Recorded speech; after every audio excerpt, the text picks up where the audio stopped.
Hello, my lovely fans. I'm sorry for slight delay. Just came off work and it's not, I wasn't having much of a choice. I will log into my UFC on Fight Pass right now. Just 1 second, okay? Just need to log in. There it is. Okay, just 1 second. I'm gonna log into my UFC on Fight Pass. I'm gonna log in on my phone.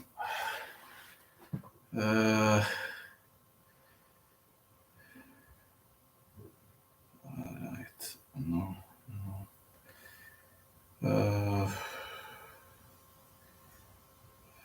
Alright. Here I am, lads. There I am. Okay, I'm setting everything up to watch on my phone as my other PC, the situation is kinda rocky. My other PC is on the repair, so I have to watch this event via my phone. I will try to do everything I can to watch it properly. Alright, just 1 second and hello Joe Baca, sorry man, I'm a bit late because I had to ref today, so I'm getting into the spirit of things. I'm just entering right now UFC Fight Pass, I'm logging in.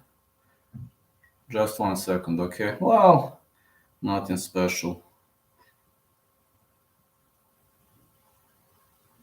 I'm just logging to my Fight Pass right now. Come on, man. Well, my Fight Pass is lagging. I just don't understand what the heck is happening. Okay, it's gonna stop lagging soon. Hello, man. What time is that? 11 p.m. 11 p.m. in Bulgaria, 10 p.m. in Serbia. Right, Holm versus Ketlen Vieira. Should have gotten underway.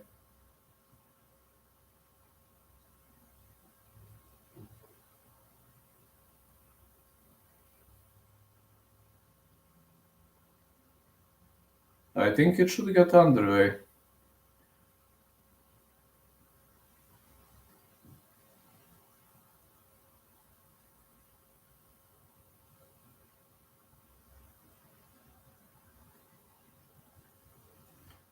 Well, it's looking a bit better now. Alright, here we go. Prelims, Holm versus Vieira. Hey, thank you, Martin. Thank you, the Martin. Well, this is gonna be a huge, lovely test for lovely lads. And tomorrow, is it starting now, lad? Well, not quite. We got Paul Felder, DC, and good old team. Not quite a kicking off. They are talking. Fights haven't gotten underway yet. And sorry, my other PC is not here. It's broken. My other PC is broken, so I had to take it to the PC store. They are going to repair it next week, so I don't have another PC, just to know. So I'm watching this one on the phone. Alen Babić fight starting now. Really? Pozdrav, brate, tebi. Izvini, nisam vidio. Jan Blaović, yes he is. Yes he is, Jan Blaović, a legend, but I'm sorry cause Rakić hurt his knee, man. Just so sorry cause Rakić hurt his knee. I wanted Rakić to win so badly, but it is what it is, I mean. I can accept it, but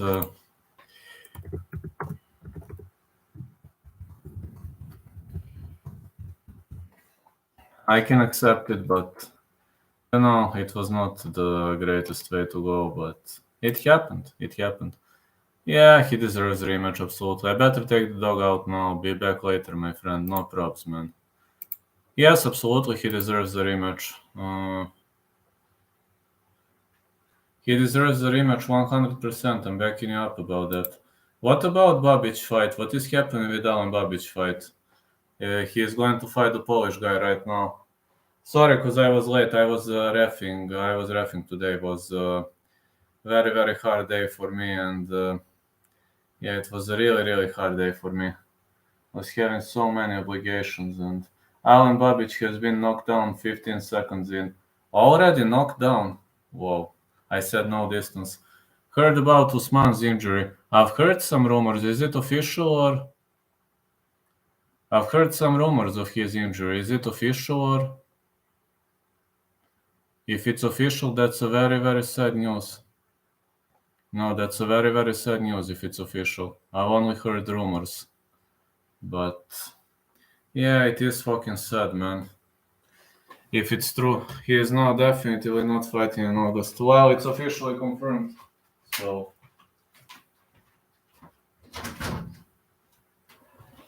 well, if it's officially confirmed, that's a problem. That's a big, massive problem. I don't like that. Chima versus Leon rumored for interim belt. Rumored? I do and don't like rumors for specified reasons. So, but if it's rumored, I would like to see Leon holding that belt. He is one of the unluckiest fighters in the history of this competition. Sorry, guys, I'm allergic to some plant. That's why I'm talking like that. My head hurts, etc. I was reffing whole day today. I'm literally super tired, but I can't leave my lads. I simply can't leave you guys. I love you too much to leave you. I would never forgive to myself, so thank you so much for stopping by. Please give me informations about Alen Babic's fight and what's happening, because I can't watch it right now. We don't have it here in Serbia. We can't watch Alen Babic, so please notify me of what's happening. Thank you. I will try to get into the spirit of things. Just please notify me about Alen Babic's fight, what's happening, and how's everything going.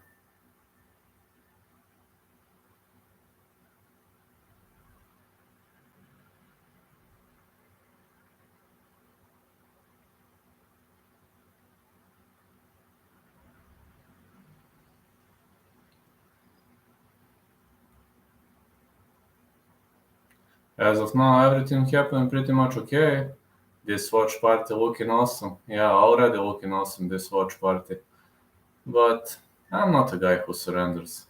I mean, you know me very well. I'm doing this because I love the job, and I got an opportunity to write for some other magazines, which is going to make me even more famous. So, to everybody who says I will never succeed, well, you can kiss my middle finger. That's what I can tell you. Yo, Vlad, when do the fights start?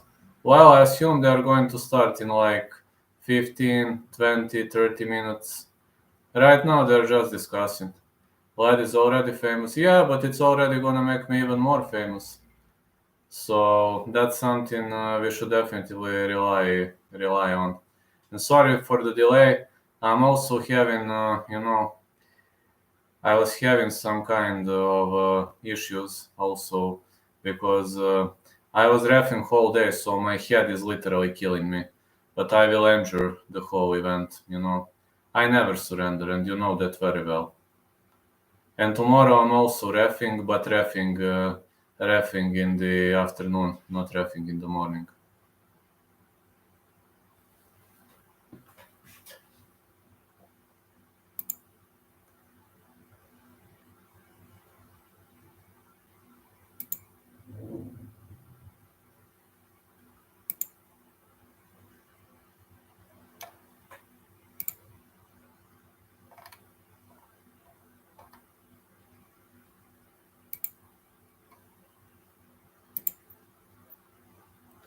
Hooper fight.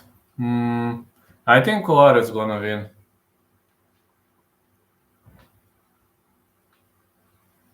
Fight's not underway yet. But okay, still gonna wait it. Still gonna see how it plays out. I think Colares wins that one. Where is my Ramji boy? I hope Nora is going to get a present soon.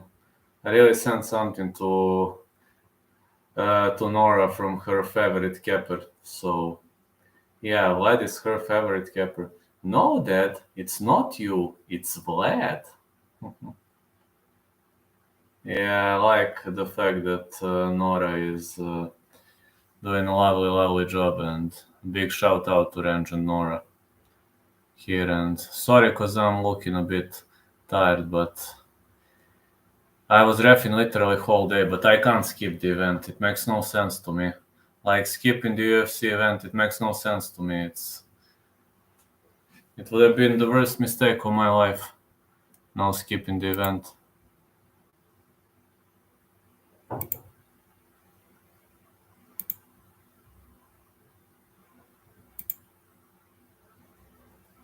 Prelims: Joseph Holmes, Alen, Amedovski, Jailton, Almeida, Parker Porter, Omar Morales, Uros Medic, Jonathan Martinez, Vince Morales, Chase Hooper, Felipe Colares, Elise Reed, Sam Hughes.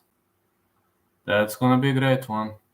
The MMA guru has such bad takes, sometimes it's unbearable. Why? What did he do now? What did he do now? I got Elise Reed versus Sam Hughes. Just tell me, what did MMA guru do now? Elise Reed 5-1, minus 150, Sam Hughes 6-4, plus 130 underdog. Oh shit, man. Sorry. I have to take care of some creepy thing. Hold on, just give me a few seconds. Oh, fuck. Oh, I hate those creepy spiders. I hope it's not gonna... He's so blessed. Why? What did he do? I'm so fucking shit with these spiders. Oh, you think when he does predictions? Well, it's just his personal preference, I guess. It's just the MMA guru all the way. Need to close the window.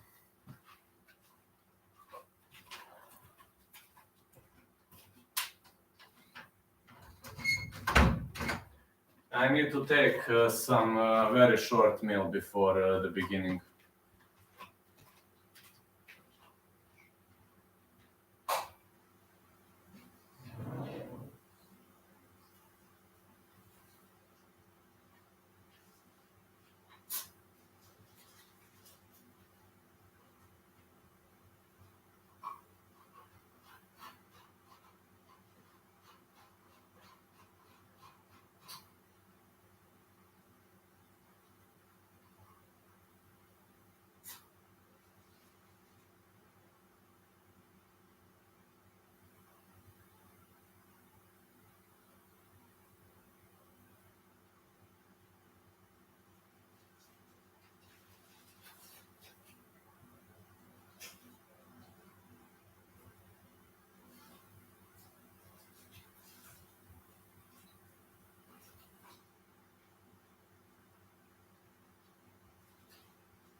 I have to eat a bit.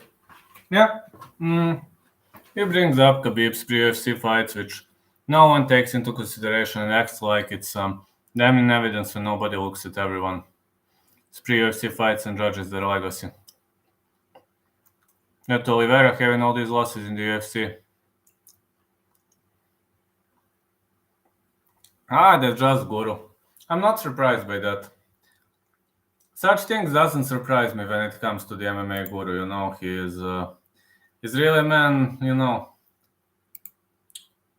The man is living his dreams, so I can't judge the guy. The man is living his dreams, so these critics criticizing, but yeah, just being...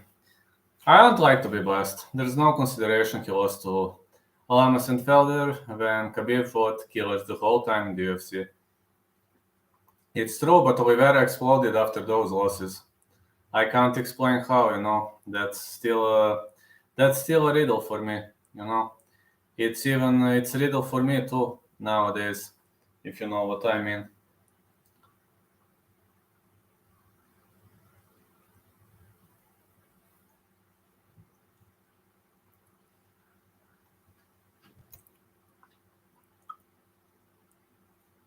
What the heck?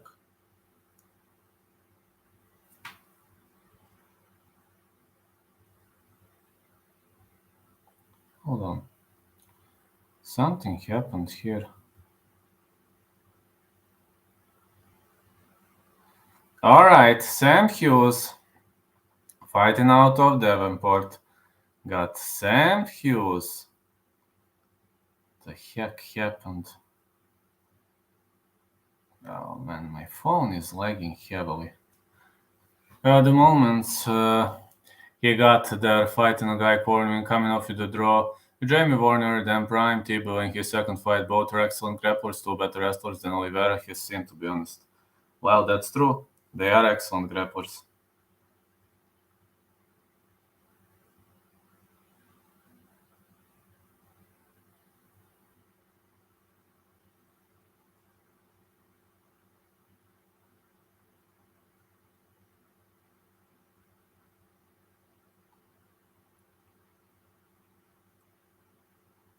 All right, we got Sam Hughes coming up here. Sam Hughes is 3 first-round finishes. Finished 4 of 6 wins, 3 submissions.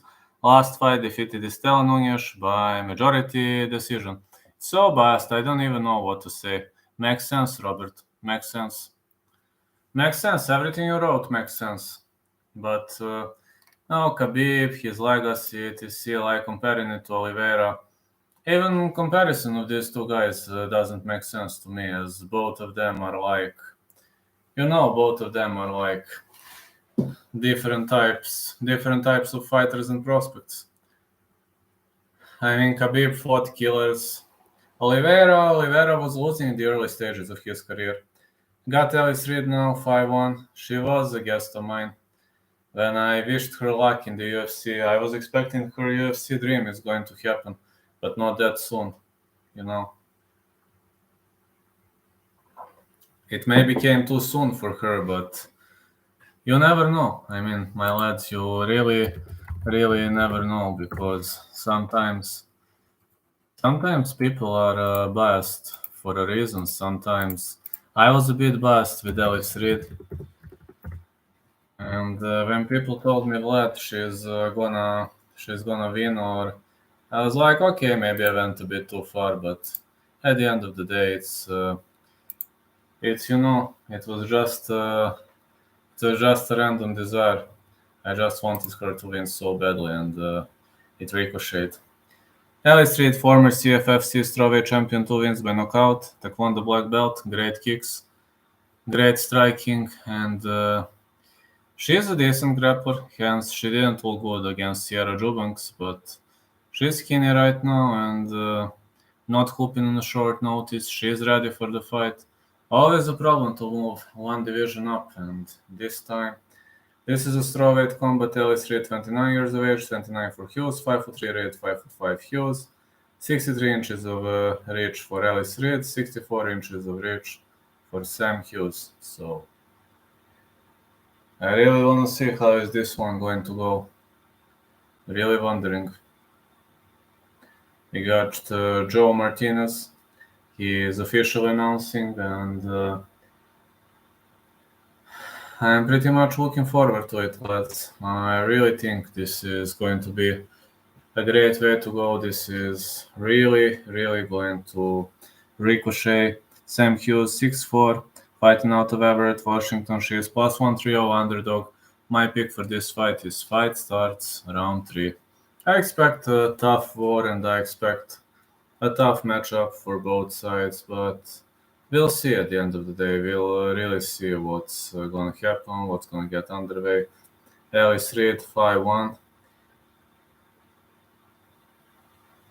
5 feet 3 inches tall, and she is fighting out of Princeton. And I really wish her all the best, lads. I'm a big fan of Elise Reed, and I hope this is going to look good in her eyes. The referee in charge of this contest is Chris Tognoni. Elise Reed, Sam Hughes,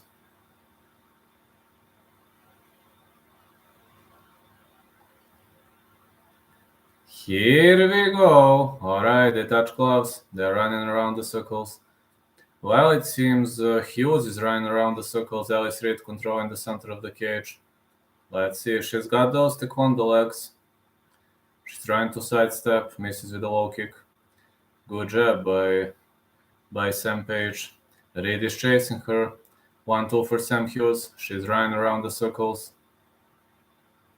Leg kicks. A lot of leg kicks is thrown early on, which is kind of not normal for Elise Reed. You know, we don't see much of leg kicks being thrown by Elise Reed. Left, right again.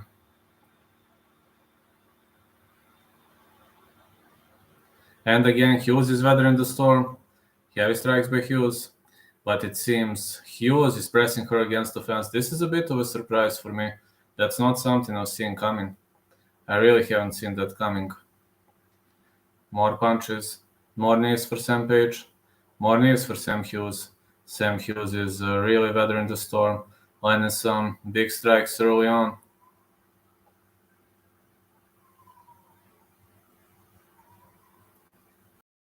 More punches to the body. Another punch to the body.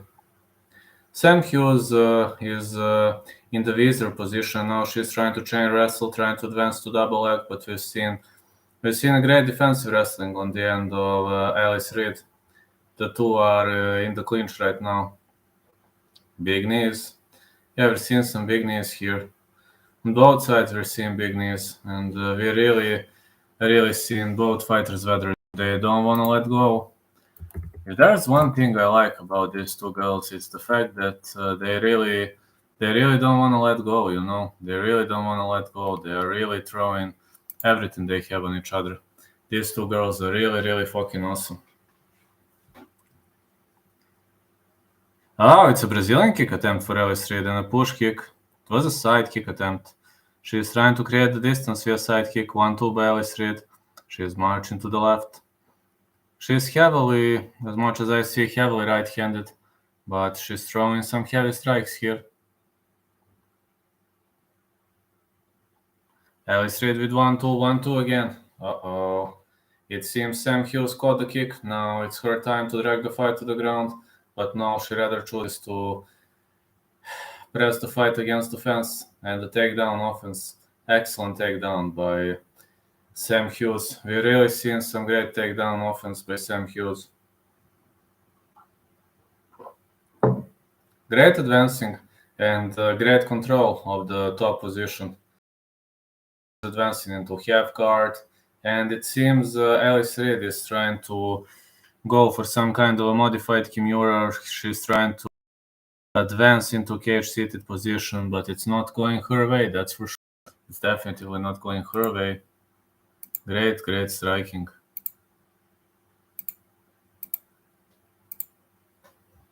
Really much great ground and pounds here. Uh-oh, great stack guard. Now Elise Reed is trying to work her way up. Big punches for Elise Reed. She is bombing off the bottom, but her opponent is advancing into side control. Now Elise Reed is trying to go for a potential triangle choke, but that's not gonna work. Now she has to build a posture again. She is striking off the top, but this knee shield looked good. Unfortunately, elbow landed, and now Elise Reed has to try to get back to the starting position again. She is raining strikes to the bottom, and stag guard is pretty much vulnerable position, like kicks for her opponent. Excellent takedown offense by Hughes, but Reed is able to scramble her way up. Knees again, and again. Some heavy knees are thrown here. I really have to say that some really heavy knees are thrown here. Big punches for Elise Reed. Ooh, these punches are brutal, man. These punches are really brutal.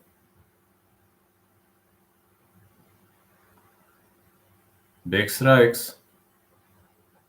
Another big strike.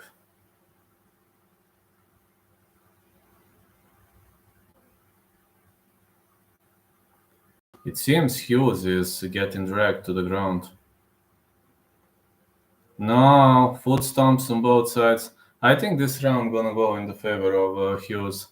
Definitely sure this round gonna go in the favor of Hughes.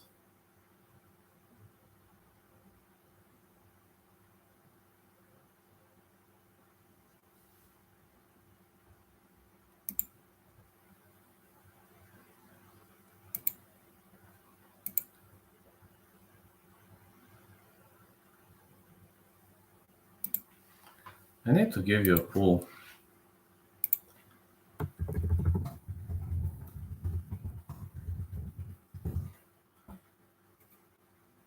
Yeah, I'm gonna give you a pull here, so you can vote.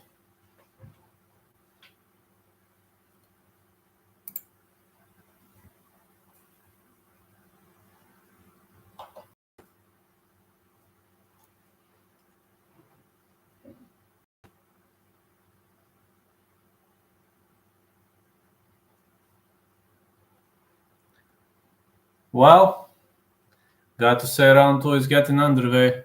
I'm pretty much looking forward to it.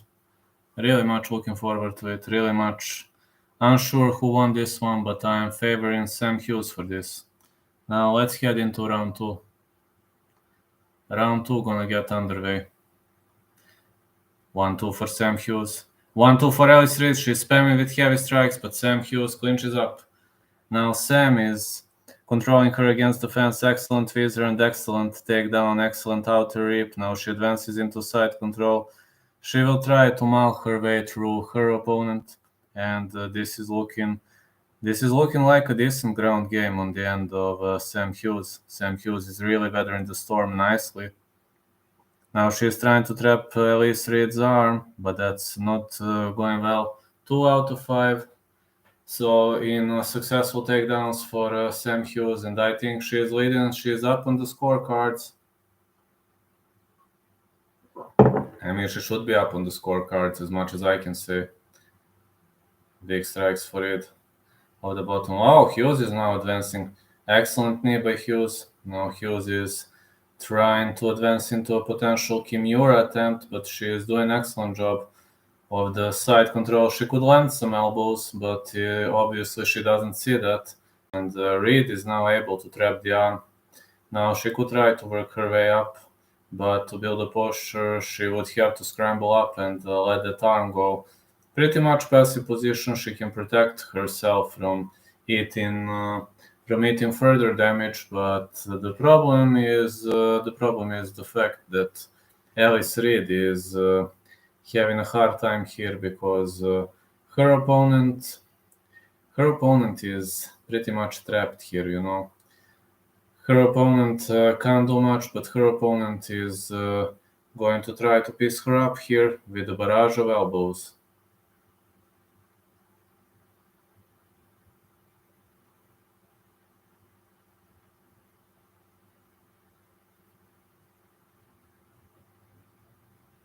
Good right hand again.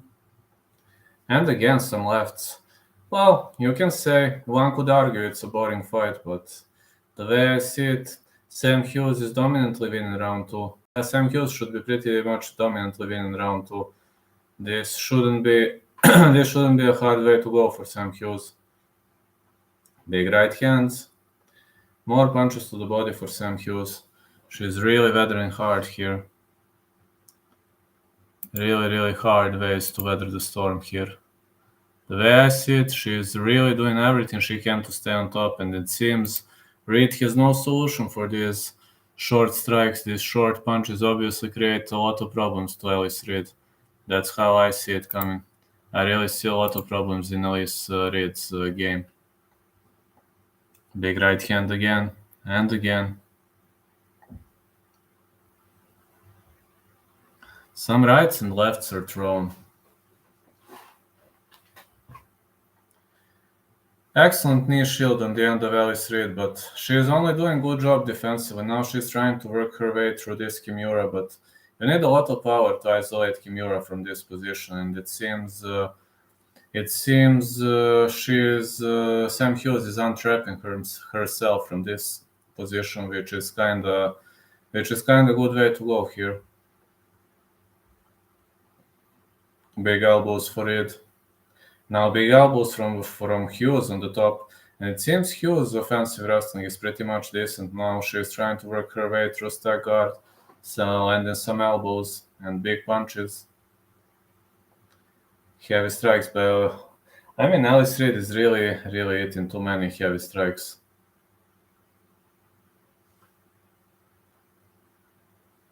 She's just eating too many heavy strikes. I mean, this could leave a significant amount of damage I'm not keen on recalculating the potential damage here.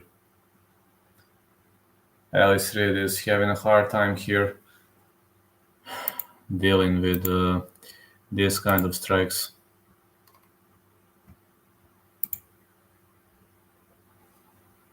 Good right hand again. Another big left. Elise Reed is trying to scramble her way up. She's trying to go for hip escape, but it seems Hughes is stuck on the top, and Elise Reed is trying to scramble her way up, but she's getting battered of the full mount. It seems hip escape is not possible here, as Sam Hughes is holding her in the full mount. Excellent transitions. I think Hughes is up by 2, and I'm 1 out of 1. As I said,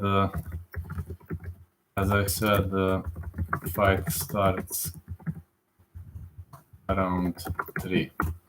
I said that, so I'm up. Currently having a good score on the scorecards.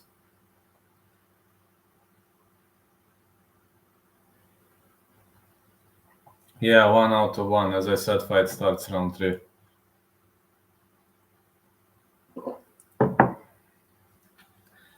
Elise Reed's corner is looking pretty much unhappy. It seems she is losing to Sam Page, and that's not gonna make her lads happy, especially because this corner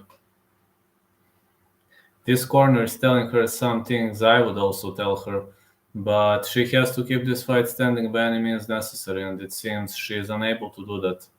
She is not keeping this fight standing, and it's creating a lot of problems for her.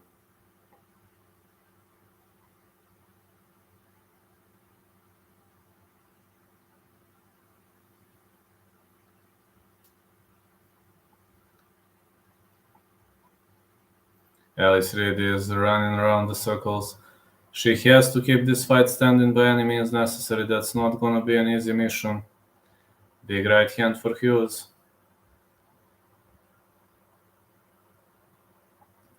Hughes is now trying to go with a taekwondo strike, but it seems it was just a feint. Elise Reed missed, and now Hughes is trying to work her way up. Big punches for Sam Hughes. She drags the fight to the ground. Excellent dragging to the ground by Sam Hughes. More punches for Elise Reed. Sam Hughes is again in the side control. This might be a boring matchup for those fans who don't like wrestling exchanges. But for me, this is a fun fight. For me, this is pretty much of a fun fight to watch. And at least it airs it in kinda normal time for my state. Elise Reed is trying to scramble her way up. Big right hand again. Elise Reed will not be able to bridge her way up from here. It's totally wrong to try to bridge your way up. You should try to build a posture. This knee shield could help you, but when the opponent is stuck in side control, you need to try to build a posture. You see that Sam Hughes is piecing her up with his elbows to the body, and she's really doing a great job with this kind of control. You see how she stays on the knees, but now she advances into scarf hold position. Scarf hold position didn't go well, but she's now trying to crucifix Elise Reed, and Elise Reed is trying to catch her, but too much of the flexibility bridging her way up. That's definitely not gonna work in this position. Now Sam Hughes is trying to finish her via arm triangle choke, which is also not gonna work. And this is another problem, definitely another problem for Sam Hughes, as, oh man, Elise Reed stays in the full mount now. Her opponent advances through north-south to side control and stays there. Elise Reed trapped the arm, but it seems Hughes is having free arm to work. We have seen a lot of improvements on the end of Hughes, and Reed doesn't even know to perform a knee shield. I don't know what is happening to her. She doesn't even know to perform a knee shield, which should be a basic technique for new level MMA fighters. This should really be a basic technique. So just tell me why she didn't perform it that way and what happened to her. We don't see much much of moves here. Elise is pretty much stuck in this position. Her opponent is doing just enough to prevent the referee from standing them up. She is unloading and she is now trying to go into crucifixion, trying to trap the arm. But she gives up, advances into mount position. Well, this is 3/4 mount. Legs are on the outside.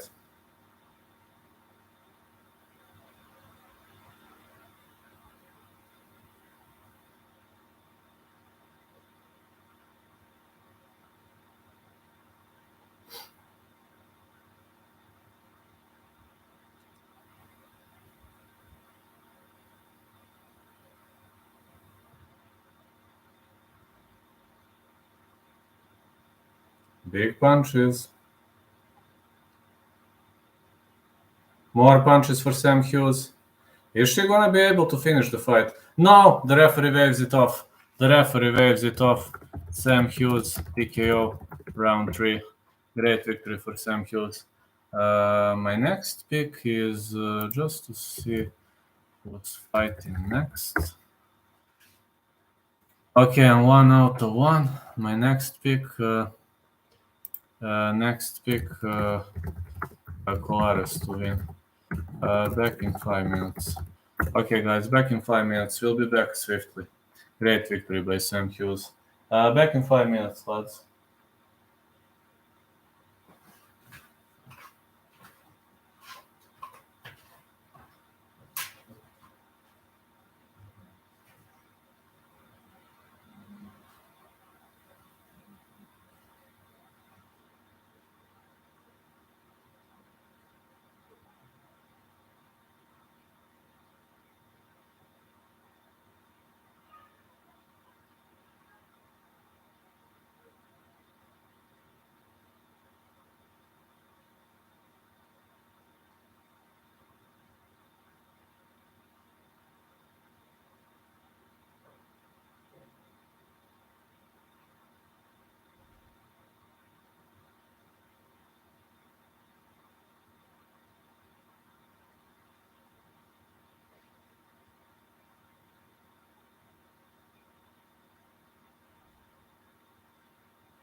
Hey, wise little goat. How are you, man?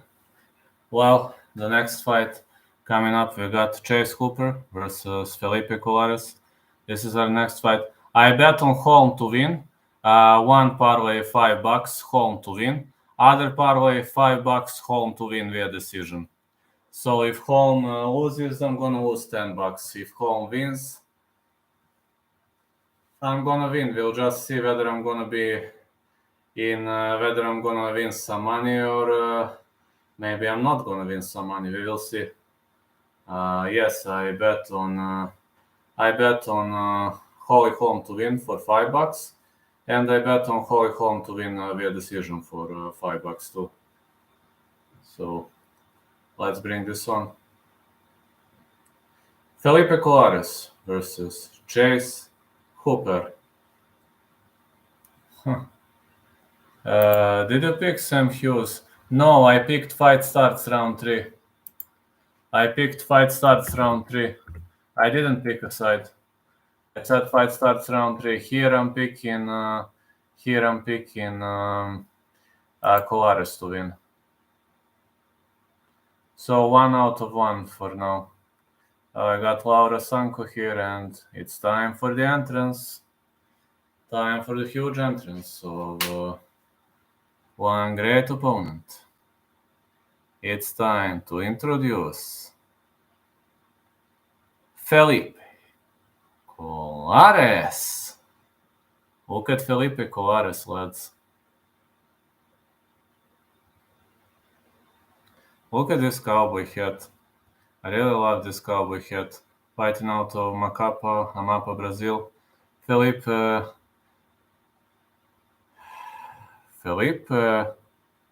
Cabocao UFC. That's his official Twitter. Felipe Cabocao UFC. Felipe Cabocao UFC. So Felipe Colares is stepping inside the UFC ring, and he is looking more than ready to deal with his opponent. His opponent is Chase Hooper, very much talented fighter. No, the Chase Hooper is one of the greatest young guns in the division, but finishing Colares is not easy. Very much not easy to finish Colares. I already drank a whole bottle of water. I know why I'm drinking so much water. Maybe today I've lost too much via dehydration. I was reffing, so maybe that was the reason. Felipe Colares, 5 first-round finishes, finished 7 of 10 wins, 2 knockouts, 5 submissions, Brazilian Jiu-Jitsu and Judo black belt. I need more water.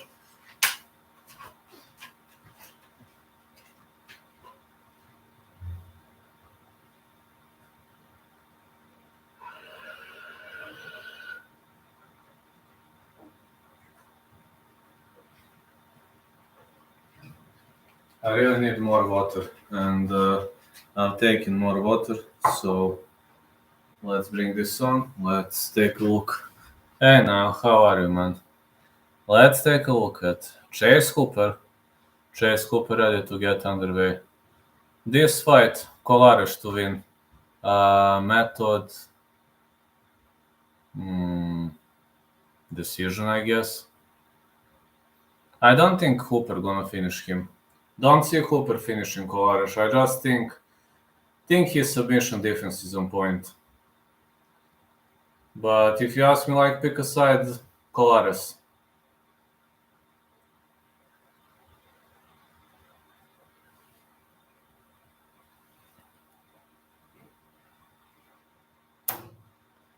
Yeah, those fucking flies. Yeah. Let's see. Chase Hooper, 4 first-round finishes. Finished 8 of 10. Wins 3 knockouts, 5 submissions, Brazilian Jiu-Jitsu black belt.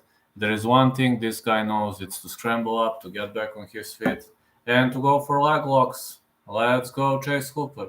I actually picked Colares to win Jubaka, but thank you anyway. I mean, I would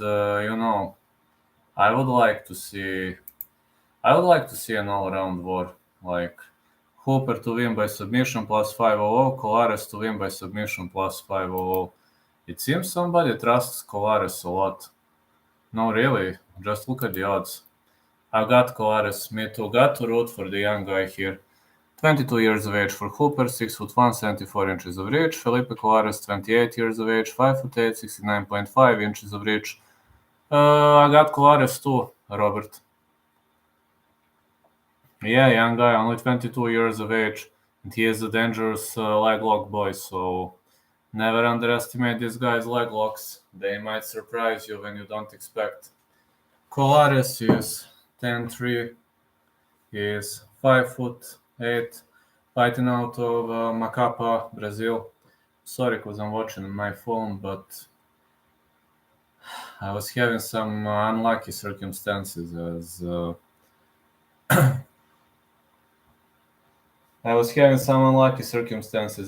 my PC is in the problem. They are just fixing my PC at the moment. 10-1 for Chase Hooper, and let's see where is this fight going to go. We got 6 bouts in the prelims. We got 5 bouts in the main card. The referee in charge of this contest is Mark Smith. Chase Hooper gonna meet Felipe Colares. I hope Colares gonna win. His submission defense is pretty much decent, and I see him being a better guy in the stand-up. Chase Hooper pretty much skinny for this weight class, so let's get it underway. Chase Hooper, wow, middle kick by Colares. Hooper is trying to pressure hard, left-right for Hooper. Another left, Hooper with a high kick. He is bombing hard, trying to take the fight to the ground. Goes for a trip, but it seems Colares ended up on the top. Great judo trip. It was a judo throw, actually, by Colares.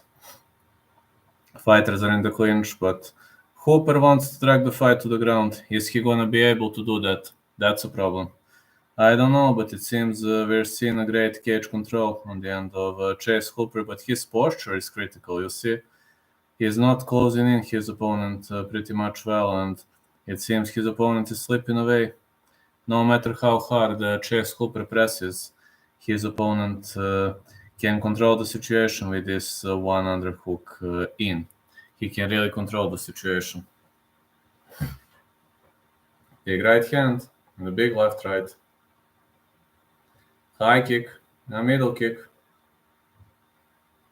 Big right hand again, and again, big left.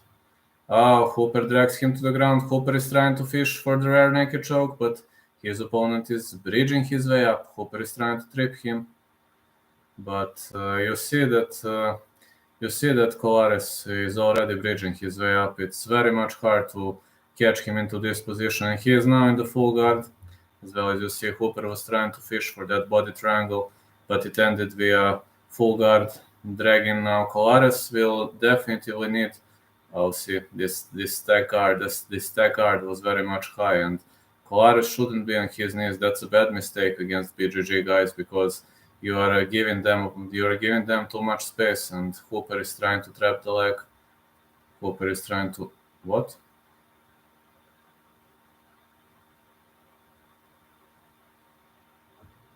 Mark Smith is warning fighters. I don't know why. What happened? They touch gloves. Left, right, left for Chase Hooper, and he is trying to drag the fight to the ground. So much persistently going for a takedown offense, and it seems Colares is. Wow, what a judo trip by Colares. Well, it seems this hip toss is Colares' trademark. This hip toss is pretty much decent. Now Colares is trying to hoop on the top of his opponent. Chase Hooper is trying to work for a high armbar, and now he will probably try to work on the legs. But these leg locks are risky, because if Colares slips out of these leg lock attempts, he might teach him a lesson. Hooper lands into top position. He scrambles, now rotates on the opponent's back, but this rear naked choke is not. Hasn't been sank in tight, and his opponent is bridging his way up. Now Chase Hooper has to rotate to the left. Keeps trying to finish Colares, but this is kind of an endless battle, even with the body triangle locked in tight, and your opponent bridges his way up like Colares. Here, it's pointless. You're wasting too much energy, and Hooper is wasting a lot of energy on these attempts. Hooper is in the high mount, but there is one problem here. You can't hold this position for a prolonged period of time. Hooper is unloading big punches off the top. But Hooper might be wasting too much energy. And it seems Colares is now going to scramble his way up. Now he's pressing his opponent against the fence. We're not going to see the finish from Chase Hooper here.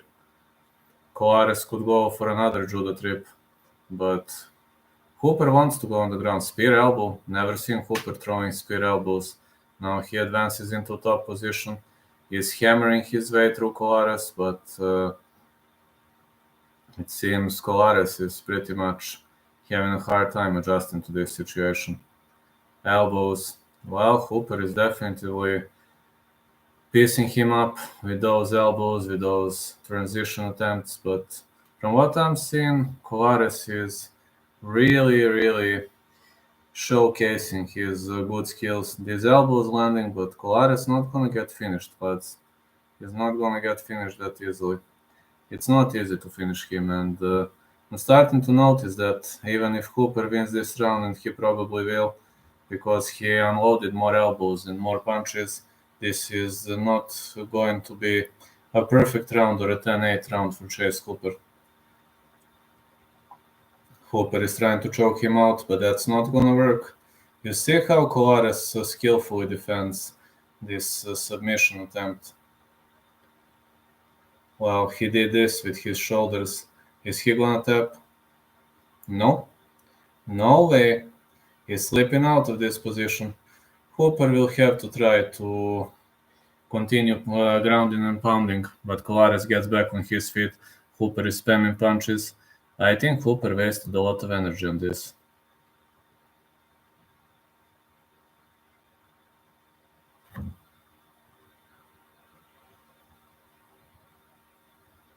Let's go, my boy. He is leading on the scorecards. He's up, man.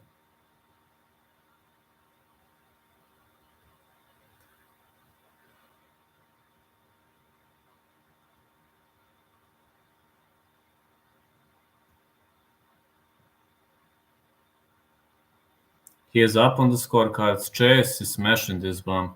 We'll see.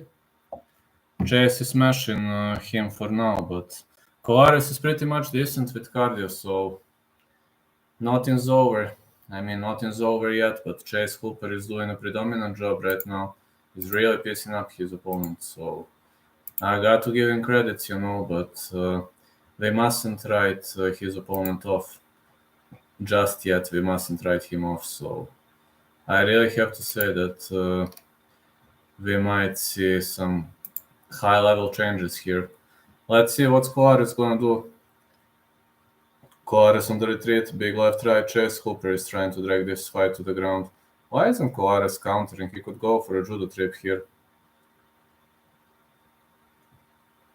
Colares is trying to go for a BJJ trip, but he's crushing his opponent's posture, crushes his opponent to the ground, but he is turtled right now.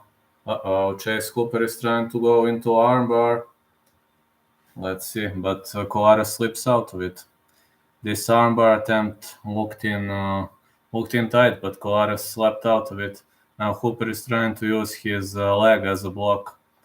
And you see how he scrambles his way up, but it seems Colares is unloading some heavy shots here. Now Hooper is trying to trap the leg, but to finish via knee bar, you need a lot more than one leg trapped. You can't finish with one leg trapped. You need way more than one leg trapped to finish the fight via knee bar or any other kind of ankle lock. More punches for Colares. BJJ is a great martial art, but a lot of positions in BJJ might be lethal for you if you don't perform them well.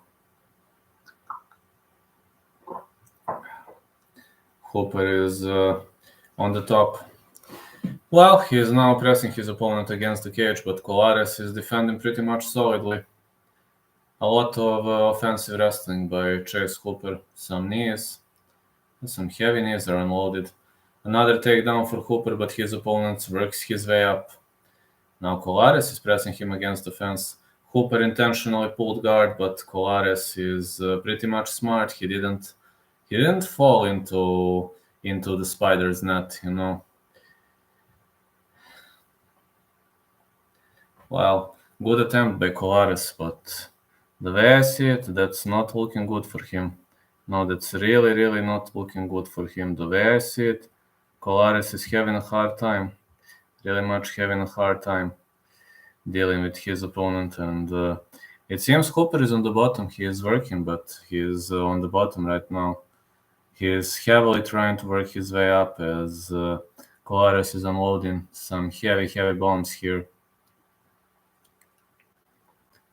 Well, this could be 1-1, Chase Hooper is obviously now working on an inverted triangle choke, which is, again, a big problem here as, you see? See what kind of sweeps and transitions we see on the end of Felipe Colares, and now he is unloading some really heavy bombs, big hammer fists on the end of Colares. Oh, big hammers. These hammers are really big, really brutal, powerful strikes. Chase Hooper trying to work his way on the top, but he intentionally pulls guard and Colares intentionally gets back to his feet. We don't see much of domination now. Hooper will try to drag to pull the guard. No, Colares is on top again. This is side control and a potential crucifixion. It seems Hooper is trying to rotate on the top of his opponent, but this wrestling transition is pretty much tricky. Now, this wrestling transition is pretty much tricky to apply while he's trying to trap the opponent's arm, and he did it, but it's very much easy to slip out of this position. Now Hooper is trying to use the fence to his advantage, and he works his way on the top, but Colares is turtled. He'll easily slip out of this position because Hooper has to risk a lot when he's attempting submissions, and every single opponent who knows a bit of defense is going to end up on top and to win additional points. Now, big right hand for Hooper. Another big right hand. Some heavy big right hands are thrown. It seems Hooper is unable to finish this opponent via leg lock. Now he's trying to go for a toe hold, but his opponent rotates to the correct side. Now drags the fight to the opposite end, but Hooper ends up on the top. Well, to be honest, this could be a round for Colares, if you ask me. He did more. Damage was on his side unless Hooper destroys him in the last few seconds of the match, but in the last few seconds of round 2. But this round could easily go for Colares. I don't know what the judge is going to say. More punches for Hooper. I don't know what the judge is going to say here, honestly. Hooper finishes the fight in the top position, that's true, but I think Colares made more damage in this battle, so it really much depends on the judges. Really much depends on the judges and their scorecards. Let's see what's gonna happen when judges render their scorecards. Another fight is set here, so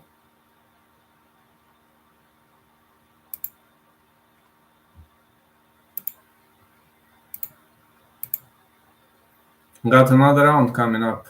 1-1. I also say 1-1 Njokuani. But I don't know what the judge is going to say. Like, judges value damage more than everything, Njokuani. But I'm not sure what's going to happen, honestly. Because when you value... I love Chase. I love Chase too, but right now it's 1-1. So, let's see who's going to win in round 3. Chase is a young gun, man. Great BGG. But it seems it's very hard to finish Colares. Now let's go. Fighter's gonna touch gloves in the third, and alright, they touch gloves. They are bowing to each other, and fight time is on. 1-2 again. Hooper is trying to drag the fight to the ground. Very much one-sided fighter, but it seems Colares is defending those takedown attempts pretty much effectively. Big rights again. Hooper slams him to the ground. Whoa, what a slam this was. Now he's trying to catch his leg into a Dagestani trap. No, Hooper gave up Dagestani trap. I don't know why he gave up Dagestani trap. Now in the style of Khabib, he could have just trapped that right leg of Colares, but it seems they don't have Dagestani trap in BJJ. At least my BJJ coach never showed me that. My wrestling coach was the first to show me the power of Dagestani trap. So... more strikes for Hooper, but it seems Colares is going to scramble his way up. And now Colares is on the top. Hooper is trying to work on a knee bar. but he just advances into top position as Colares is utilizing knee shield as a potential technique, and now Colares is on the top of his opponent. Now scarf hold position in the end of Colares, but Chase Hooper is trying to trap him, which is not working pretty much effective. Wow, Chase Hooper on the top. Excellent transition by Chase Hooper. Excellent lateral transition on the end of Chase Hooper, and he's really doing a great job transitioning to the top of his opponent. And he's unloading some elbows. Well, maybe Hooper is going to win. He's looking more superior in round 3. I think Colares will need a miracle to win after this barrage of elbows. Hooper is not hitting hard, but he's collecting points. He's a good point collector here. It seems he's in the mount. Now, back mount for Chase Hooper. It's a back mount for Chase Hooper. He's trying to choke his opponent out. Sorry, my UFC on Fight Pass lagged a bit. Just 1 second. Big elbows by Hooper. And he's still trying to choke his opponent out. Great choke attempts. Really seeing great performance by Chase Hooper. And Hooper is really working hard on those submission attempts. Yeah, these submission attempts are pretty much fearsome. Really fearsome submission attempts and great training on the top. Round 3 is definitely going in the favor of Chase Hooper. People ask me like goes the distance or not going the distance. I said as a backup pick goes the distance, but it seems Hooper is annihilating his opponent. I'm gonna be 1 out of 2. That's it. Hooper won via TKO. Hooper TKO round 3. Pound and pound shots. So 1 out of 2.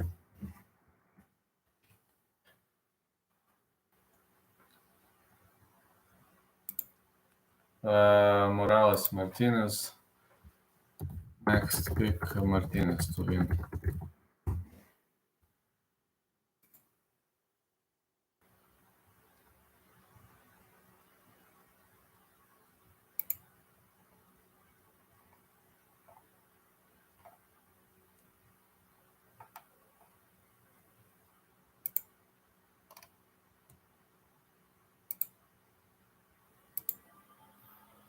Hooper is the GO. Division is on notice. Chase is coming for you. Oh yeah, the division is on notice definitely. Jonathan Martinez on the other side. That's gonna be a fun thing to do. That guy Jonathan Martinez. That's a fun thing to do.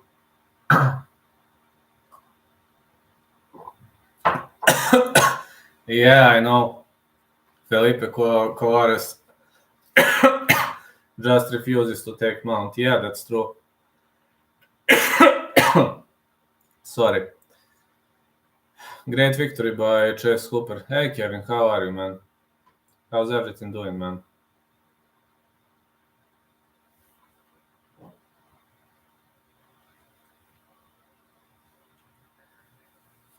I think Martinez wins next, but 1 out of 2 for now on my picks, so let's say a normal start to the event for me.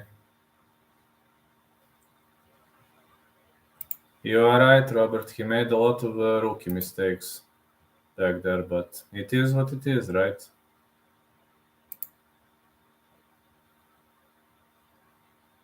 I mean, it is what it is. It happens. See a lot of...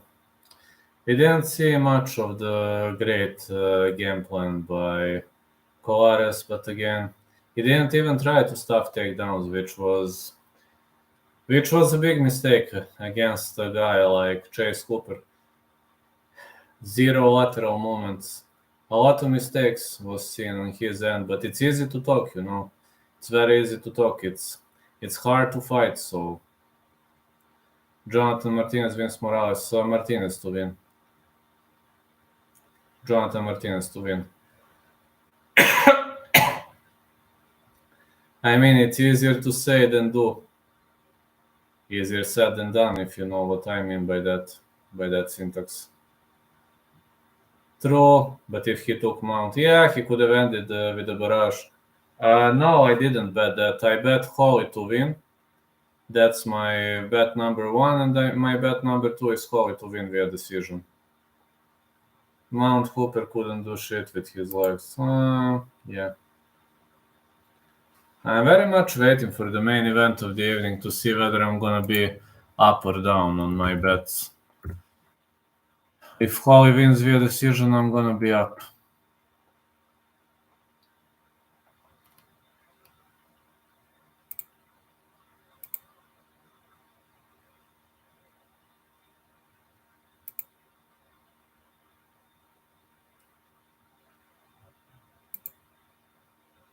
Yeah, Mount. Yeah, right. Mount Hooper was the problem. It was a massive problem, like Mount Hooper. I just hope Holm gonna win, but Hooper wouldn't move his legs up like that to change if he was settled in Mount. Well, he should have tried 3/4 mount. That's the worst position for BJJ guys. My coach Itsko says that 3/4 mount is the worst position for BJJ fighters. So I do believe him on that. I definitely do believe him about that. That really is the hardest position to deal for BJJ guys when you lock them into 3/4 mount or when you tilt your hips forward.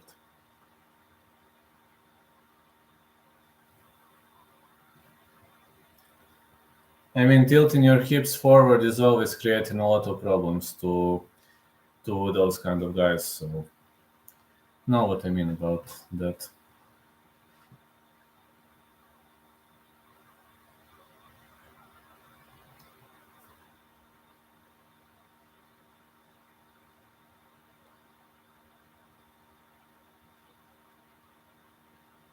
He should have just gotten mount and kept wrist control. He was just done. Yeah, that wrist control would have saved him from unnecessary transition attempts, but it didn't go well for him, unfortunately. Really much didn't go well for him. A lot of rookie mistakes was seen, but it's too late now. A lot of rookie mistakes was made, but it's too late now. Even for discussions, it's too late now.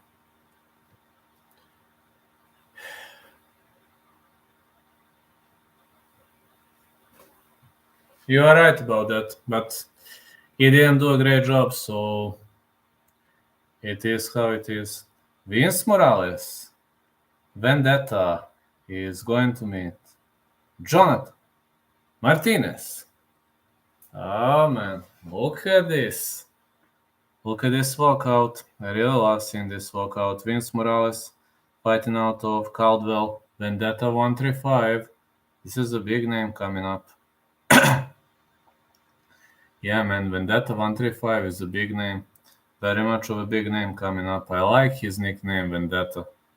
Because Vendetta kinda reminds me of something, I wanna avenge all those losses, and I really wanna revenge to everything you did to me. Like,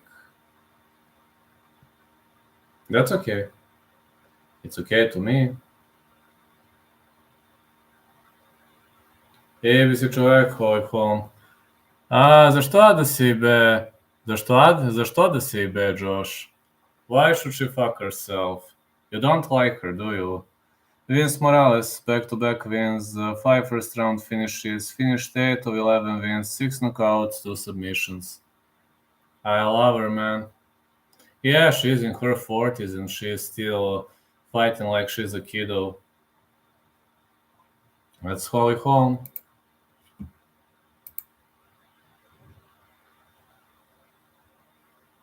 Josh is not the greatest fan of Holly. Holly is overrated. Yes, I know. I know, there's gonna be a hard fight. I picked Holly via decision, but gonna be a very, very hard fight. Here we go. Jonathan Martinez Let's go. Jonathan Martinez, followed by legendary coach Mark Montoya. Brazil. Oh, Jonathan Martinez versus Vince Morales. You're a fan of Brazilian chicas, aren't you, Josh? You're a fan of Brazilian chicas. You told me that once.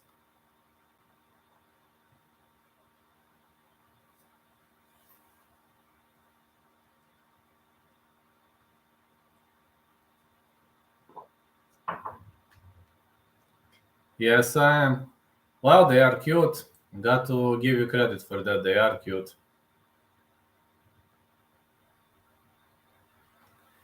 Jonathan Martinez, back-to-back wins. Second most knockdowns in the UFC bantamweight fight 3. 7 wins by knockout, 2 by the way of a submission. Jonathan Martinez, it's heading your way. Let's go, Jonathan. Oh, give me the way to go, Jonathan Martinez.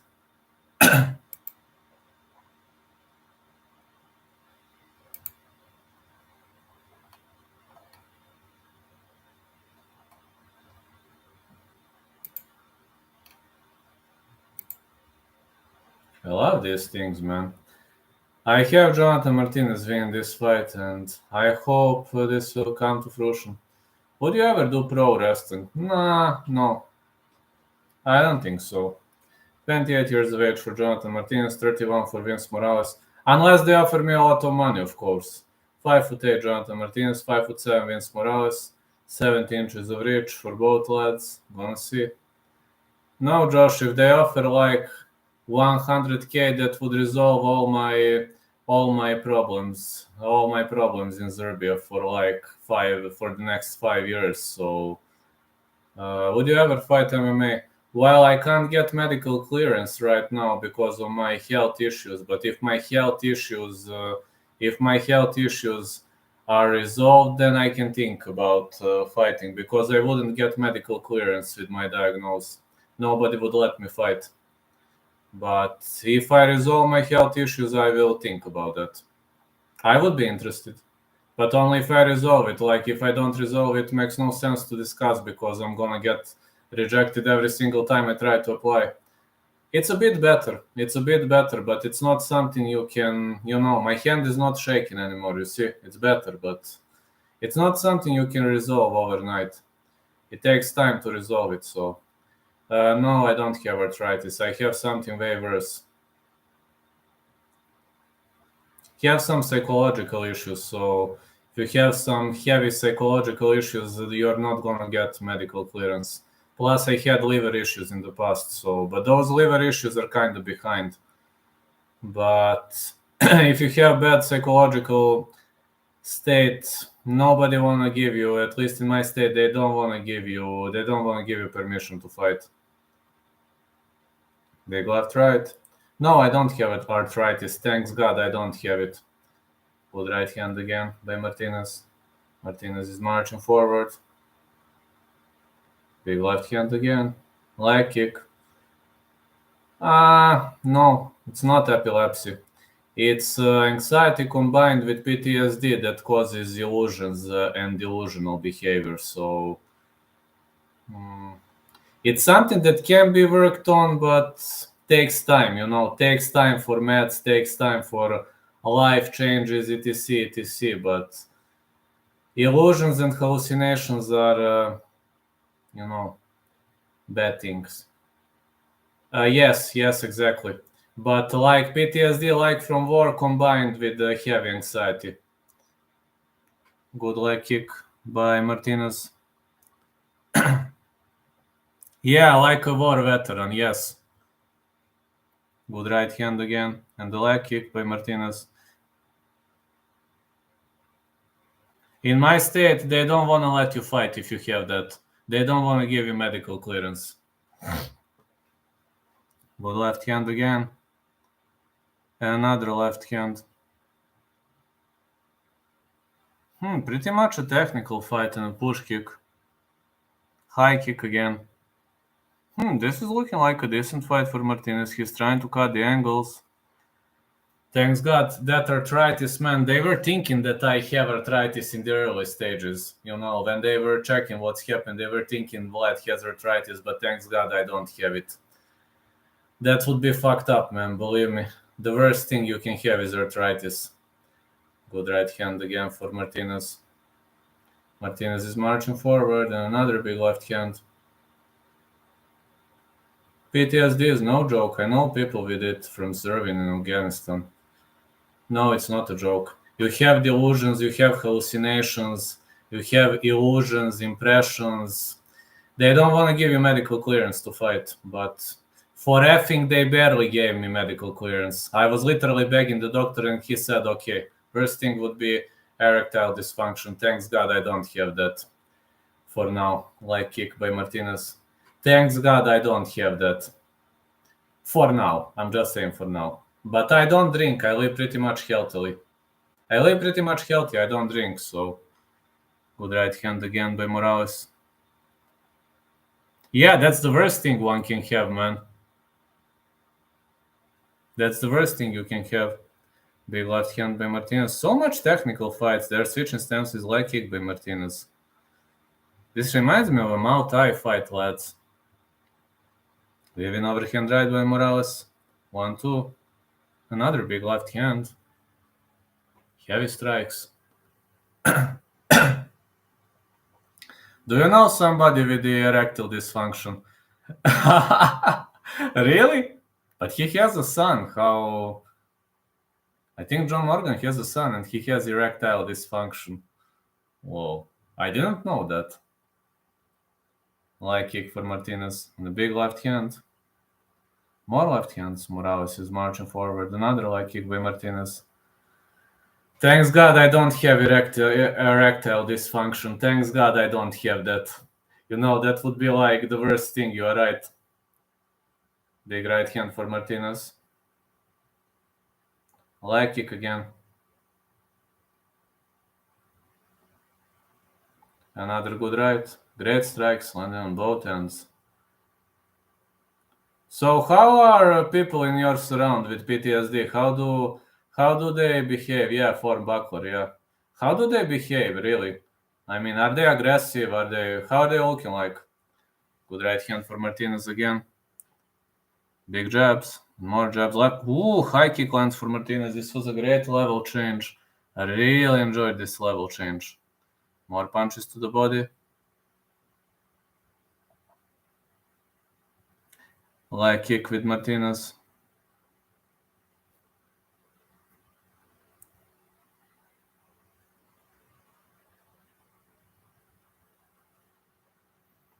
I think Martinez won this round. Not sure, guys, but I think Martinez poured it on. I think he offered more pressure in this round and more clean strikes. So I think Martinez up on the scorecards. They're okay so long as they're not around guns or fireworks.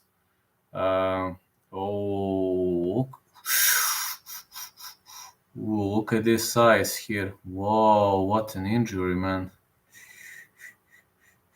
This is not looking good. This worries me, man. Look at this injury. This injury is looking terrible, man. They're okay as they are not around guns or fireworks. Well, for me, it depends, Sometimes I'm okay, but if I don't take meds, if I'm, for example, in the room or in closed space, it can be very, very, unpleasant. But these meds are pretty much helping me, so for now they're helping.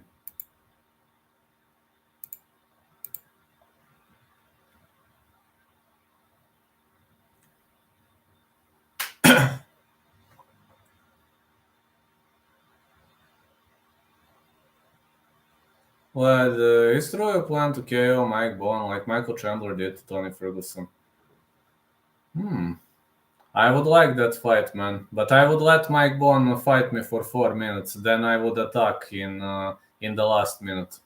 That's how I would do, only one round. I respect him way more than John Morgan, Mike Bourne is actually one of my favorite reporters, but he disappointed me after that kind of a talk. Big leg kick for Martinez. Morales is circling. Morales is badly hurt. This is not looking good on his end. His leg is out of function, and if Martinez keeps unloading heavy strikes to this leg, this might be the end of Morales. Big right hand. 1-2. No, I have a lot of respect for Mike Bohn, but I don't know why he did something like that. It's so unfair, man. Big right again, the leg kick for Martinez. Morales has to throw punches. He's got no other option. He must spam punches if he wants to win. Do you think you can beat up Ben Askren? I would have to train very, very seriously for that.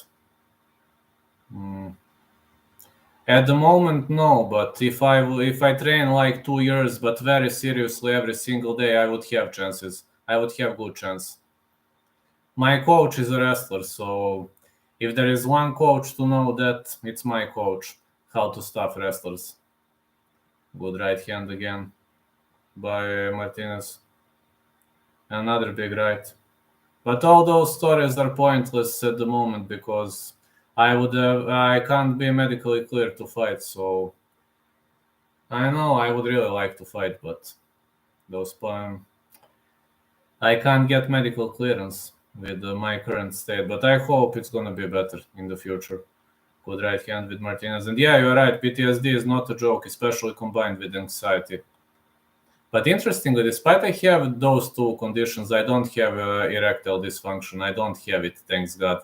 And that's strange for the doctor also, but thanks God I don't have it. Let's go. Big left hand for Morales. Morales doesn't want to give up. I like that with him. I like the fact that he doesn't want to give up. Now leg kicks are thrown by Martinez. Big leg kicks are thrown by Martinez. Big right. Another big left right. Let's throw some bombs, boys. Just throw some bombs. Leg kick again for Martinez. More punches.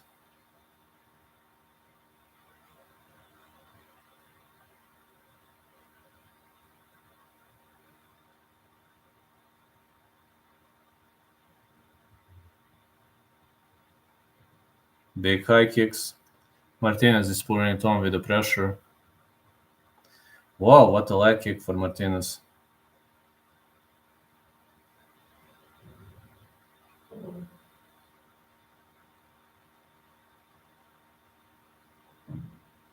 These leg kicks are looking pretty much decent on his end. And Morales is on the retreat. I'm glad you like the dojo. Josh. Big right hand and big left hand. Another big left hand. Glad you said you like the dojo. Another big punch is thrown. Jonathan Martinez with the big right.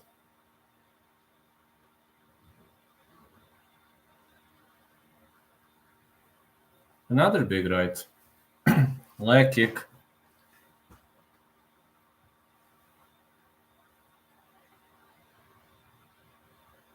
Leg kick again.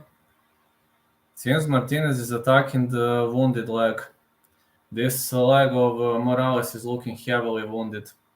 I don't see Morales needs a lucky KO or something like that because this leg is hurt badly. Big strike by Martinez. Oh, he's limping on this leg, and it seems Martinez wants to demolish this leg by any means necessary. Morales has all the heart of this world, that's obvious. But with this leg, he's not gonna reach too far. You've seen that he switched stance and now he's fighting as a southpaw. I don't think it's gonna help him much though. Big right hand again. And again, more leg kicks. Now both fighters are pressed against the fence. Glove touch.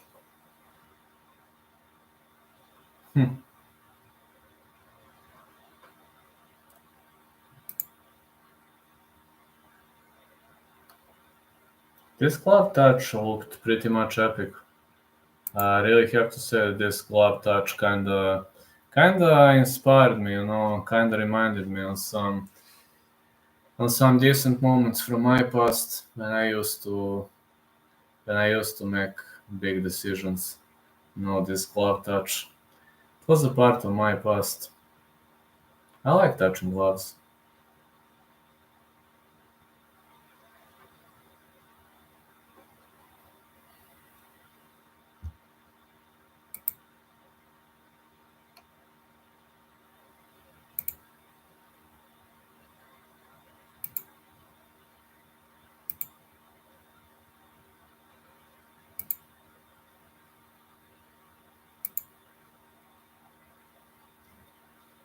Picking Morales here. I hope Morales. No, Morales picking Martinez here. I actually hope Martinez is gonna work it out in this round. Big left right by Martinez. And another left right.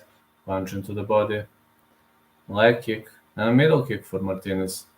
Morales is trying to advance forward. High kick for Morales. Now high kick for Martinez. Martinez is trying to work his way up. A big left by Martinez.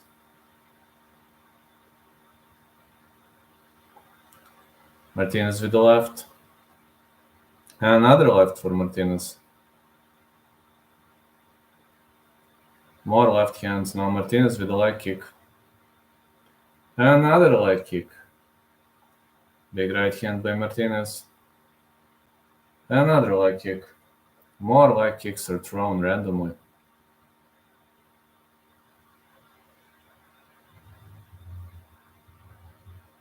Heavy punches are thrown again. And again. Uppercut again for Morales.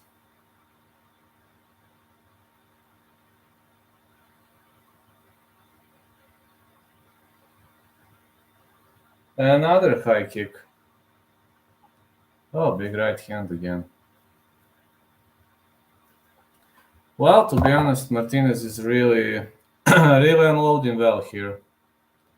He is doing just enough to win the fight. We don't see much of the action in his end, but I have a feeling that he's doing just enough to win the fight. I don't think he's trying to move one step forward. I don't think he's trying to do more than necessary to win the fight. He's not doing more than necessary to win the fight. He's just winning. Yeah, he's just winning.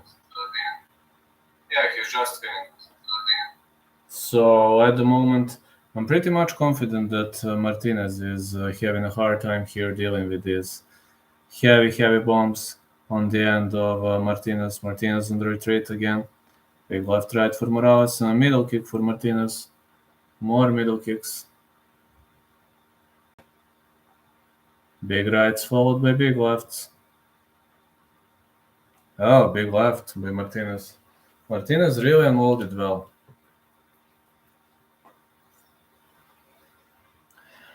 Another big right. Excellent push kicks on the end of Martinez. Martinez is really trying to put it on with the pressure heavily. Another big right by Martinez. Martinez is obviously having a hard time here. He's unable to adjust. Because Morales is, despite his injured leg, Morales is really weathering the storm from time to time. And when it comes to strikes, I got to say that the only thing that goes in the favor of Martinez are, believe it or not, leg strikes. He unloaded more leg strikes.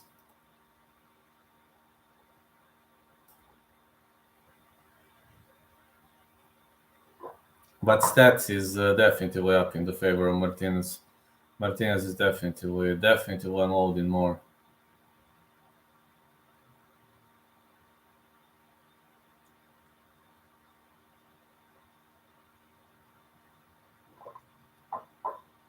Big left hand. Another big left hand by Martinez. It's another big right. He's really doing a wonderful job tonight. Excellent performance by Martinez, and if you ask me, this is pretty much one-sided domination. I even see 3-0 Martinez. I think I'm gonna be think I'm gonna be a 3 out of 3. Great domination on the ground for Martinez to finish this fight to secure the victory. I see it 3-0 Martinez.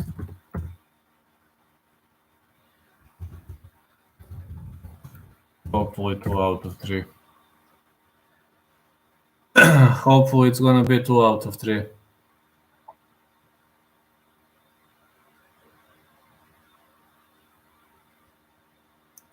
But my hat is off to Morales. He fought until the last dying breath, so he deserves confession. Got to say, he really deserves confession for his actions. He deserves a medal for his actions, to be honest. Yeah, a medal, not a confession, a medal.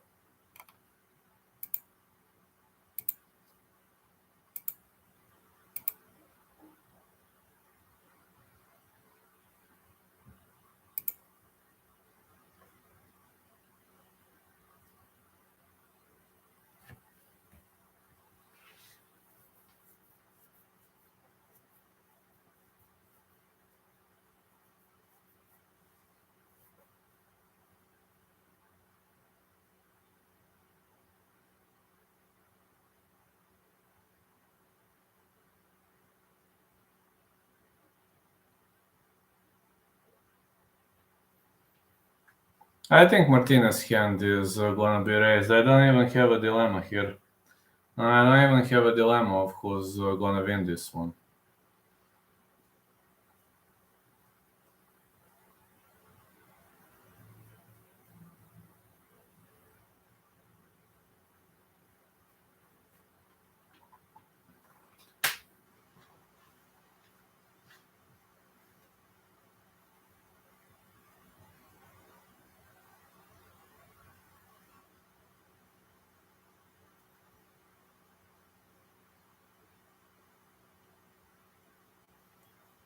I think this is easy win for Martinez. Very easy win for Martinez. At least it should be an easy win. As expected, Martinez won. It was an easy one-sided ass whooping where Jonathan Martinez was swinging the hammer. Next prediction, Morales Medic. No distance, side pick, Morales. If I must pick side, but no distance is gonna be my pick. Yeah, fight not going the distance gonna be my pick. Like I'm not gonna change my mind if you know what I mean.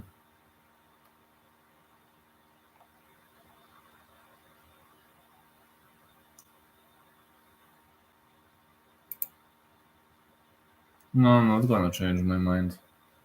Masterclass by Martinez. Yes, you're right. Huge masterclass by Martinez. He really did a wonderful, wonderful job tonight. He really gave a hard time to his opponent, and he deserves congrats. What can we say to him? He only deserves congrats. Great actions, great performance.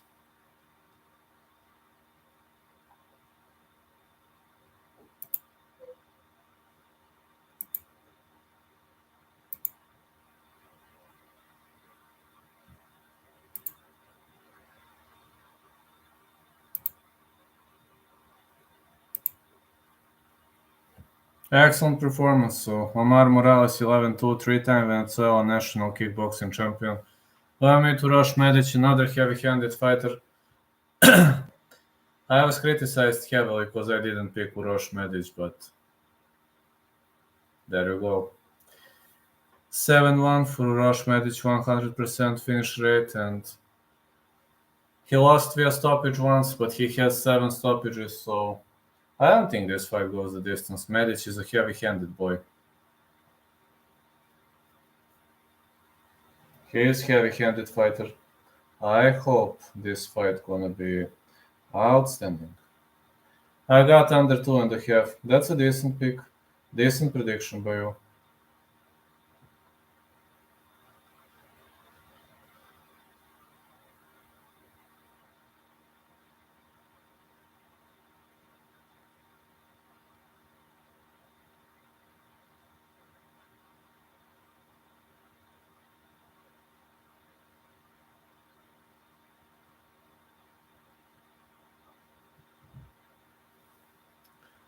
Under 2.5. I agree. Not going the distance. Even under 2.5 is a very, very great pick. Very much something I would advise to people to play. Oh, I'm out of water. Get him back briefly. Just briefly. 1 second.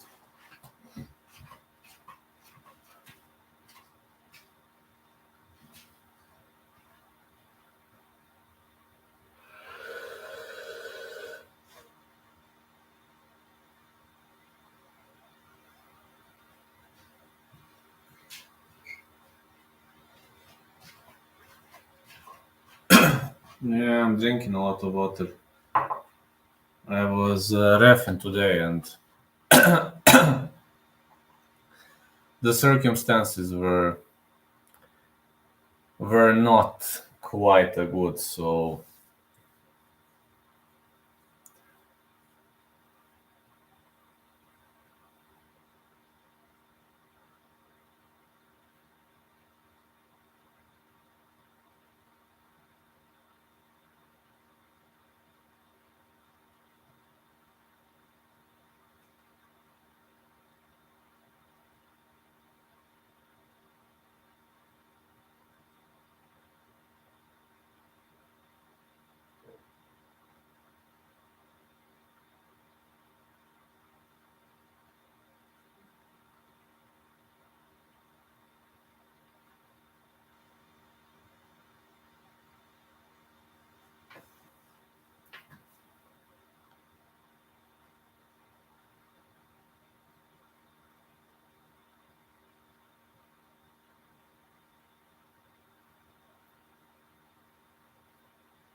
okay. Let's see this lightweight fight. Uros, the Dr. Medic, is a heavy-handed fighter and he'll be looking for a knockout finish. On the other side, his opponent will try to chase a different dream. He'll try to chase a different dream tonight. We got Omar, Venezuelan dream, Morales. Excellent kickboxer with decent ground skills, but Southpaw versus Orthodox. That's a combination I like to see. That really is a combination I like to see. Uros, the Dr. Medic, is going to fight.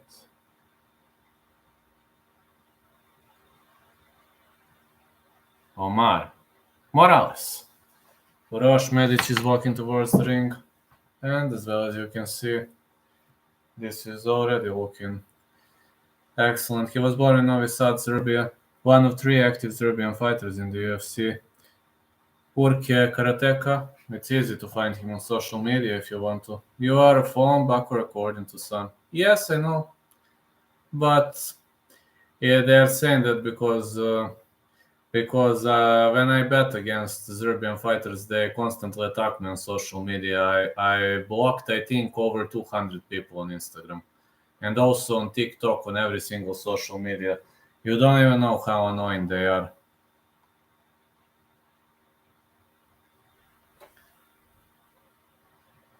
Seven first round finishes. Oh, that's awesome. Really awesome.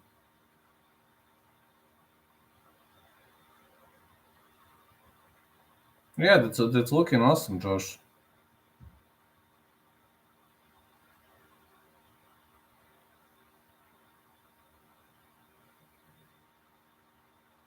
I don't even know how many people I blocked. Serbia versus Croatia. Who has better food and nature scenery?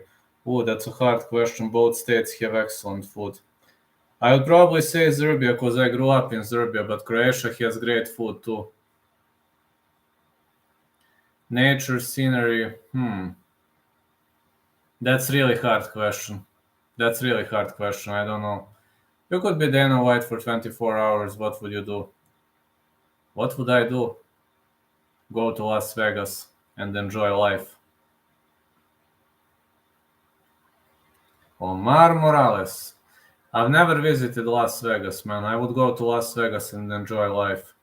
Omar Morales, Caracas, Venezuela, one of 4 Venezuelans. in UFC history. Omar Morales Jr., Omar MMA.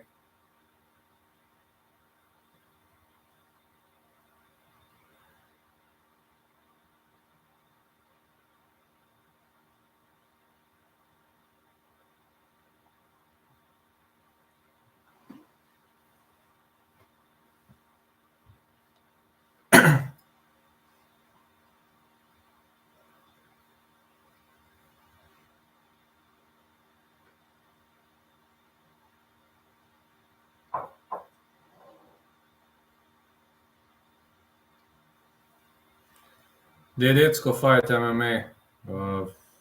Got no idea, man. He fought in wrestling and I didn't ask him. Think he did, but not sure.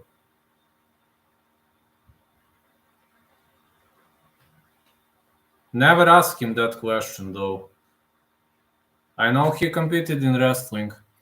Omar Morales has a lot of first-round finishes, finished 7 of 11 wins, 3 knockouts, 4 submissions, awarded UFC contract on Dana White Contender Series Season 3, Week 7.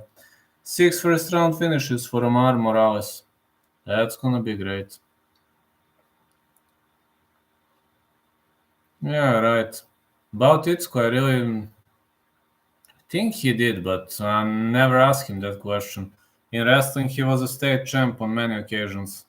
And Omar Morales 11-2, 36 years of age, 29 for Medic, 5'11" Morales, 6'1" Medic, 73 Morales reach, 71 is Medic reach.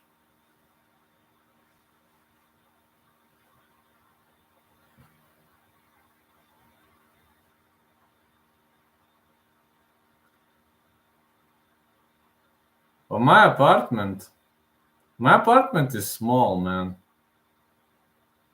It's small apartment, very much small. I live in 40 square meters. Uros Medic is very much ready to fight here. And now we got Omar Morales. Maybe one day, but I live in a very small condo, like 40 square meters.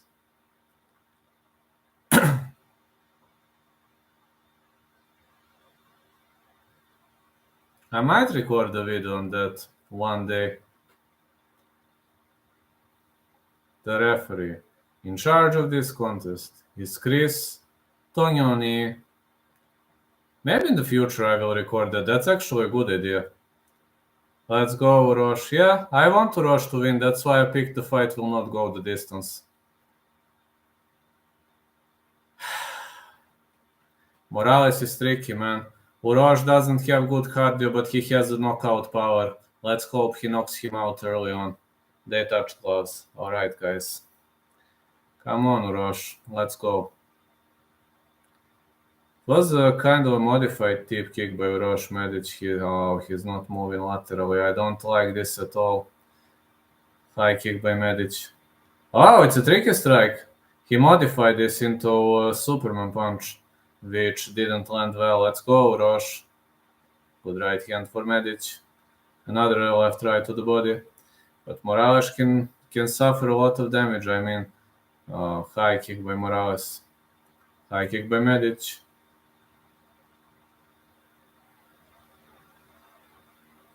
Big left right.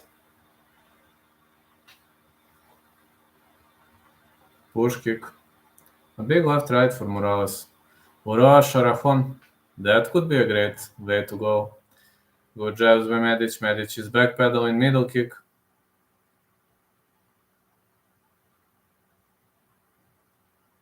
Another big left right for Morales. Morales with a side kick. Another side kick. Big right, but Morales misses with a looping hook. Very much cautious fight for now. That's not something I expected. Light kick for Medic.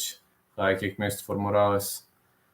Morales connects with powerful punches, but Medic does the same. Uros versus Vlad. Uros is a pro fighter, man. Good left right. Wow, big weaving overhand right for Omar Morales. Oh, it seems Medic is trying to copycat Johnny Boy. Johnny Boy John Jones, I mean.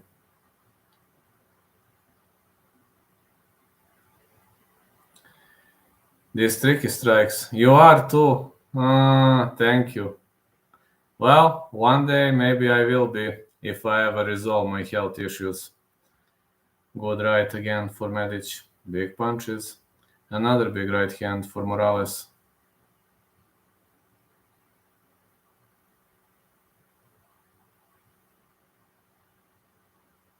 And the leg kick.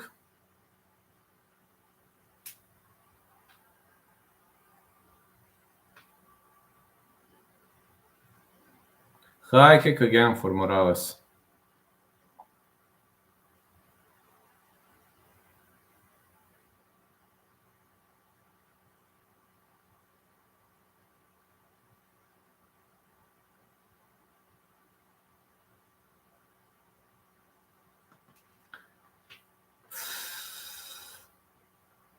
I think now boxing.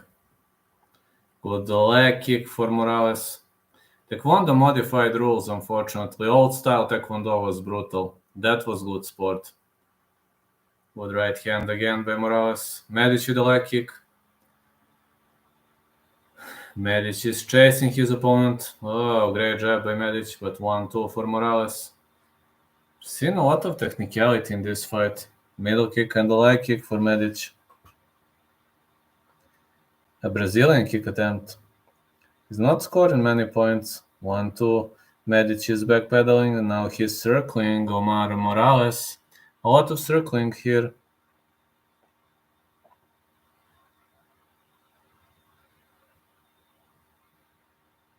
Omar Morales is trying to cut the angle off. We don't see much of a lateral movement, which I like kick for Morales, which kind of worries me. We got karate, modified karate versus boxing. Big right hand again. And again.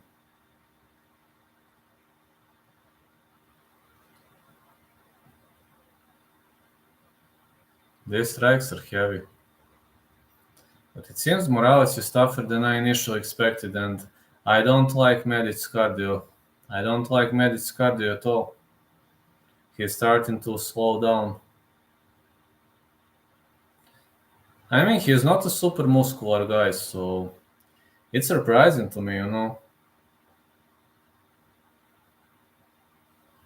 Big jab by Morales.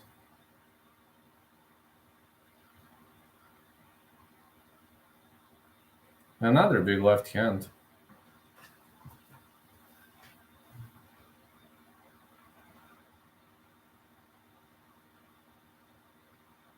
Big left right again. And again. Big left right for Omar Morales. Fighters in the clinch.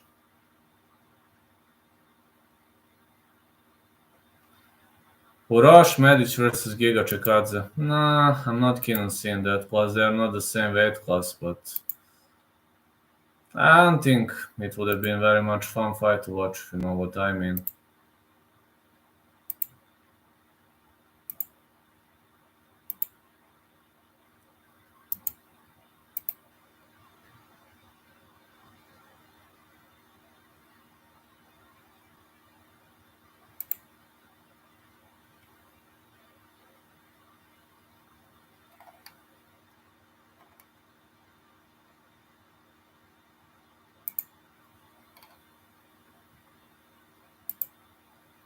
Very close round. Yeah.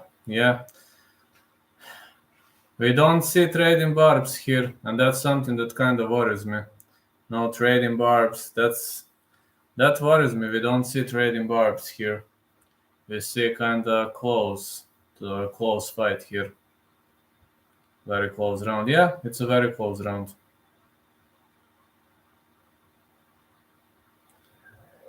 Nah, not coming to fruition, Josh. But a great idea. Medic marches forward. Push kick by Morales. Another push kick.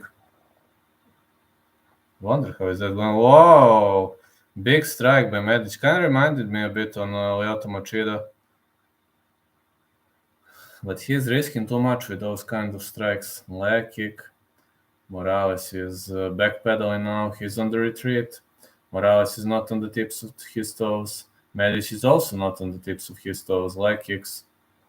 Morales likes to kickbox. Well, Medic with a Superman punch followed by a leg kick.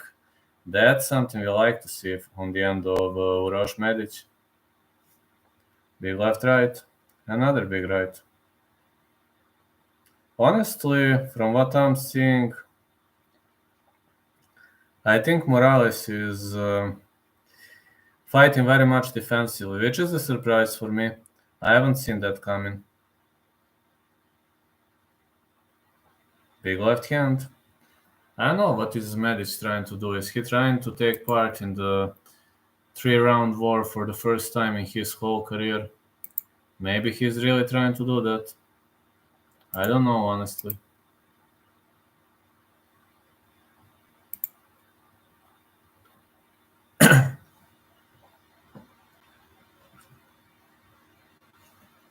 Whittaker. Ah, that's a fight to watch.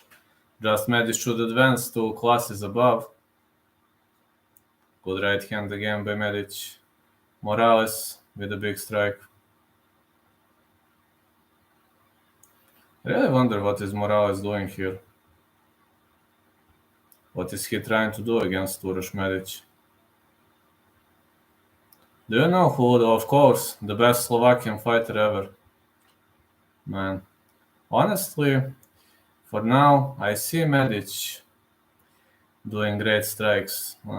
Technically, he is fighting pretty much decently, but one thing that worries me is the fact that Medic backpedals and slows down right now. That's not that doesn't impress me. I'm not impressed by that fact at all. So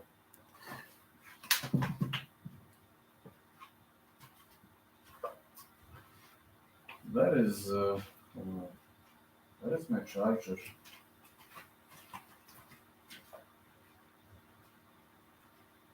Holy shit, man! I need this fucking charger.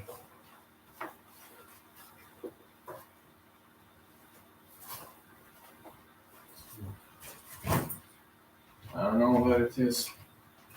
Never mind. I'm gonna find it. It has to be somewhere around here. Oh, it's a knockout by Medic. Yeah. Early stoppage maybe, but 3 out of 4. Wow, 3 out of 4. Early stoppage maybe, but it's a victory for Uros Medic.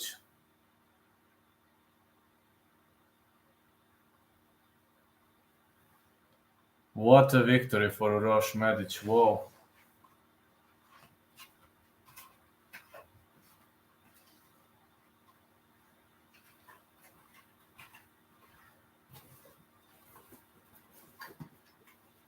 There is my charger. I need to charge this phone. Let's go huge straight. Yeah, it was a really huge straight. He is a vicious finisher. Yes, he is. Maybe a bit too early stoppage, but I'm glad Medic won. I'm very glad Medic won, lads.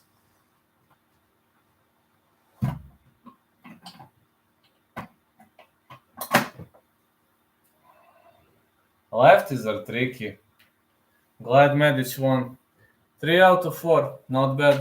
Not a bad start of the card. You can't say it's a bad start of the card, lads. Maybe too ambitious on your end, Josh, but I don't know. Let's just enjoy the victory. That's what I would like to do. What a way to win the fight, man. What a way to win the fight. It was a great victory by Uros Medic. Uros is a decent prospect. Yes, he is, but his gas tank is... I'm only worried about his gas tank. Congrats to Uros Medic. Yeah, I'm also glad he won, but I picked no distance because I'm scared of his cardio. His cardio is very much one of my favorite UFC prospects. Actually, he is my favorite UFC prospect at the moment. But I'm just scared of his cardio because his cardio is pretty much off point. Holmes versus Amedovski.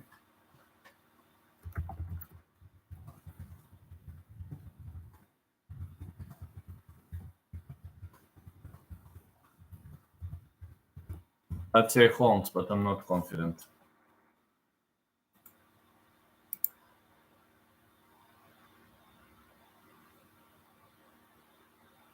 Are there any local MMA organizations in Serbia or Bulgaria? Bet you're happy about that, lad. Yes, I am. Of course, I am. Yes, the most famous Bulgarian promotion is Max Fight. It's called Max Fight. But in Serbia, you do have some. You have Serbian Battle Championship. I don't like that organization. You have some new organization. It's called Armada. I think it's called Armada. It's a new organization. You have Magdan. I think, yeah, Max Fight.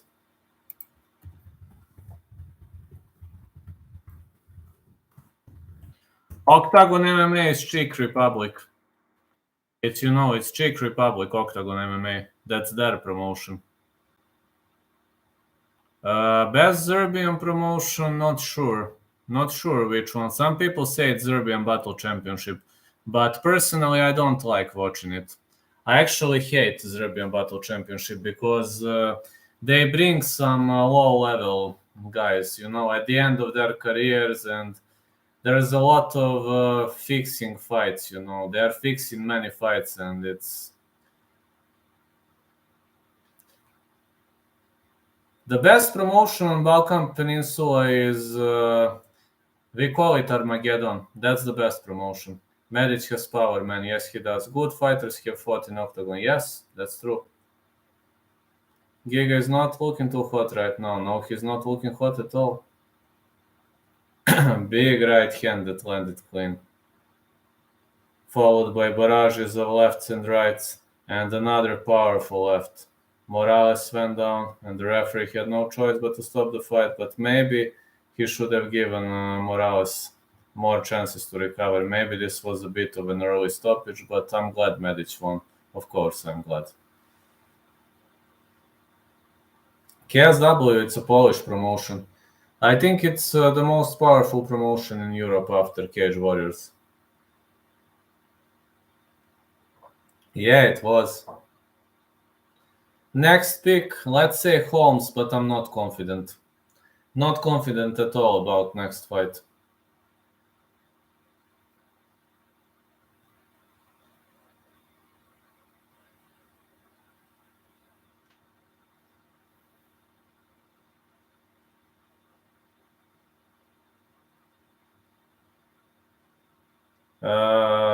Cage Warriors for me. And in Cage Warriors, you have USADA testing. In KSW, you don't have USADA testing, so it speaks for itself, isn't it? No USADA pool in KSW, so you know what that means.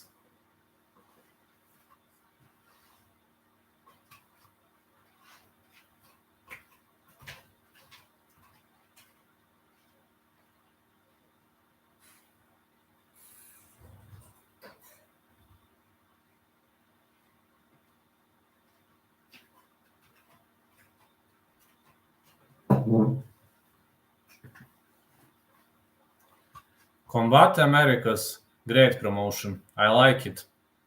I really like Combate Americas. It's very much underrated. People underrate that promotion a lot, and I like it. I actually love it.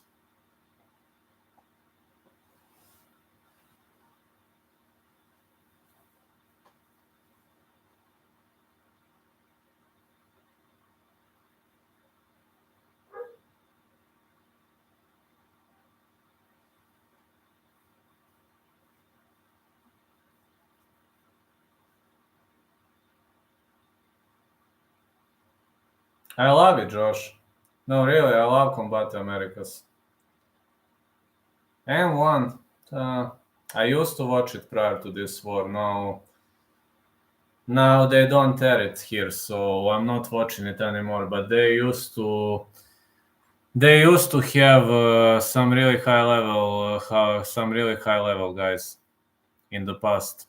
I don't know how it looks right now. They don't air it anymore.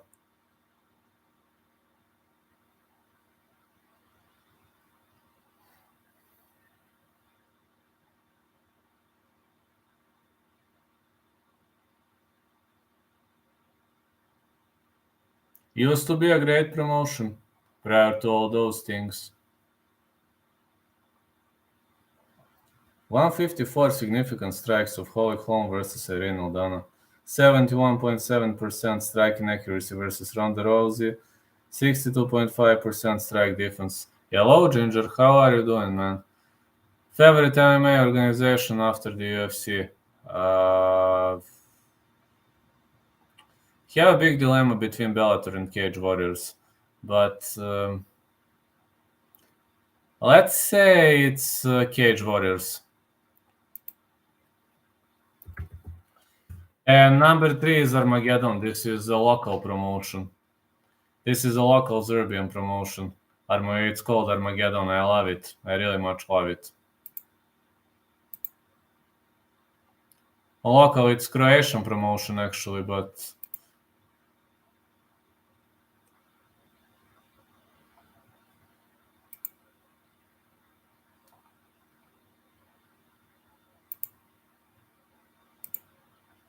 Rising. I like Rising. It's in my top 5, but it's not like top 3. Top 3, no, but top 5, yes. One FC is good. They offer more freedom, but Rising FC offers the best rules for strikers. Oh. I also like Votore, but Votore is how you say. It reminds me of the old school UFC. Votore, you have it in Poland. Bare knuckle fights, headbutts are allowed. You can kick the downed opponent. Pretty much nice rule set. WLF, so-so.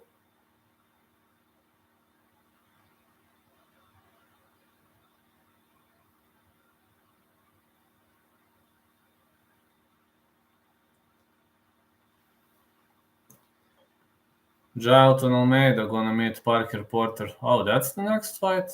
Wow.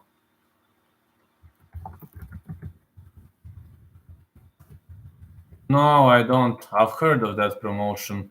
I've seen few fights, but I don't know which is the state.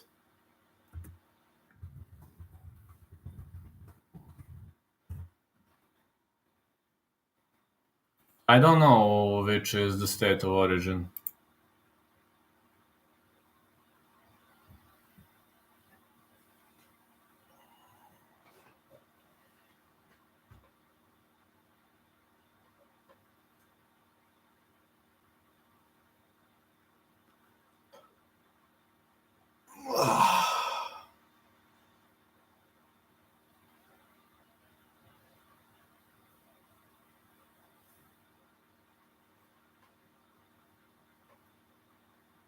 Let's go, let's go.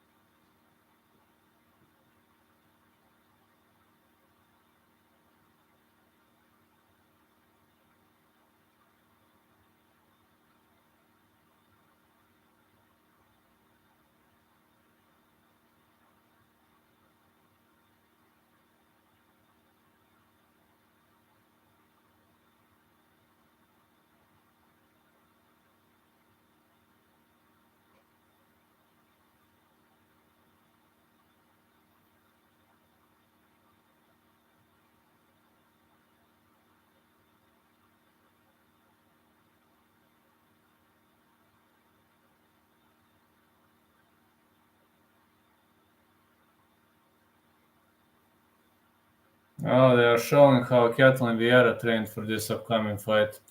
She really did a wonderful, wonderful job training.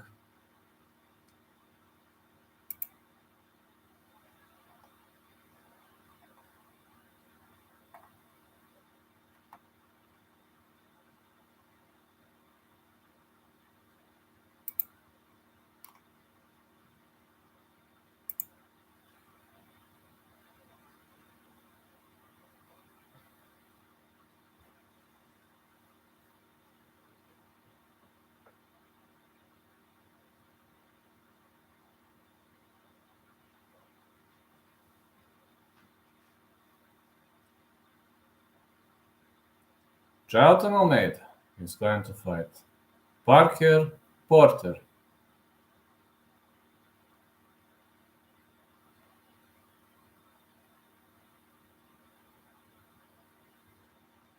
Yeah, it's Jailton Almeida. Now they are showing his Dana White Contender Series.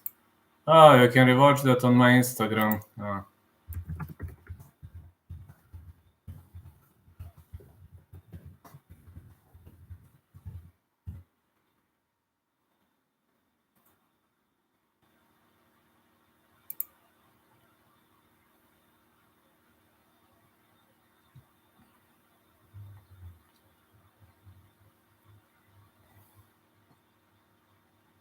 Parker Porter is going to fight Jailton Almeida. I just want this fight for the spectacle. What's going to happen when this fight goes down? I'm saying not going the distance. If I must pick a side, I'm going to go with Jailton Almeida. But Parker Porter has a knockout power, man. We mustn't underestimate him. Plus, this is a heavyweight. Jailton Almeida is not a heavyweight. Parker Porter actually only once dropped to 205, and he said it was a nerve-wracking experience. No. I can only do it for MMA or boxing. I'm not that good. I try to do soccer commentary, but it's hard. It's too hard for me. You must know 11 players and too hard. Not my world. 3-fight win streak for Parker Porter, 3 first-round finishes, 5 wins by knockout, 3 by submission. But Almeida is a knockout artist, Almeida is a submission specialist. It's the easiest for me to do for MMA or boxing. You know, there are 2 guys fighting or 2 girls, and you're enjoying. But you know, Josh, on my Instagram, that video, Slapped Ya Bitch, it has 30K views, which is awesome.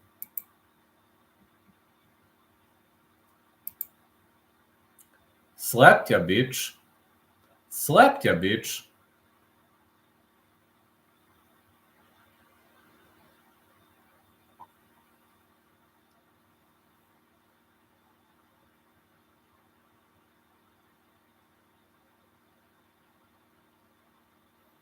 We got Jailton Almeida out of Salvador Bahia, Brazil.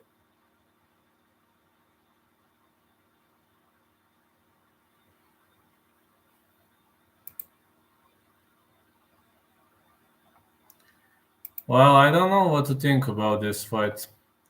I'm not happy because Almeida is moving 1 division up. Not happy because of it at all, honestly.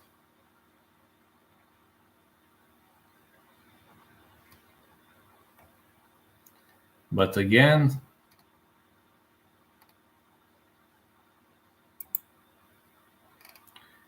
give him a shot, give him a chance, and let's see what he's gonna do. Jailton Almeida, 30-0 significant strike differential in UFC debut, UFC heavyweight debut, finished all 15 wins, 6 knockouts, 9 submissions, awarded the UFC contract on Dana White Contender Series, Season 5 victory. He is a very light heavyweight, only 225. I even consider him small for heavyweight. I think Jailton Almeida is actually very small for a heavyweight, so I mean small by size. Don't think this is a smart move, but it's his decision, right?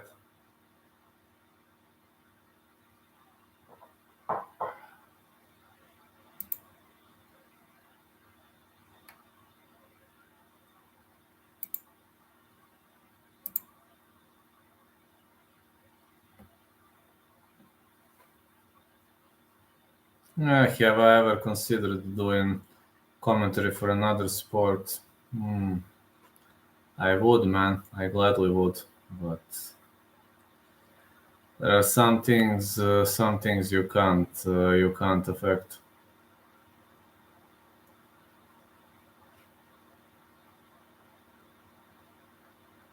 Jailton Almeida, 30 years of age, 37 for Parker Porter, 6'3" for Jailton Almeida, 6'0" Parker Porter, 2'4" Almeida, 2'6" Porter, 79 is Almeida's reach, 75 is Porter's reach, but Porter is big. Porter is massive. Believe me, fat guys are very dangerous. Never underestimate them. Especially like guys like Parker Porter. He can hit you with one powerful punch and put you to sleep. So just don't underestimate the guy. That's my suggestion.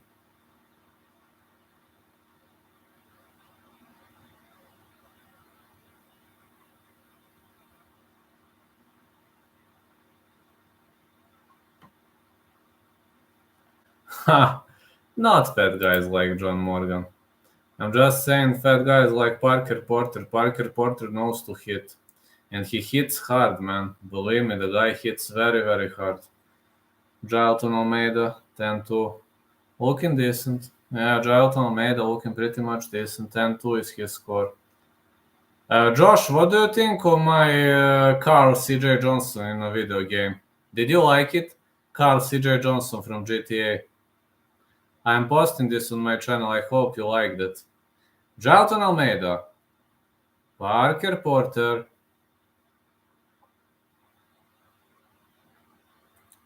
I wonder how is this fight gonna go. They touch gloves. Almeida with a high kick. He's trying to drag Porter to the ground, but trying to go for a trip. Not easy to drag Porter to the ground. Not easy mission at all. Porter stuffs a takedown and now they scramble up. Looking good with combos. So it kind of reminds you on Las Venturas, Los Santos, San Fierro. Uh-oh, Porter gets dragged to the ground. Either he's gonna get mauled, either Jailton Almeida will try to submit him. Yeah, CJ has Los Santos combos, Grove Street style combos, Las Venturas combos, and of course, San Fierro combos. Jailton Almeida is holding Parker Porter on the bottom. He will try to advance to the side.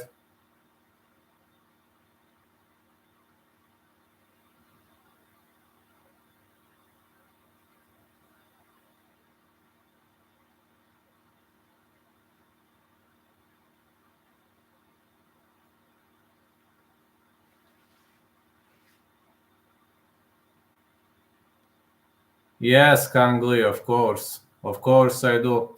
The best, the all-time greatest Vietnamese mixed martial artist. Almeida stays on the top of Parker Porter, but he can't get an opportunity to attempt a submission.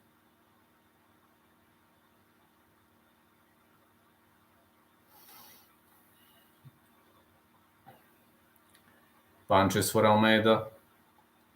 But he's just staying on top. I mean, Porter is not easy guy to destroy on the ground. It's not easy to defeat Parker Porter on the ground, so don't take this too easily, lads. Nam Fan. I remember Nam Fan. Kang Lee used to be my favorite when he competed back in the UFC. Jailton Almeida keeps landing shots. More combos by Jailton Almeida.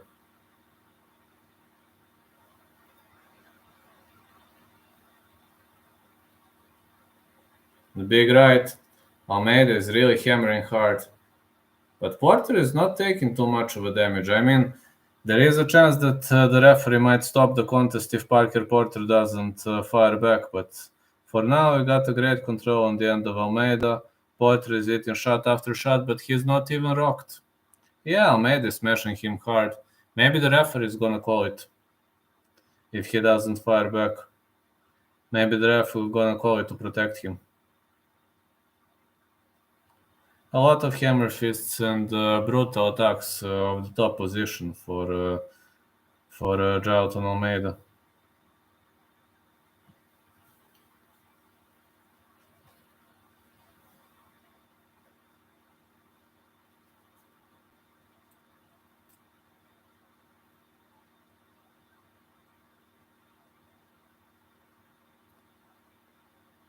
Absolutely agree, Josh. EBC човек. More strikes now. Porter is trying to go for a gilly. 25 significant strikes for Almeida.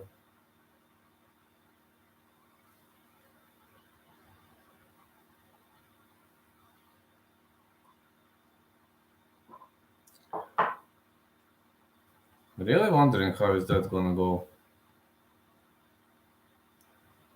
He disrespects Charles Oliveira. Yes, that's absolutely unfair, man. Don't like those kind of guys. They're just climbing too much on their high horses. Big right hand. Elbow for Jailton Almeida. He's smashing of the top position. And he's smashing hard.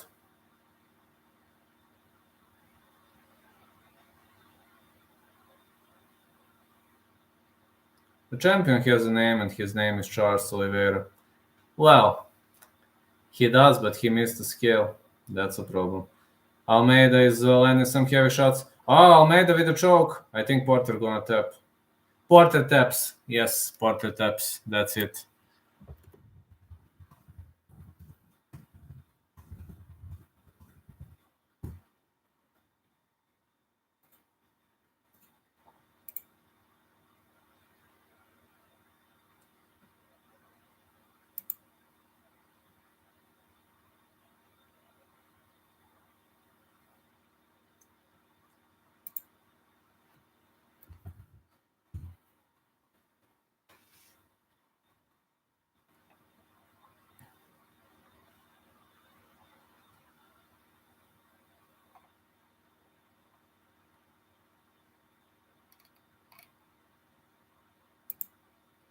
Charles is the champion. Belt or no belt? True. One more fight left on the card. Only one more fight left on the card. I mean, on the prelims, and then we're heading into the main card of the evening. Yeah, tap tap. It's gonna be a tap tap night. Let's tap it out. Let's tap it out.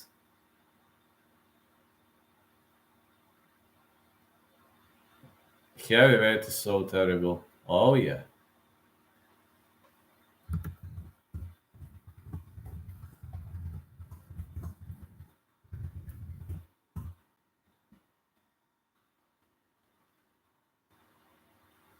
Almeida has 2 losses to regional bumps.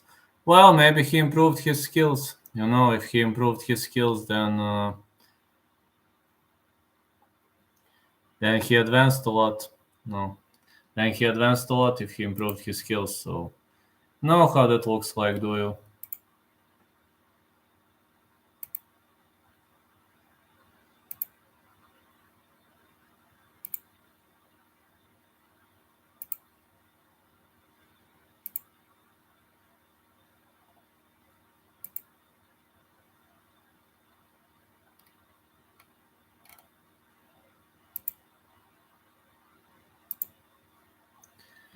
And he's destroying Porter, who's on a 3-fight win streak. Will he ever compete in BJJ? No, BJJ too hard for me. BJJ is too hard for me. I would try myself in MMA, Josh, if I resolve my health issues. I would try, why not, at least? At least amateur fight or something like that. Why not? I would try it out.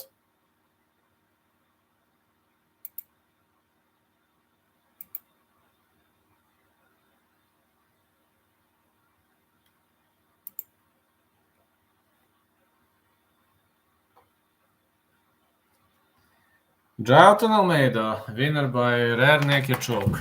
Oh, winner by rare naked choke, Jailton Almeida. Robert, stop talking crap. Who cares about regional bumps? Next fight, Holmes versus Almeida. Holmes versus Amedovski. Going with Holmes, but not confident. Really much not confident. But okay, it's still a normal time for Serbia, so I'm going to be pretty much okay right now for the upcoming event.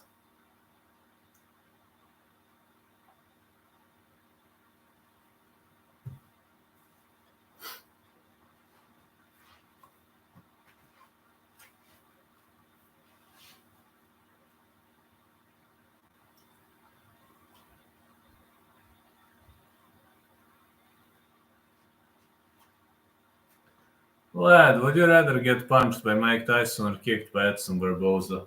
Punched by Mike Tyson.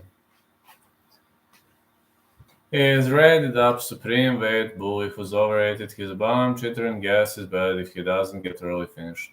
Spot 6'2" elbow. 6'2" elbow. That's interesting. Roided. 6'2". 10 push-ups for all your Slovenian and Kyrgyzstanian fans. Josh, I'm very tired right now. 6'12". Oh, 6'12" is something different. Now I'm very tired, Josh. I was reffing whole day, believe it or not. I was having some tournament today. I was reffing literally 8 hours today, and that's why my stream was a bit late in the beginning, because I barely... He is in shape while we're not, probably sitting on couch. It seems Josh is having an inspiration today. 6'12". 6'12" should be something like this. Hi man, what's a good bet I can place? I have no idea tonight. I placed one bet on Holm to win, $5. And I placed another bet, another $5 on Holm to win via decision, but maybe Njokuani versus Todorović not to go the distance. That could be a decent piece of odds. Did you miss me while I was gone, Vlad? Of course, man. No, I'm soccer referee. I'm not MMA referee, I'm a soccer referee.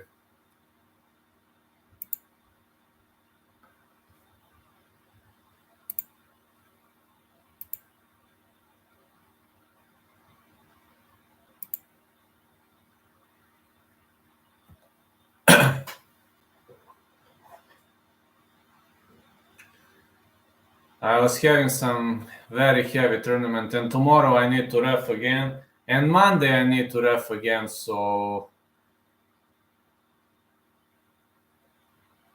I don't know what to say, man.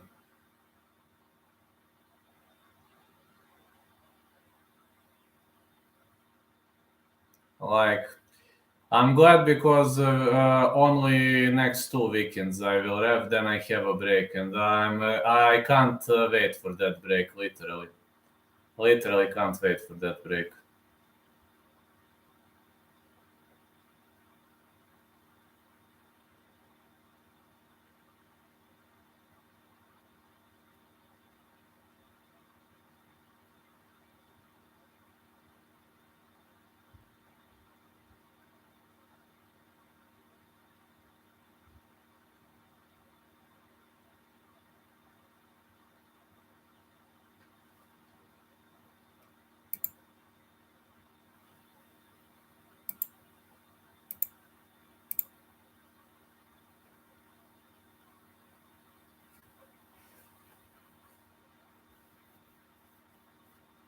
Alright, let's wait for the next one. Joseph Holmes versus Alen. Amedovski. Am I okay with this one? Man, Joseph Holmes so unpredictable.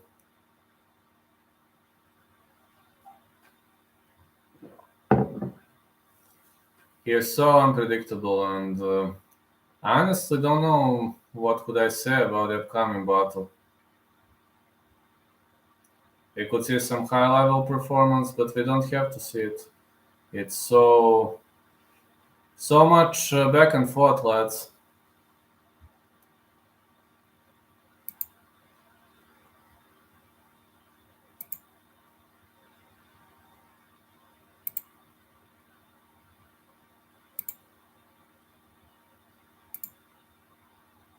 Anelia is good. How are you progressing with the vid, Josh? I know you've been very busy, but Anelia is feeling okay. She is fine. She's now in Bulgaria. I think she has just finished some school. I think she's going into school for basketball coach, I think. Something like that. Is it basketball coach? I think it's basketball coach school. Not sure.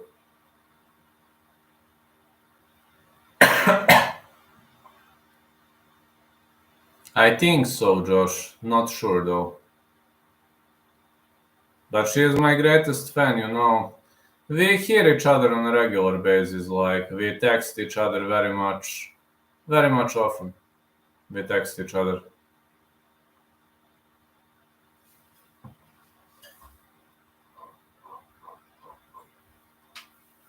Anela is playing for some basketball team too. I don't follow much of a female basketball. Also in Bulgaria, female basketball is not on high level. So, and you know that I'm not much into basketball. So,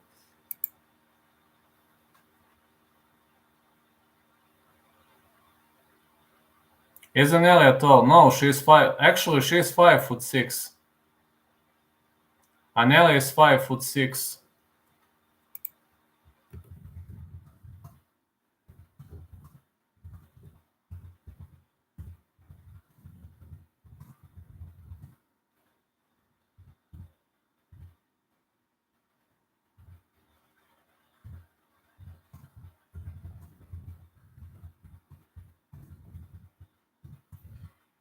Robert, I have no friends at all, man, and I function perfectly well. So you're not insane, man. You're perfectly normal.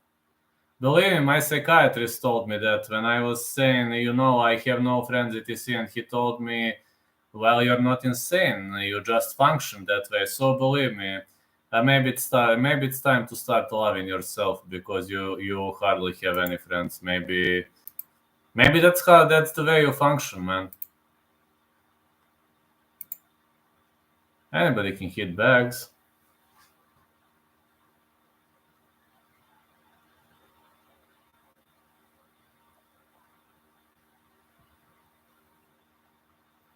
I mean, I also have no friends and I'm functioning pretty much well. Thank you, brother. I wrestled in high school. I'm a nightmare matchup for you. Kings. Leon died of fighting for the title in Jamaica. Hey, I've heard some rumors about Leon versus Hamzat for interim. I have Amedovski. This is 50-50 for me. I'm gonna say Holmes, but I'm not confident. I'm super not confident in this one. Man, Leon's bouts always get cancelled, plus he's so unlucky. Undefeated since 14 years old in fights, bro, in the street. Yes, absolutely. You ask that question to Guru every single day. I've seen many people asking Guru that question.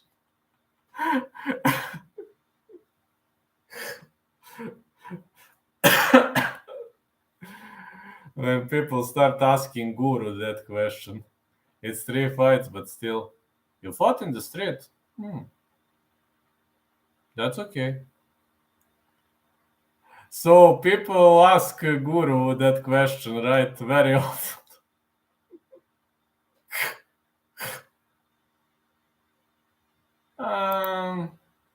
No. No, it wasn't, I think.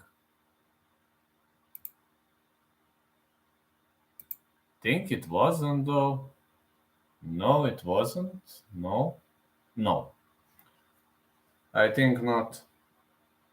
But you know, it's funny when somebody asks that kind of question. It's very funny. I'm supposed to take you seriously when I talk about street fights when you were 14. Figures height.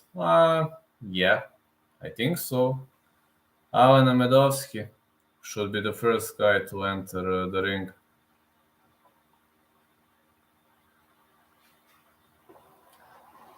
When people start asking Guru that question, chat becomes very, very funny.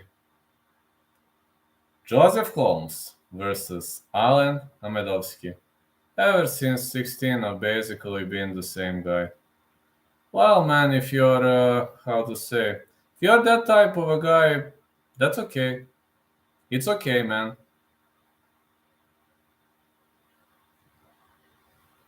If it works for you, then it's not a problem.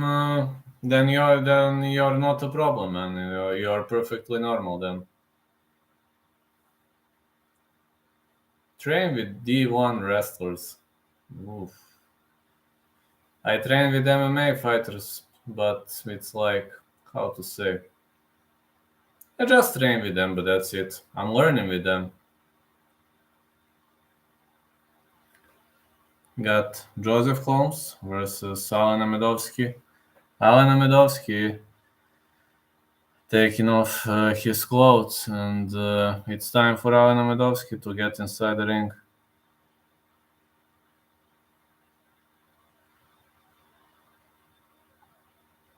I think he is the one and only Macedonian fighter on the roster right now. 6 first round finishes, 5 wins.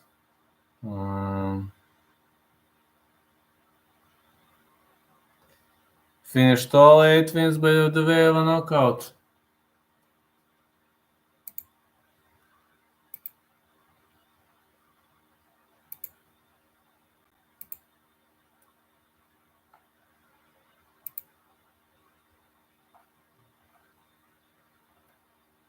Really much looking forward to it, lads. Hey, how are you, John Rambo? I placed a bet on Holm to win, and I placed another bet on Holm to win via decision, so that's what I played. Let's see. These G guys have no takedown, bro. You're gonna be in trouble. It's not simple as training a couple times. It will look like Topuria versus Hall. Now we've got Joseph Holmes. That's what I played, so let's see. I just hope Hall is going to win. If she doesn't, I'm gonna lose $10. Joseph Holmes is now marching forward. But Guru is funny when he starts losing bets. Oh, stupid if you think we don't take takedowns. I'm sorry, bro. I'm just trying to give you a picture of it to make an informed decision. I can wrestle, dummy. Epic. I'm learning to wrestle, Josh, but I still don't know. I know cage wrestling solidly like cage control etc. I know it solidly, but wrestling off the cage, not yet. I still suck at it, but when I'm on the cage, that's different. Now I have a feeling on the cage, at least.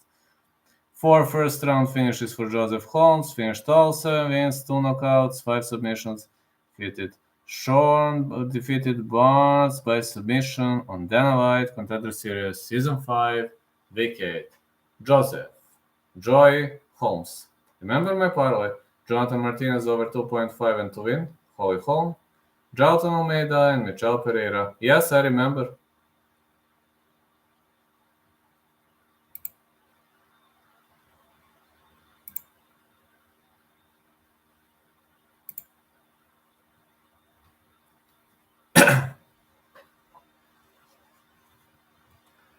Fight goes the distance. Actually, I think that's the smartest. Bet here. I think that's the smartest bet here in this situation, lads. I really see it as the smartest. Yeah, fight goes the distance. I really think it's the smartest decision. I think it makes sense, lads. If I win the parlay, I turn 200 into 1014. That's awesome, man. That's outstanding. Thank you, man. You would panic if I had your back. What do you do when punches and elbows are falling on your head? Fight don't go the distance. Fight don't go the distance. Sorry, guys. Sorry. Sorry, I'm forgetting because of those meds, and sometimes I don't see well. Please, sorry, guys. Please, sorry. These meds are like creating a mess in my head sometimes, so not intentional. Thank you for the correction. Always, if you see me making a correction, you can always help me. Of course, I'm not going to get angry for constructive criticism. This is always fair. So thank you for correcting me, lads. Okay, commercial break in progress. You don't know how to defend submissions. I haven't asked you, Josh, do you have a favorite submission? Like a favorite, like your kryptonite? These guys, Dutch gloves. Let's see. I really have no idea who's going to... Whoa, Holmes with leg kick. 1-2 for Holmes. Amedovski is very aggressive. Holmes is moving laterally now, left-right. So much aggression by Amedovski. Leg kicks again. Another leg kick. Big left hand.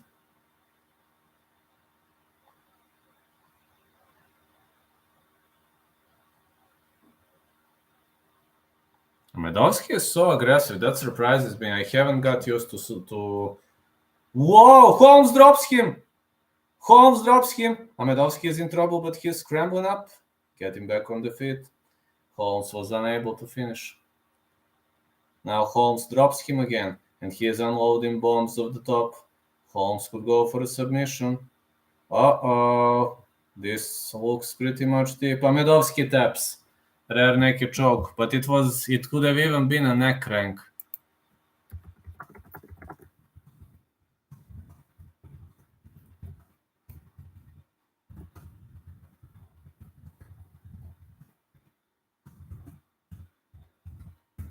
I think Amedovski gonna get released from the UFC.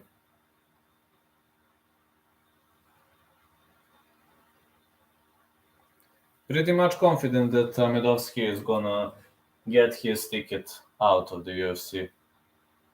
It's gonna be one-way ticket for Amedovski.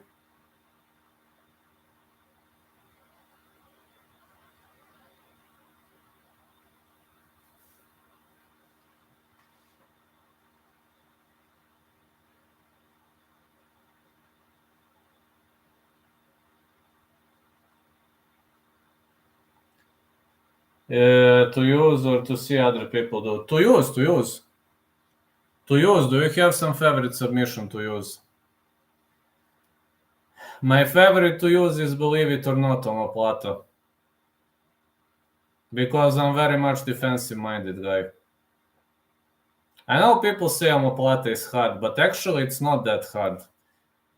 If you can feel the moment. But my teacher was always saying, like, Vlad, how can you do omoplata so often? I'm like, well, because it comes natural to me. For example, Dar's choke is too hard for me. Anaconda is fine, but Dar's, I don't know how people do it. Literally, I have no idea how people do it.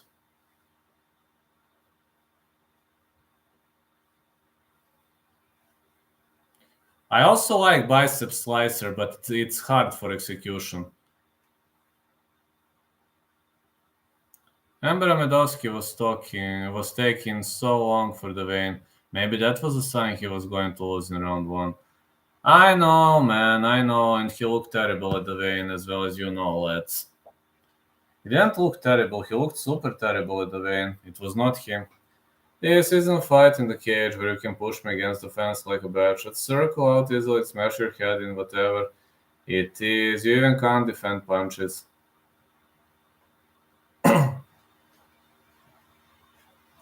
I know Amedovski was late at the vein, and I told you that something's not on point. You remember if you followed the vein, my guys. You remember when you followed the veins you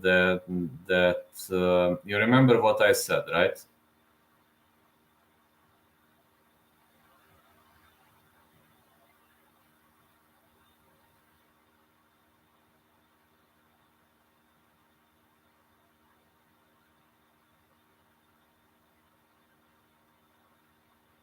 Good question, but I think my favorite submission is probably rear naked choke.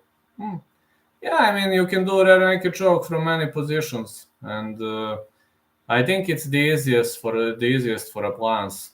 It should be rear naked choke. That's at least what my BJJ coach was saying. We cash the bet easy. Yeah, you cash the bet pretty much easy. Way to go, man. I'm really, really glad that you cashed it out. Really glad, man. But you were right, fight not going the distance.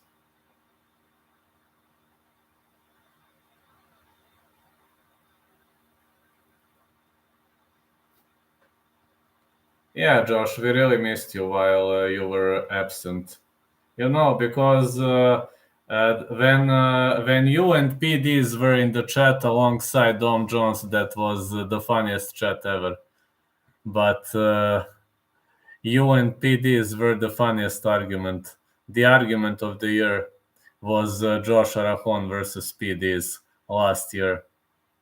And you said PDs versus his cousin. That was funny.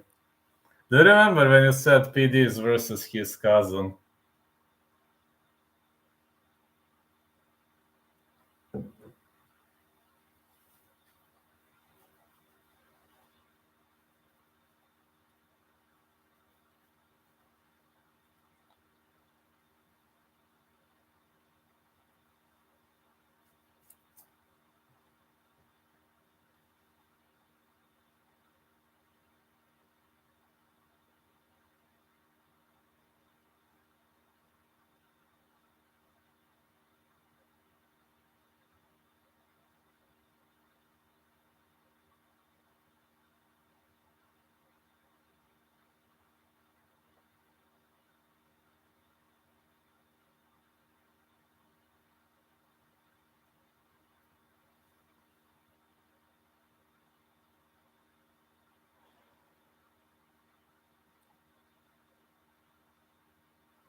Oh, I'd gouge your eyes out when you're coming in. I'll gouge your eyes. Two epic guys. This is becoming interesting. Yeah, the little 30-minute multi drills at the end of jiu-jitsu classes have me worried.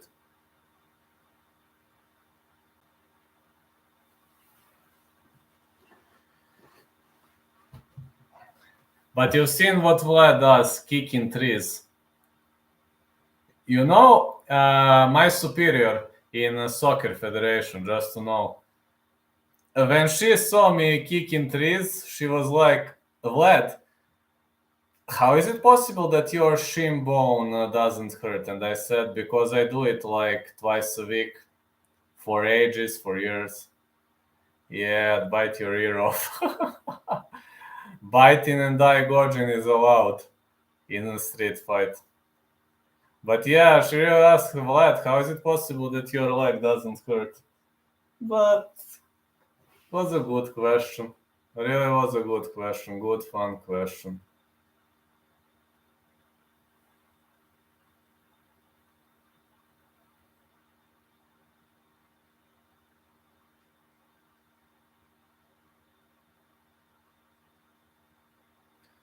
What are you going to do when I hit you with a 1-inch punch rope? I also know the forbidden techniques of the ancients. You wouldn't get to me, you have to get in the clinch. Oh, it's like clinching up with Calvin Qatar. Yeah, it's hard to clinch up with Calvin Qatar if you can copycat his skill set. Just to know, lads, I'm gonna have a main card on my TV, just to know, because my local TV station is always adding main cards. I watch those things at UFC on Fight Pass, though, but my local TV station is adding main events, so looking great. Robert Sell is a keyboard warrior. Nobody cares about what you can or cannot do. I might get KO'd.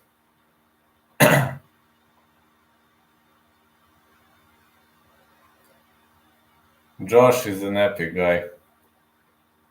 When Josh is in the chat, it has to be an entertaining chat.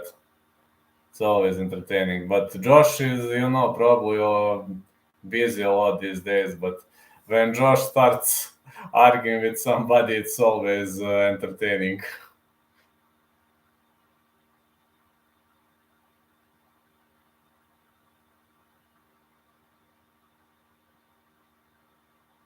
As a matter of fact, I think we just saw that technique with Amedovski and Holmes. He didn't get hit and got KO'd. I know exactly what you're trying to say.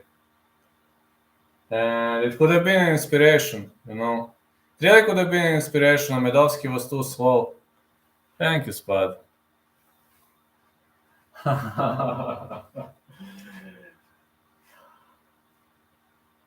I was laughing my ass off yesterday because that guy who shared me in the story, that most popular Balkan fighter, Vaso Bakočević, you know what happened? This is funny story. You know what happened?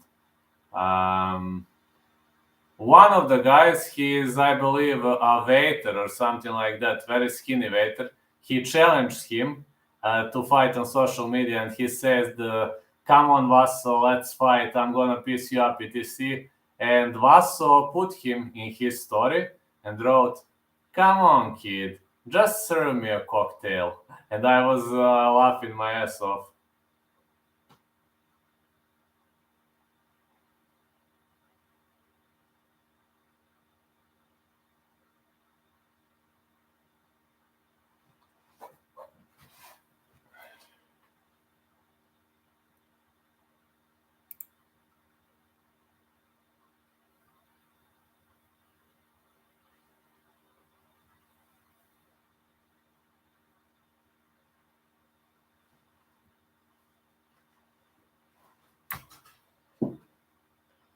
And but that waiter, he has probably never fought in his life. You know how funny it looked. I was like rolling out of laughing. Robert, you said to me first I'm out of shape and I'm just responding, then you cop out with spot for help. That's a quitter's mentality right there in life. This chat is becoming interesting. This is becoming interesting.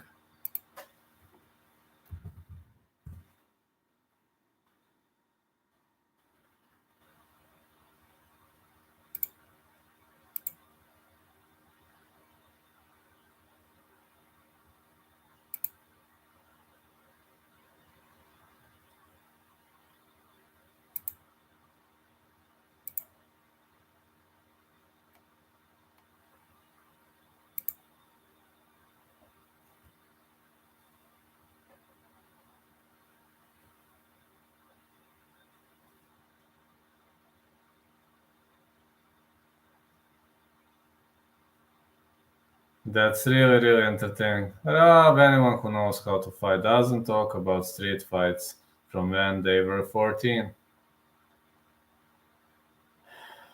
When it comes to street fights, I didn't have many of them, only when I was defending myself. I've been attacked a few times, but that's it. I was just defending, so maybe in... That's okay, maybe we have a different rule set for street fights, which I respect too.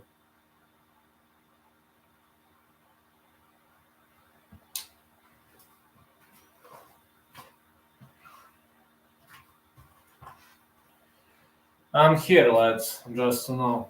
I'm sitting here, reading the chat, enjoying your comments, and I'm having fun tonight. Yeah, I'm really having fun tonight. Having fun after a long, long time. Didn't think you could get CT from Jiu-Jitsu.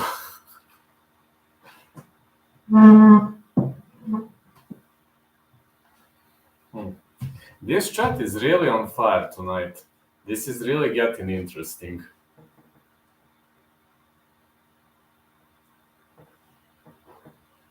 Chat is on fire tonight.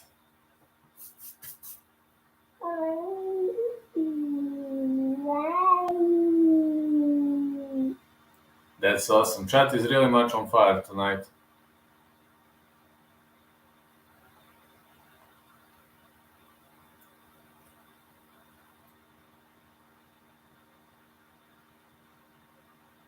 I'm getting CT from reading your comments.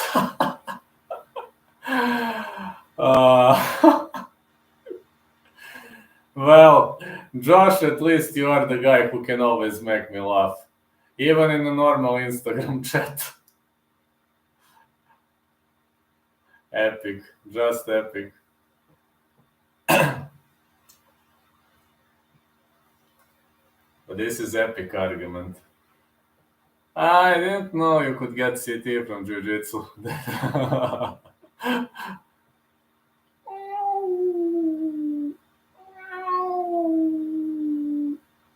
Yeah, looks like a cat, but I mustn't meow louder because it's the middle of the night. But I would meow louder if it was not the middle of the night, lads. But I mustn't. So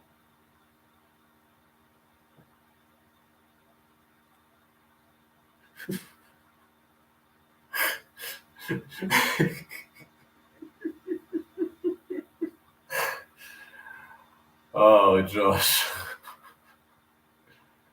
If I read your comments, I'm gonna laugh all day long.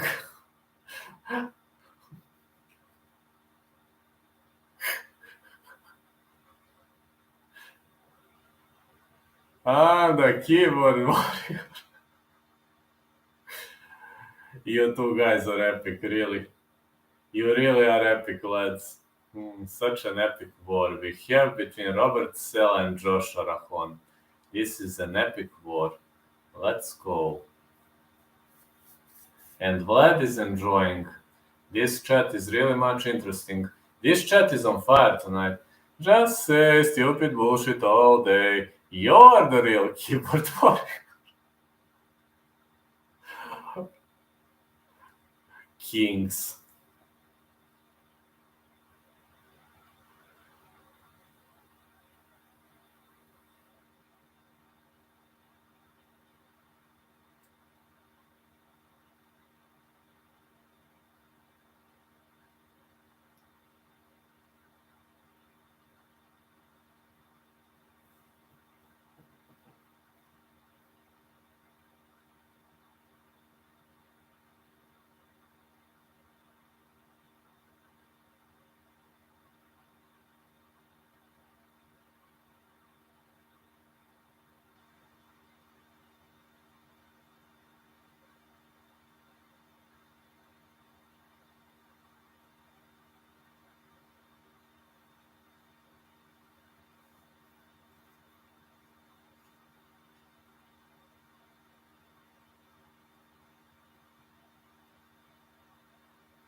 Well, we're still waiting for the main card, and I'm 5 out of 6, so I should give you my next prediction. My next prediction is Polyana Viana to defeat Tabatha Ricci. That is my next prediction.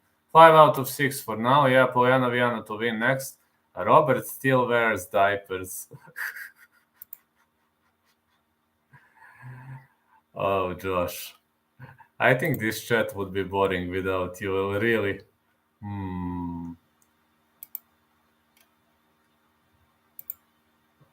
That was a verbal submission when you asked Spot for help. I declare victory as the true warrior of the keyboard.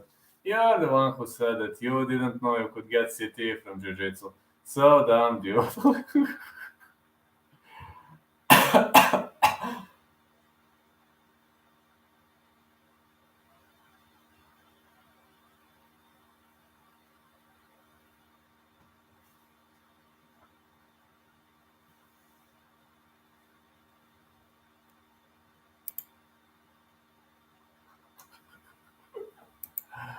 Oh, my epic guy, Josh. Let's go. It's getting more and more entertaining here. Maybe by fluke, the average person isn't getting a big time CT. Well, in BGG, oof. I've heard some cases of potential CT in BGG, but I've just heard rumors. Oh, thank you, man. Thank you so much, Nosy Boy, for the chat. Just made 150 quid on your Blatzy pick. Cheers, brother. My job doesn't pay me 150 pounds in a night. Thank you, man. That's literally part of jiu-jitsu marketing. Nice one. Thank you, man. Thank you so much. I'm so glad. So glad you made that money per one night. I'm so glad, man. So glad. I was pretty much, Blatzy was one of my more confident picks. So thank you so much for this super chat, man. 5 quids means a lot to me, as a sign of respect. Thank you so much. Thank you so much, man. Nice one.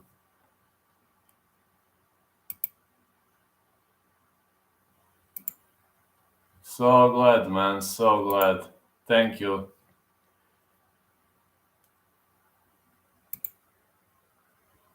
Guess it doesn't even work for them, so I'm sorry, Roma. We wasted that money protecting her little boy. Epic, lads. Just epic. This is looking epic right now. And the first fight, I'm saying Polyana Viana to to win Tabatha Ricci. One and only upset that I'm fishing on the card is Polyana Viana to defeat Tabatha Ricci. Actually, I usually pick 3 or 4 underdogs, so I'm a bit worried, lads. I very rarely pick only one underdog. I don't know why I picked only one. I'll be honest, but it is what it is. Unless it's a full clash of heads, I don't see it. Um, My coach Itko was telling me that you can also get CT from wrestling.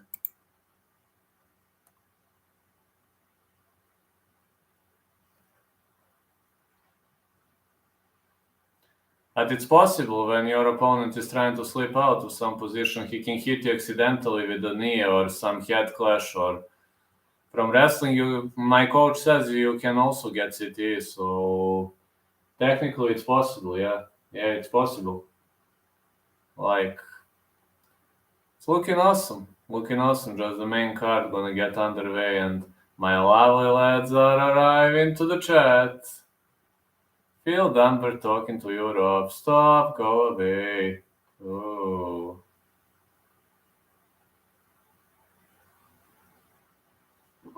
Getting quickly back.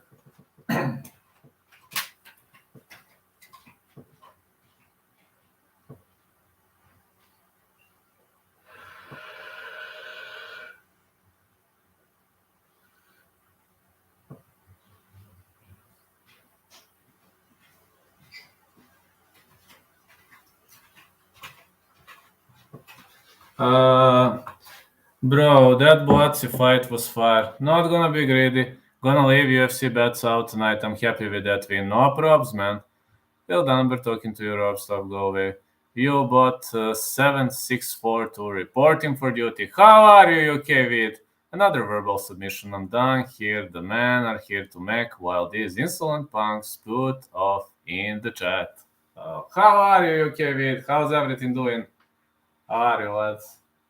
Luckily, I have this one on TV, so my UFC Fight Pass is off now, watching it. My lovely TV, as Fight Channel is airing this, and I'm looking forward to it.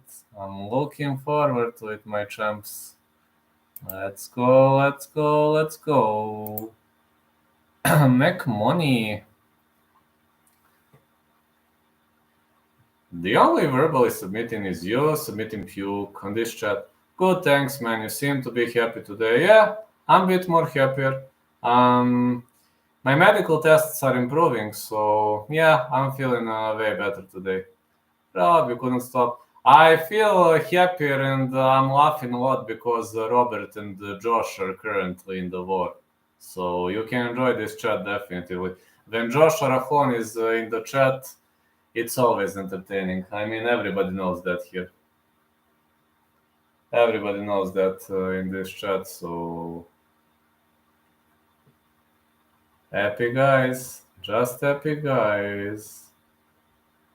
I love you all, guys. You rock. I wonder where is Ranch today. Yeah, maybe he's busy. Maybe this is not normal time for him, but anyway. I love Renji, boy. I really miss Renji.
Cormier, Felder, and Dionanik. Thanks God we don't have Michael Bisping in the chat. So glad we don't have Michael Bisping, lads.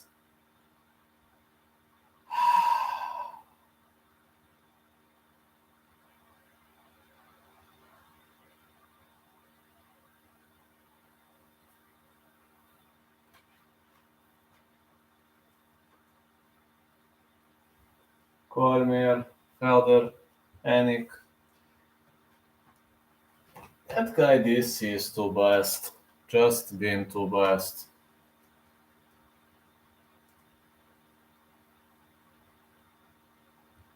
Michael Bisping versus Darren Till. I really wonder who would win that fight. Bantamweight rankings, Holm is number 2, Ketlen Vieira is number 5. This looks like a great way to go. Many people believe Ketlen Vieira is a dangerous opponent, and I agree with that assumption. She is dangerous. Can she pull this out? That's a good question. I still don't know the answer, but I hope to find it out soon. Chloe the preacher's daughter, Holm. Oh man, I don't like these commentators, not in personal ads, but I just don't like them. I really don't like them.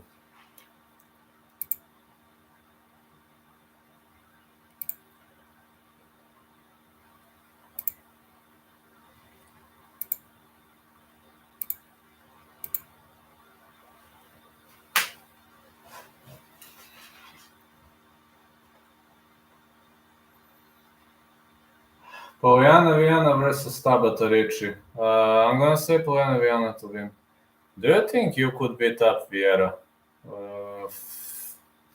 Hardly. She is a skillful fighter, and I mean I'm training MMA, but I'm still not that good. I know to strike very well, but my wrestling is super questionable. So if it's only striking, then I would have good chances, but I'm telling you, my wrestling is questionable. I'm learning to wrestle right now, so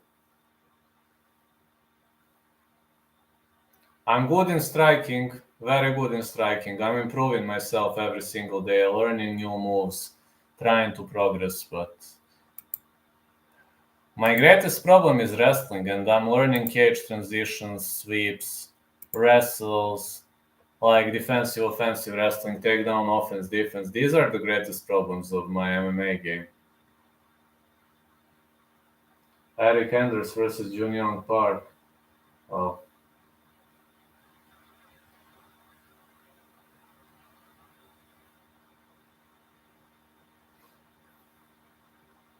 Iron Turtle, Jun Park. Do you think you could beat up Zubeira to Kugo? No, I can't beat him. Zubeira is too good. I only think I would have chances against CM Punk or Mike Jackson. Eryk Anders versus Jun Yong, the Iron Turtle. Park. Laura Sanko is the reporter. How about Dana White? Oh, I would gladly fight that guy. He irritates me a lot. I think I could defeat Dana White, because Dana is only talking. I'm not saying he doesn't know to fight, but if it's MMA fight, I would have good chances. Jun Park, out of Seoul, South Korea, 1 of 7 active South Korean UFC fighters. Ninja Turtle, 1991. Slap him on his bald head. Actually, I don't use Stockton slaps. But you know, that video on my Instagram has 30k views, that Stockton slap. You know, that Stockton slap, it has 30k views on my Instagram.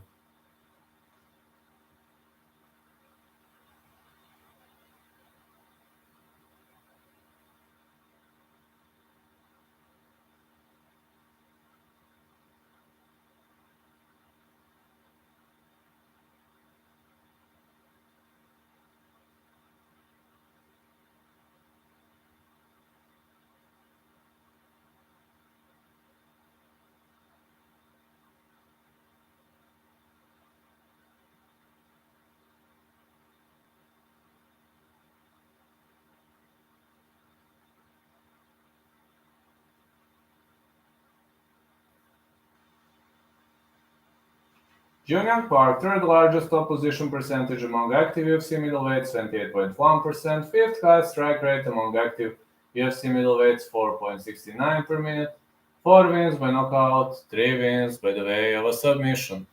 Think you could beat David Benavidez. If it's MMA fight, I would have chances. Against any boxer, if it's MMA fight, if it's not like very high class, like heavyweight or something like that, if I drag the fight to the ground, I would have chances. But or if I kick to the legs, I would have chances. Eryk Anders, San Antonio, Texas.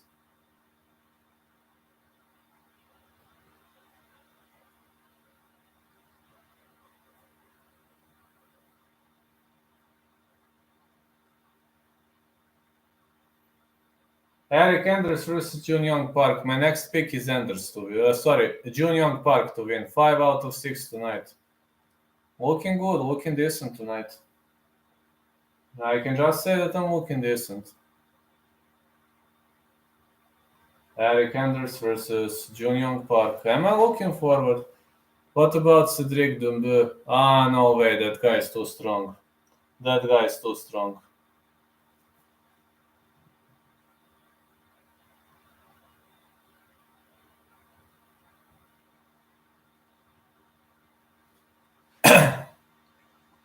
Eryk Anders, former LFA middleweight champ, 7 first-round finishes, 8 wins, by the way, of a knockout.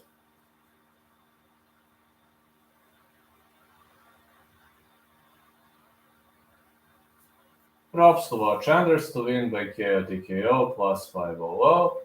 Park to win by KO TKO plus 350. Think you could beat a chimpanzee in a fight? No way, chimpanzees are strong, man. They're extremely strong.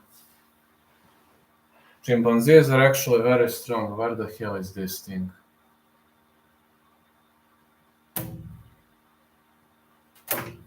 Oh, I hate flies. Too many flies flying around. 6'1" for Eryk Anders, 35 years of age. 5'10" for Young Park. 31 years of age. 75 is Anders' reach. 73 is Young Park's reach. Yeah, I share your can bite and claw too. Absolutely. I share your thoughts. Share your thoughts on that one. Absolutely share your thoughts.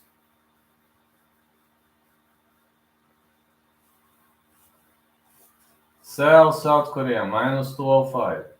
Favorite.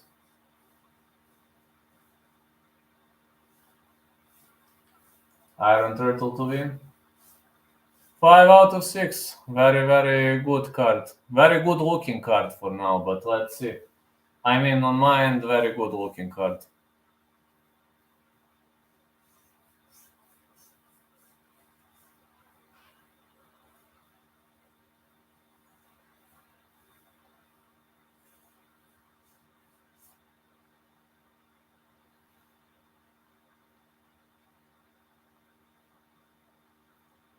Jason Herzog is a referee. Chimp versus Brock Lesnar. Chimp wins. Think you can beat an ostrich? I don't know. Okay. Sorry. Young Park. Eryk Anders. I'm allergic to something and it's killing me. Alright, let's go. Eryk Anders keeps marching forward. Leg kicks for Young Park. Good left, right. A big left for Eryk Anders. He's trying to drag the fight against the cage. Eryk Anders' special skill is cage control, so don't be surprised if he tries to drag his opponent against the cage. I don't know, maybe. Young Park with the knee. Eryk Anders wants to go against the fence.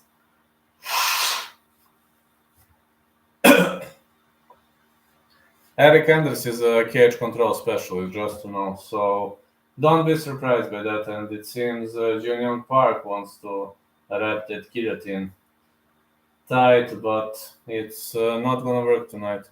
He might, but I think he might die also. Everything is possible. Everything is possible. Let's see.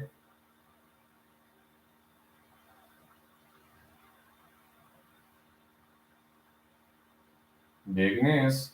The referee breaks them up. Oh. It was a nut shot, actually. Iron Turtle excuses for a nut shot, and it's time to get underway. Anders marches forward.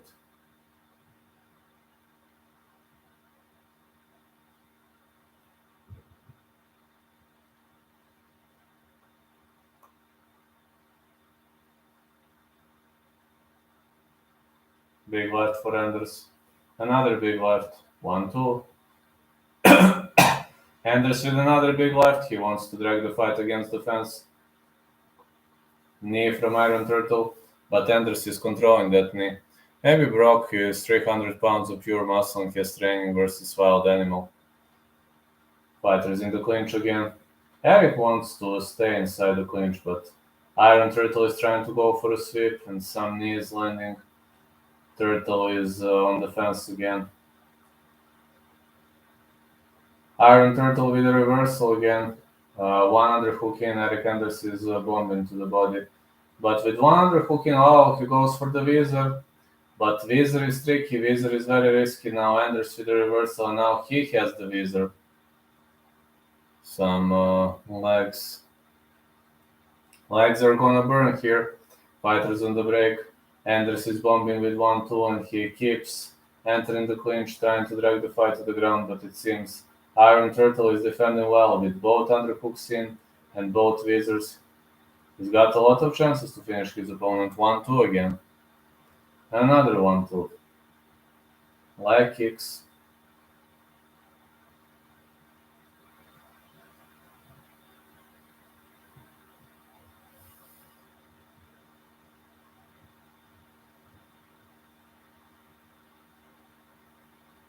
Jun Park is a master of fighting like long range leg kick by Jun Park.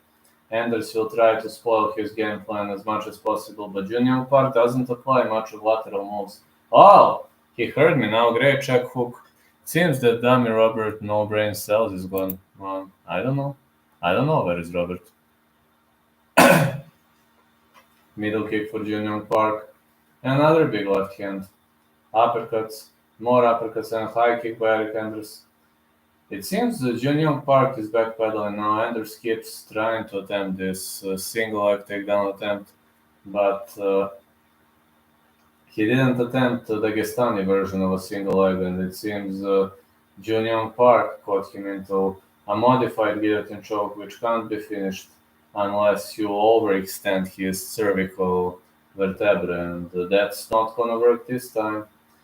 It seems Jun Park is pretty much sandwiched against the fence, and we don't see much of the action here. I think the referee is gonna break them up because there is no activity. Eryk Anders trying to drag the fight to the ground. Jun Park is on the bottom. Jun Park is actually very, very decent in defending now. He's turtling up, getting back on his feet. Eryk Anders goes with a high kick, but Turtle is showing like this. Oh, big left right. I understand, Josh. You don't have somebody to argue with. Flying knee for Jun Park. I don't know. This was a close round. I mean, Anders was holding him against the cage, but he didn't do much damage, and the judges value damage, so damage is the first parameter. I don't know how is that gonna play out. With these judges, you never know. Like, you really much never know with these judges.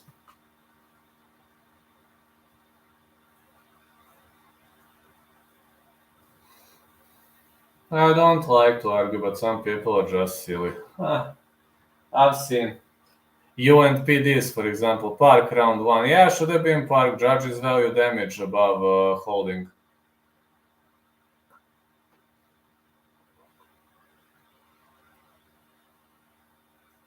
I didn't say Park is a lock. I didn't say Park was a lock.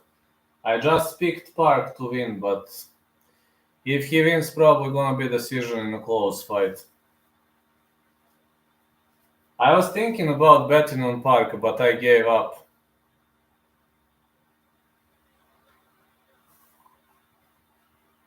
Knew it was 50-50. Park did not win that first round, bro. We'll see. Light kick for Park. Anders is doing a great job. Another light kick. Anders is doing a great job spoiling his game plan. Park is attacking with light kicks. More leg kicks. 1-2. Anders misses with a leg kick. More strikes for Park and another leg kick. Anders is trying to shoot in. Park is defending nicely and Anders drags him against the fence. Park is trying to work his way up. Anders is hooping on the back, but it's very hard to finish the Iron Turtle. Anders' wrestling is pretty much on point, but it's very, very hard to finish Park. Park on the break. Big left, right. Leg kick for Park. Park is scoring more clean points. Anders is moving, but he didn't do much of a damage in round 2. A lot of people were all over here. Park might win, but they were betting being delusional about it. Uh-oh, Anders seemed rocked for a sec. 1-2 Anders. Uppercut for Anders. Park is stopping him with his jabs. Anders now on the retreat. Big weaving overhand right. Leg kick for Park. Seems Anders is trying to get into the clinch, but 1-2 Park is just too fast in the clinch.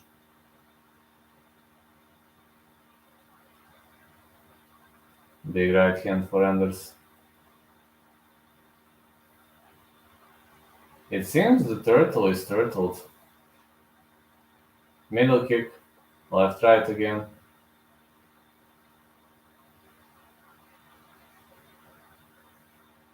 More big strikes for Eryk Anders.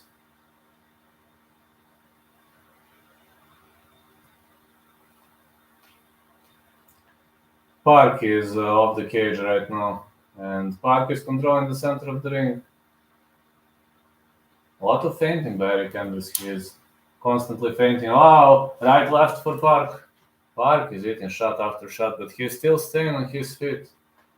Good modified strikes by Eryk Anders. Now he will try to drag the fight to the ground, but it seems Park is very much skillful. Oh, not shot. Ouch, my nuts, baby. Oh, my nuts, my nuts, my nuts. My nuts are gonna hurt. I think Park is gonna need a new set of nuts if he has some family plans soon. Oh. He will need a new set of nuts.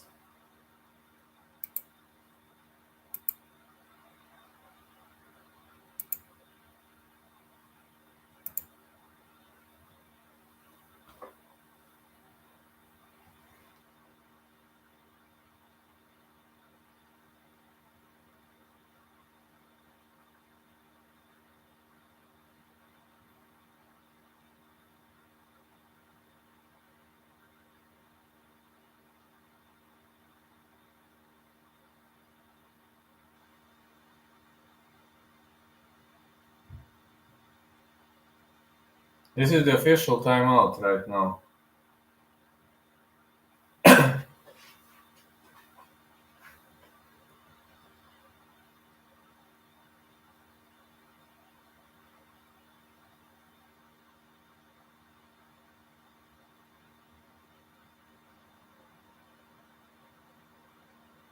Park keeps backpedaling. Uppercut again. Big right hand. And another right. Fighters in the clinch. Great performance by Young Park in the second. Leg kick by Park. Another leg kick, he misses with an uppercut. Big left right. It seems Anders is running too much. So he might get caught here. Big left right. Excellent performance by Eryk Anders. Leg kick was blocked. Anders is trying to shoot in. Park with a great step drag backward, and he stops the takedown attempt. Knee by Park and a spinning back elbow, but Anders keeps him against the fence. Anders didn't do much damage in this round, so I do have a feeling this might not be the greatest way for him to go. I don't see Anders. I don't see Anders doing much here. Really, he's trying to drag the fight to the ground, but with 0 damage, you simply can't win the round. Judges value damage over everything. Big left right. Another left right. Uppercuts again. Turtle is moving to the left. Elbow by Iron Turtle. Big left right. Now Eryk Anders keeps shooting in, but Iron Turtle stops the takedown again. He's preventing Eryk Anders from chain wrestling, which is kinda one of the recipes to defeat a guy like Anders. Anders drags the fight to the ground. But one takedown is not gonna give him the round, you know, you can't win the round via one takedown.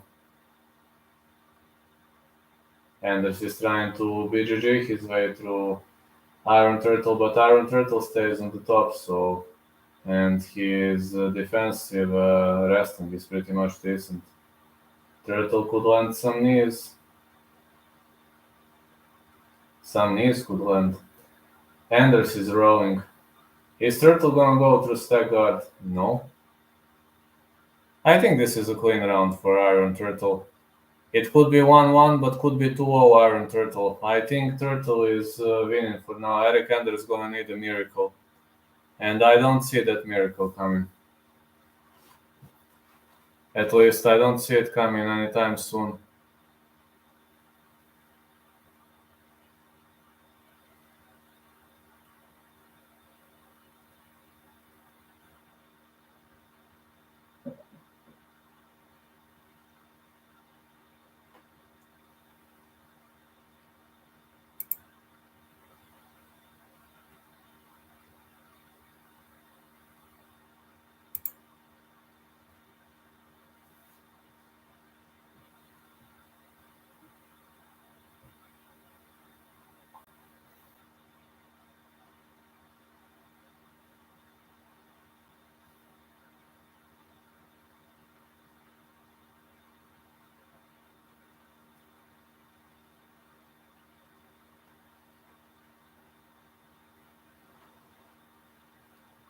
Okay, let's go.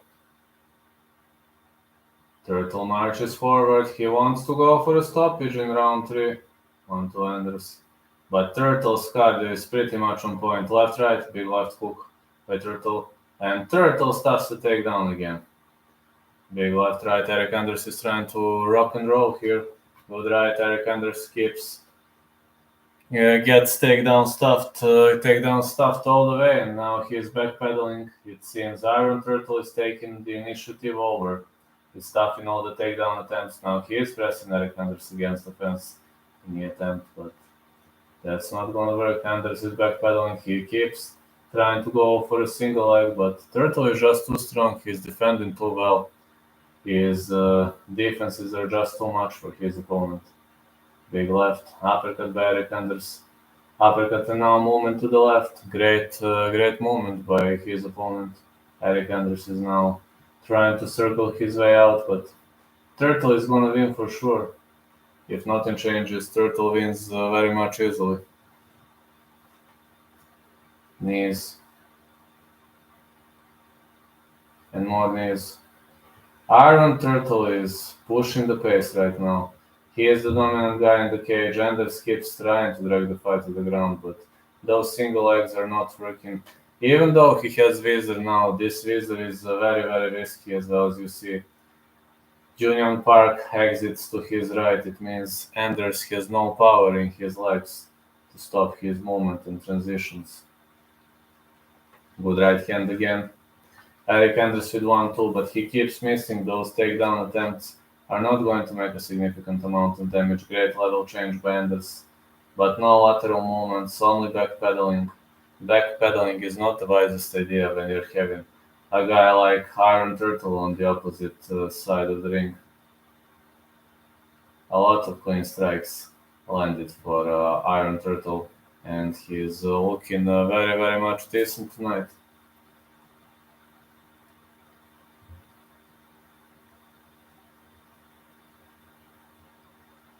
1-2 for Turtle. Excellent lefts. Anders is trying to duck under, but a lot of backpedaling on the end of Eryk Anders, which is kind of strange. I haven't seen Eryk Anders backpedaling too much, and now he is doing just that. He's doing just that now.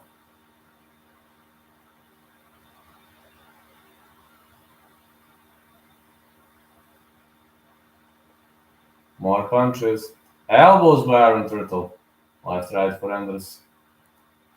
His elbows are nasty. No cuts in this fight, but these two guys are definitely playing a wild game. Big left hand for Eryk Anders. Another big left hand. More punches for Anders. Anders is really trying so hard. Big left right for Anders. Park's takedown defense is 17 out of 20. His takedown defense is going to give him a significant advantage on the scorecards. Big left hand and now one left right. Another left right. Leg kick. Another leg kick. More big lefts and rights. High kick. Another high kick.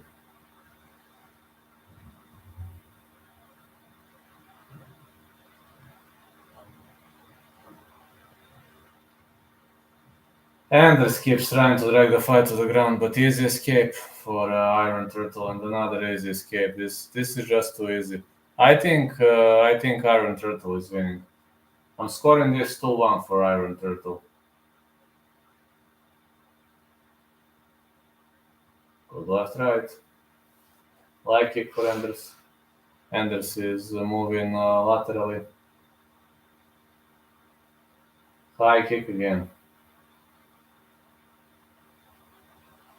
I think it's going to be a 2-1 Park.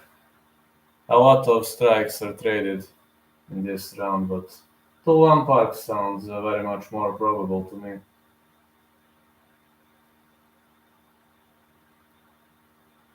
High kick attempt for Anders. Another high kick attempt. Should be 2-1 Park. Let me see whose arm is going to be raised. Eryk Anders is raising his arms, but I think he lost the fight.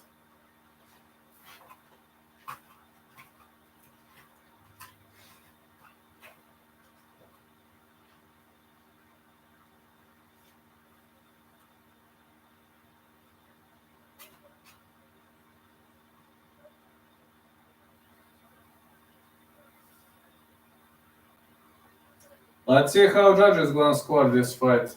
To be honest, I don't know what to say, to be honest. I think Park won.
What?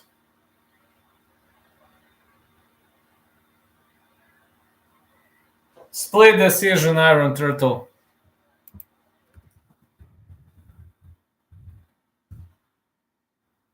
I was thinking it was a unanimous decision, though. Split decision.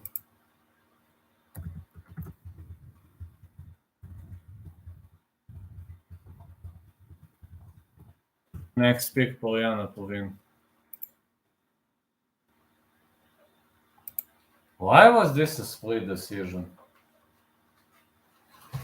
Can somebody just explain me why was this a split decision? I just don't fucking get it. Just don't get it why this was a split decision, man. Pretty much makes no sense to me at all.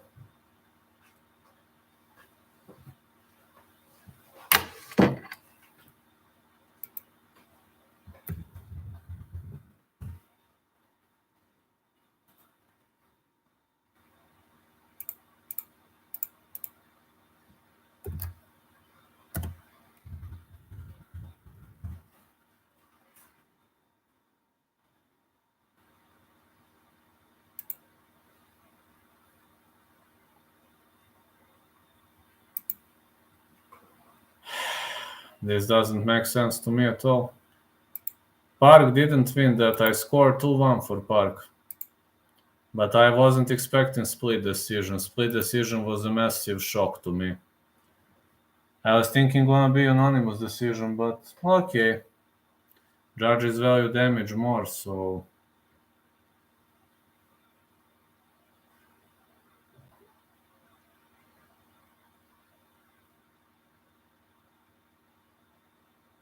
I'm a bit surprised. I was expecting unanimous decision win.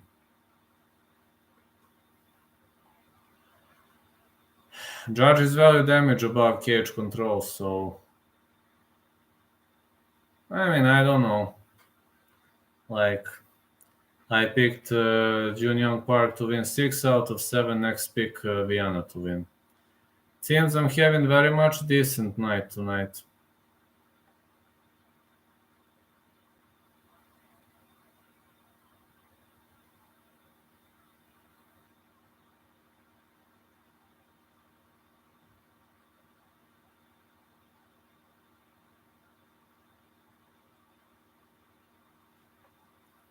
Oh man, 4 more fights to go.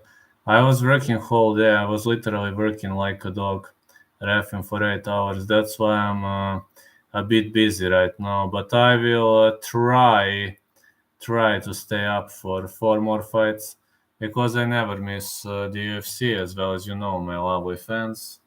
I really never miss the UFC because I'm a die-hard fan, and UFC means life to me. Literally means life to me. For me, life without UFC, this life without UFC is not a life for me.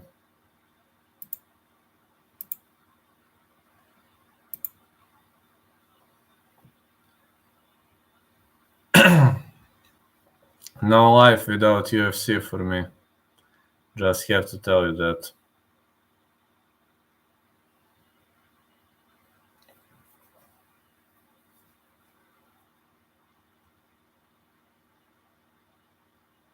UFC absolutely rocks. I can tell you that. I can even guarantee you that.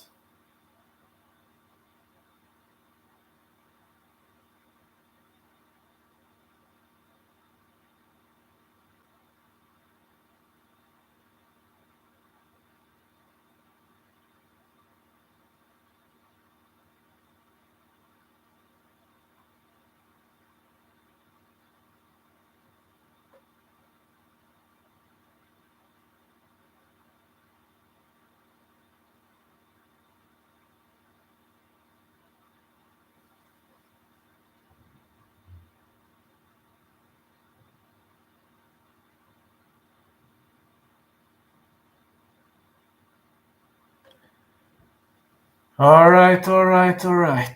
Let's hope for the next fight to get underway very, very soon.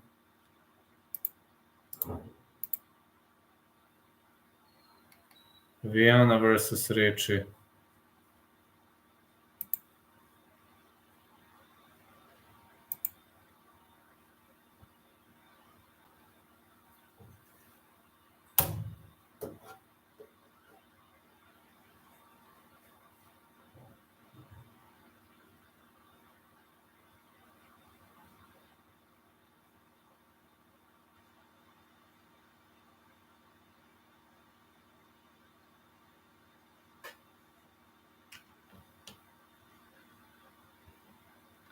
UFC Owners Giga Chikadze. Forrest Griffin Community Award 2022. Oh, that's a big confession. Not to get that award, that's a big confession. Very much of a big confession.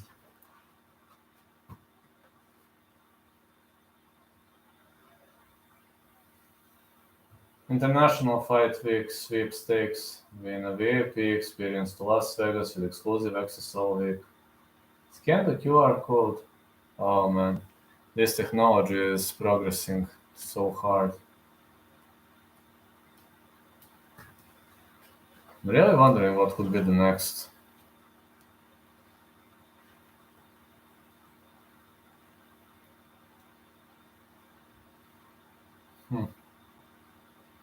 Polyana Viana, 12-4. Second most submissions in UFC strawweight history. She's not going to submit Tabatha Ricci though, but Polyana Viana is really much warming up well. Tabatha Ricci is actually striking. That's interesting. 6-1, 1-6 of last 7 fights. But I don't think she's going to win this one. I picked Polyana Viana. But this is probably going to be not so interesting fight to watch.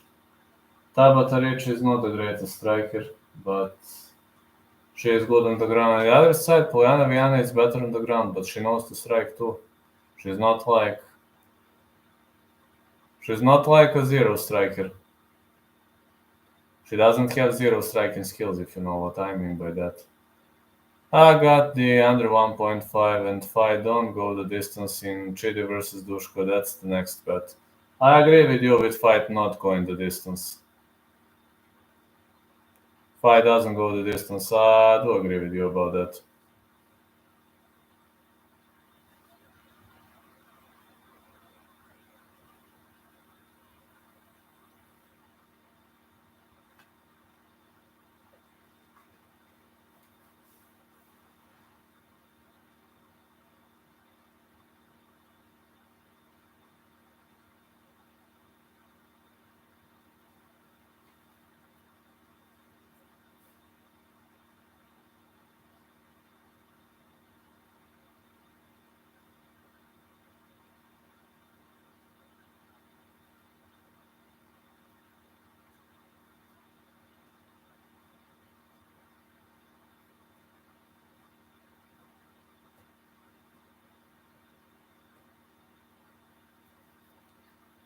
Looking at Saturday, June 18th. Calvin Kattar versus Josh Emmett gonna headline. That's entertaining stuff to watch. And yeah, Calvin Kattar versus Josh Emmett. That's the fight I wanna see. Kattar is a cardio machine. Emmett is a ground and pound beast. That's a fight we all wanna see definitely.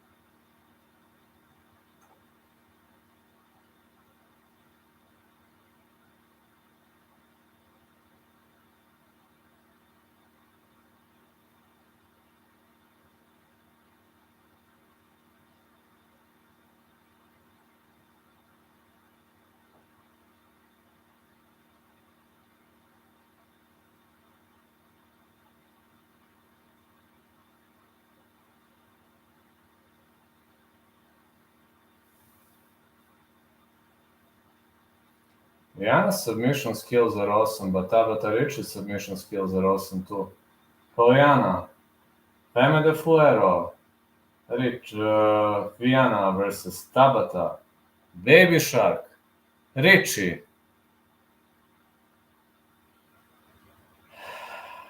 This is nice, chica. I mean, both of these chicas are nice. Oh, look at this walk. Look at this walk. Tabatha Ricci, out of Birihui, Sao Paulo, Brazil. BJJ specialist.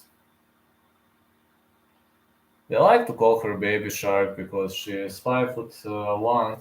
Yeah, this girl is only 5'1".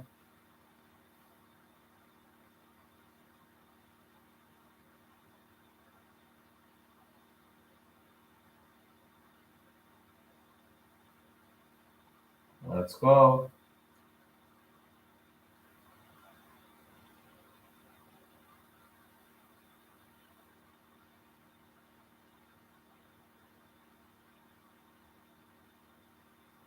Tabatha is hugging her coaches.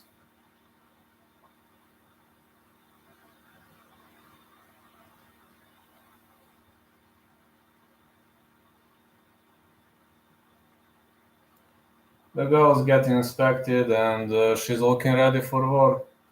Tabatha Ricci, 2 first-round finishes, 1 win by knockout, 2 wins by submission. Brazilian Jiu-Jitsu, judo black belt. Stylistically, the girl is a grappler. Can she do more than grappling? That's a good question. That's very much of a good question, but I'd say yes. Say yes to the dress.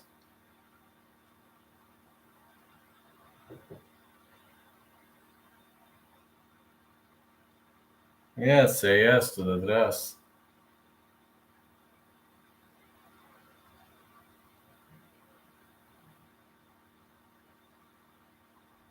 Polyana, Viana. São Geraldo do Araguaia para Brasil.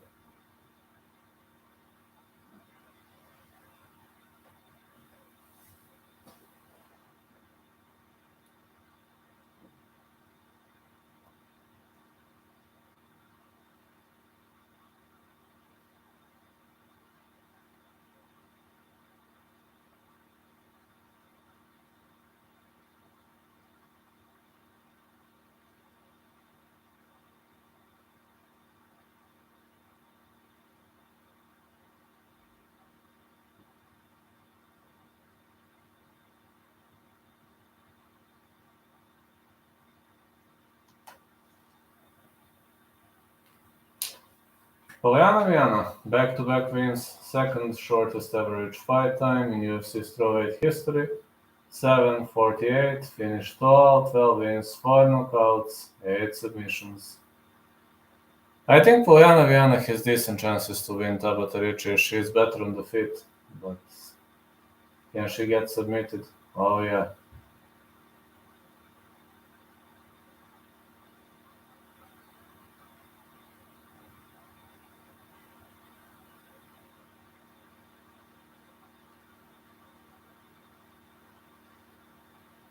Okay, cage doors are gonna close now. 29 years of age, Viana, 27 Tabatha Ricci, 5'5" Viana, 5'1" Ricci, 67 inches of reach. Viana, 61 is Ricci, plus 105 Viana, minus 125 Tabatha Ricci. Honestly, I don't know why Tabatha Ricci is the favorite. It sounds pretty much childish to me. I don't know why she is the favorite. It makes no sense to me at all. But it is what it is. I mean, that's the way it goes, right? Tabatha Ricci, 6'1", 5'1", out of Ventura, California, minus 125. And she's looking pretty much decent right now. Pretty much looking decent to outwork her opponent. I'm pretty much happy to say that Tabatha Ricci might actually pull this out. But I'm still with Polyana Viana. Polyana Viana, 12'4", 5'5", out of São Geraldo do Araguaia, Brazil, plus 105. And the odds are looking pretty much dangerous on paper, but how is that gonna be in real life? That's what I wonder.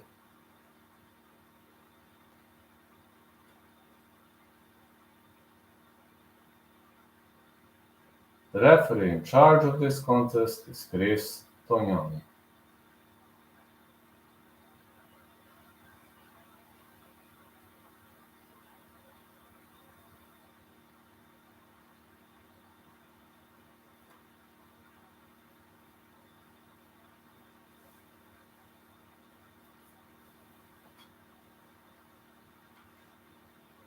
Tabatha Ricci is marching forward. Leg kick for Viana. It's another high kick. Left, right, left for Viana. Ricci is trying to drag the fight to the ground. What? Viana is trying to go. What? Is she really gonna Put that guillotine on the inside. Oh. Is this really happening? Viana working on the armbar. Ricci is kicking her. Ricci wants to kick her way through, but it seems Viana is defending well from these kind of strikes. Great up kicks. Light kicks for Ricci. But she can't go through this guard. Ricci is circling, but I think the referee should stand them up. No activity here. No activity here at all.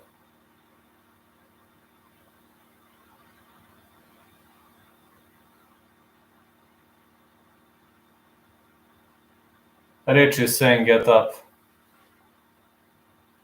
Alright, Viana is up. Good right hand. Good right hand again. And again. Big leg kick for Polyana Viana.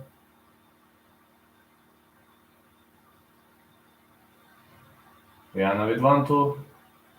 High kick. It's a dangerous high kick by Polyana Viana. Big punches. Viana is constantly trying to lock in that gilly. Some knees are landing.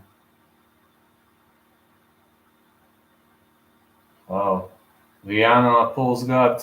That was not the smartest idea for Polyana Viana. Definitely wasn't the smartest idea. Tabatha Ricci is on the top of her, but Viana should keep this fight standing, and she's not doing that. Like, it's very hard to finish a BJJ specialist. Short strikes by Polyana Viana. She's holding Tabatha Ricci in a bad spot, and she's unloading those strikes, and she locked that body. This is not a body triangle. She's trying to lock that body triangle of the back of the bottom, and that's looking very much decent. No, she's doing a wonderful job locking this. So I've got to say that Polyana Viana is really looking outstanding at the moment. She is defending, but Ricci doesn't do much.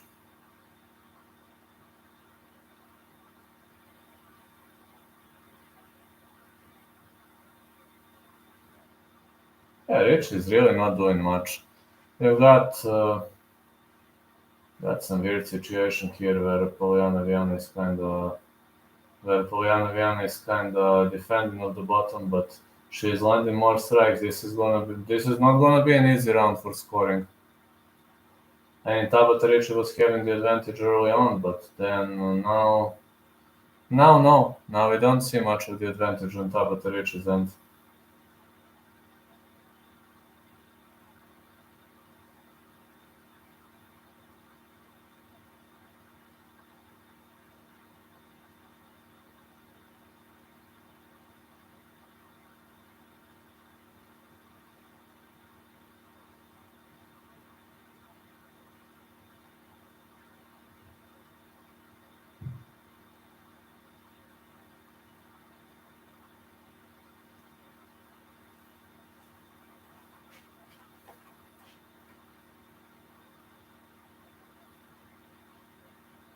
Punches for Ricci.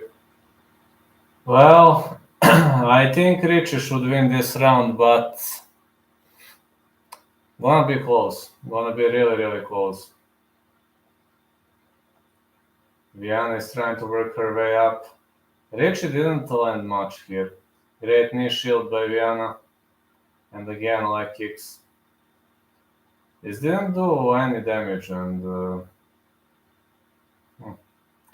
I don't know, hard to say who won round one. I think Ricci won, but I'm not sure. Should be round for Tabatha Ricci.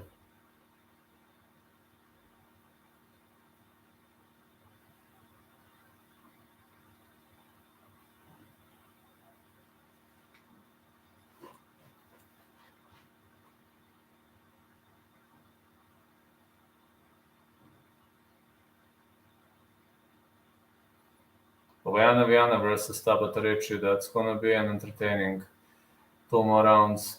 So let's see how this plays out.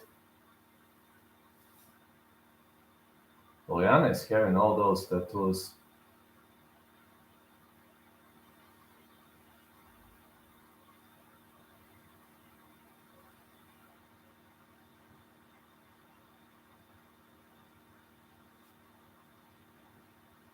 Tabatha Ricci is looking very, very much muscular. Hey, take no prisoners. How are you doing, man?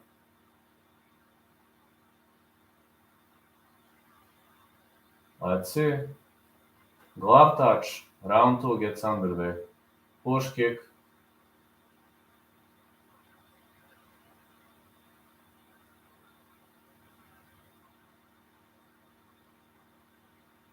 Big left right for Tabatha Ricci. And the big right left now. Tabatha Ricci is circling. Viana keeps marching forward. High kick. And push kick. Left right left. Big right hand. More lefts.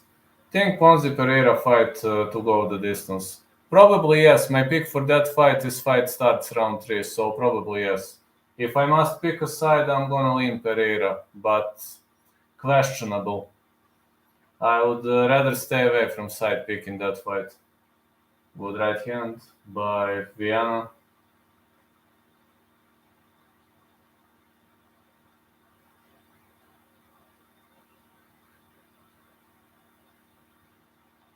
Light kick for Viana. Tabatha Ricci keeps circling Viana, standing like a log. We don't see much of the improvement. Big left hand for Viana. Good performance for Viana. Another light kick. I have that with Holmes, with Holly by decision. Yeah. That's not a bad spot. Oh, yeah. Holm via decision, yeah. I actually put money on Holm via decision, too. Good right hand again. Viana. Light kicks for Ricci. Oh, Viana clinches up. Maybe that's not the smartest idea. Good right hand. Another big right. Ricci keeps marching forward. She's brawling. Great brawling by Tabatha Ricci. Big right hand again. Wow, spinning back fist for Viana. Ooh, it seems Viana is better in the stand-up than I initially expected. But one thing bothers me, Polyana, Viana. Tabatha Ricci improved her stand-up skills a lot, lads. That's something that bothers me.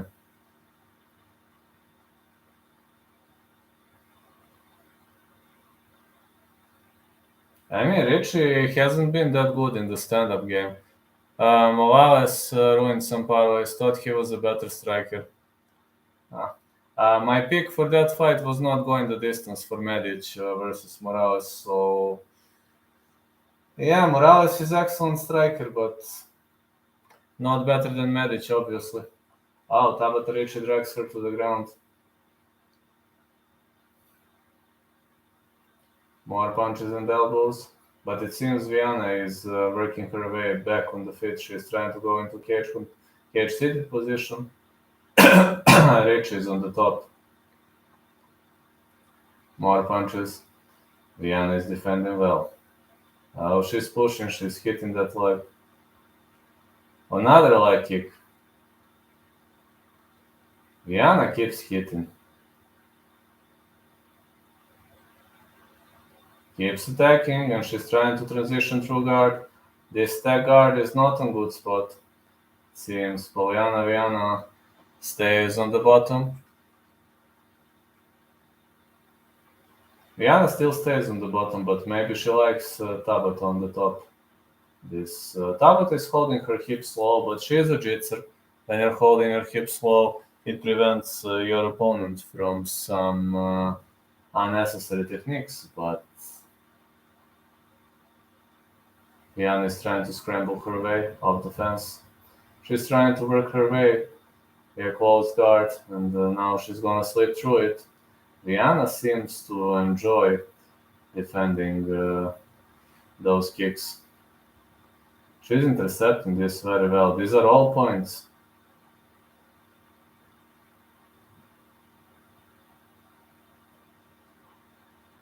Viana defends really, really well. You see, this is a modern way of defending. The referee stands them up.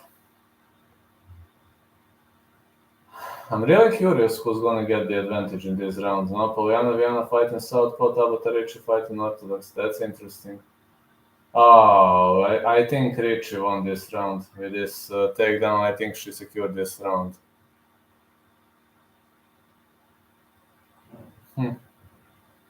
Tabatha Ricci should be up on the scorecards. As much as I can see, she should be up on the scorecards.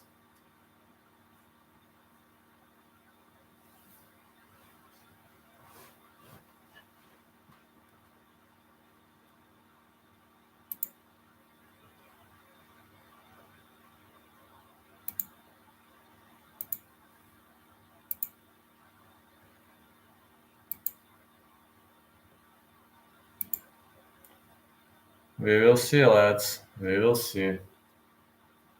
Round 3 going to get underway. Tabatha is cut, but Polyana looking decent. Also looking muscular, but she's not looking tired. Tabatha Ricci looks solid with cardio. Viana is winning though. Ricci is securing takedown without any damage. I don't know how judges are going to score it. I think it's 1-1, but I don't know, honestly. Yeah, more damage on the end of Polyana Viana, so damage is the most important parameter. But interestingly, in Yong Park versus Eryk Anders, they barely gave it to Yong Park, and he created more damage. So I don't know what to say, man. 1-2 for Polyana Viana. Another 1-2. Left-right fighters in the clinch. Oh man, what a great back and forth battle. Ricci is holding her against the fence. Excellent both underhooks inside. Tabatha Ricci locked both underhooks on the inside, and she is trying to drag the fight to the ground.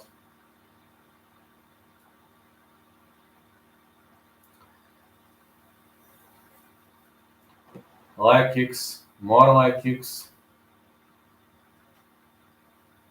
Good powerful punches by Polyana Viana.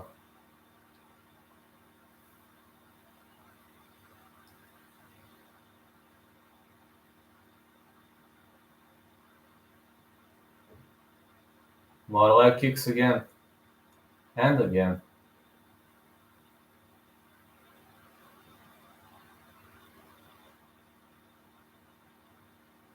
More leg kicks and more punches for Polyana Viana.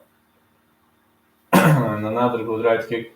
We've seen a lot of lateral movements on the end of Polyana Viana. This fight will make or break Michel Pereira's career. He's a real contender for the title, and he's a great style match for Usman in some ways. Yeah, you're right. Absolutely. Ricci is pressing her against the fence, and it seems Viana is trying to stay on the feet, but Ricci is so wow. Ricci drags her to the ground. I really want to see how judges are going to score this fight. Tabatha Ricci is on top.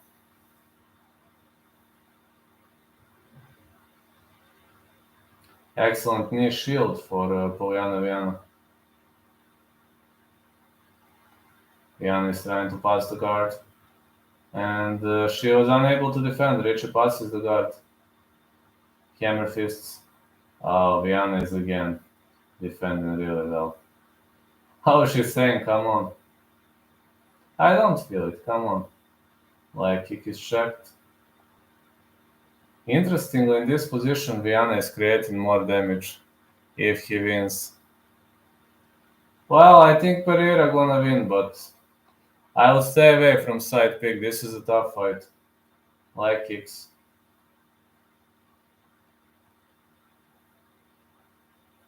Viana is making more damage here.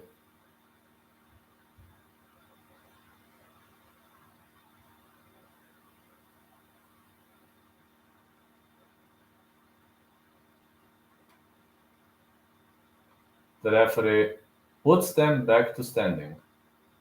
Big left-right, and another left-right for Tabatha Ricci. Good left-right again. Tabatha Ricci is trying to drag the fight to the ground.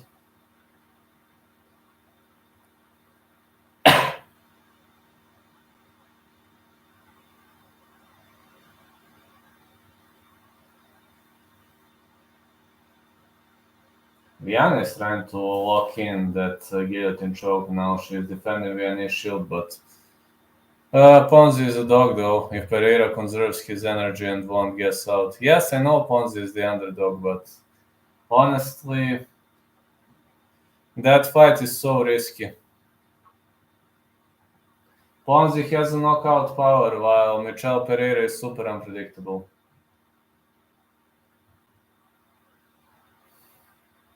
Ricci stays on the top of Viana. We don't see much of a damage. Ricci wants to kick. Viana hits. Oh. Tabatha is trying to soften up those legs, but she is pretty much having a hard time softening them up, as Polyana Viana is pretty much defensive-minded fighter. Defensively, she's doing a wonderful, wonderful job. These leg kicks count.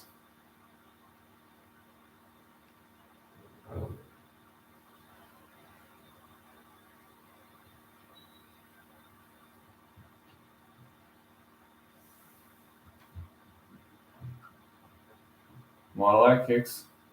More leg kicks.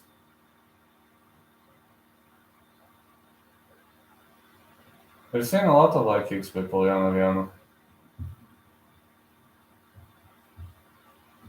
It's another leg kick.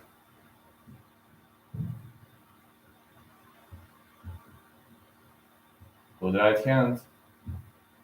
A good left.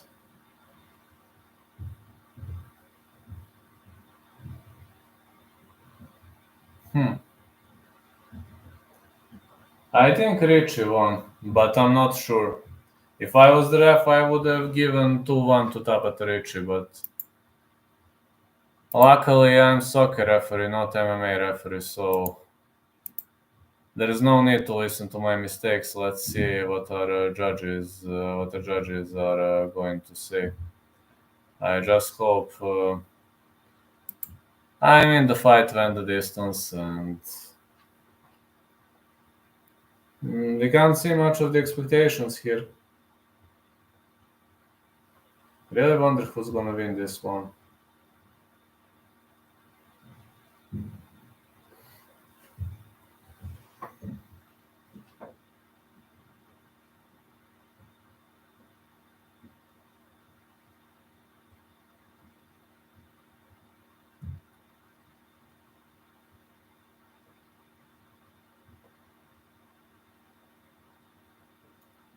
Those passive takedown controls might win it.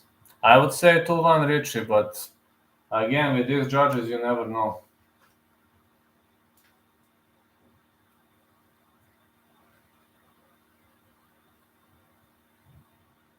I really wonder who's gonna win. In Eryk Ender's case, it was at least fair judging. Let's see.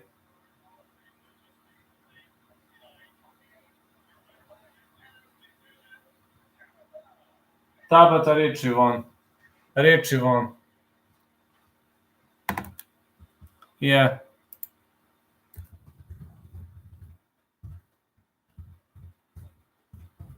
Next pick.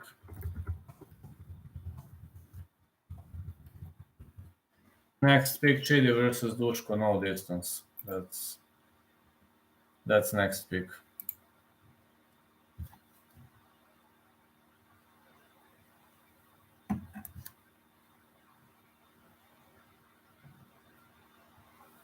Getting back swiftly.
Alright, guys.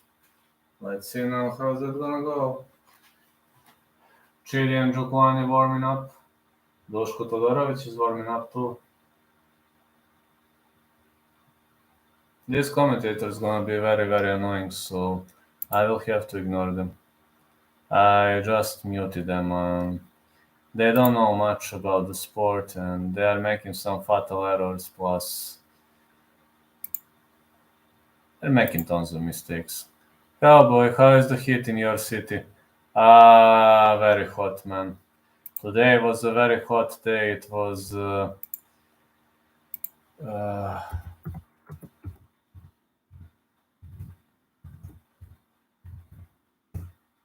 85 Fahrenheit, man. Very hot. And it's still spring, man. I can't even think of summer when we have such heats in the spring. 85 Fahrenheit today.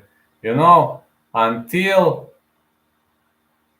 80 Fahrenheit I can function normally. Above 80, it's brutal. If it's 100 Fahrenheit, better like... I don't even want to live when it's 100 Fahrenheit. Too hot. Just too hot, man.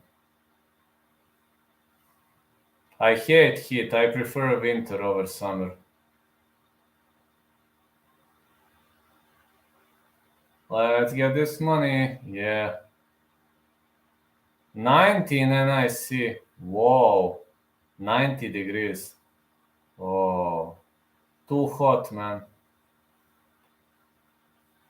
Yeah. You got used to cold. It's better when it's cold, I guess, for you. Chidi and Njokuani versus Duško Todorović. This is the middleweight combat. Chidi and Njokuani, as well as you know. He won the Dana Contender Series. Just like his opponent Duško Todorović. And Njokuani won via TKO though, but his opponent Duško won via decision. This is Duško Todorović coming up. We'll see, he's a BJJ fighter. Great BJJ fighter and great grounder and pounder. But Chidi, Bang Bang and Njokuani versus Duško Thunder Todorović.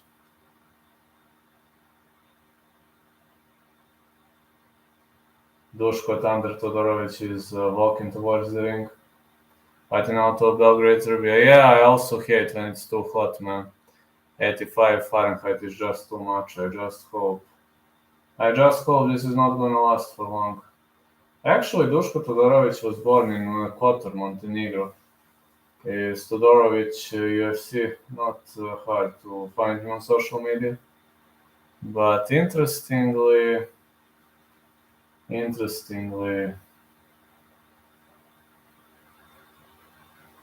yeah, red trunks as expected by Duško Todorović.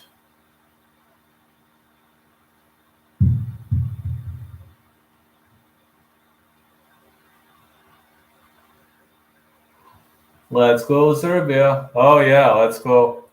Well, I picked no distance in this fight. Also Omar Morales versus Uros Medic, I picked not going the distance. 7 first round finishes for Todorović, 5 in 141 or less, finished 10 of 11 wins, 7 knockouts, 3 submissions. Awarded UFC contract on Dana White Contender Series Season 3, Week 10.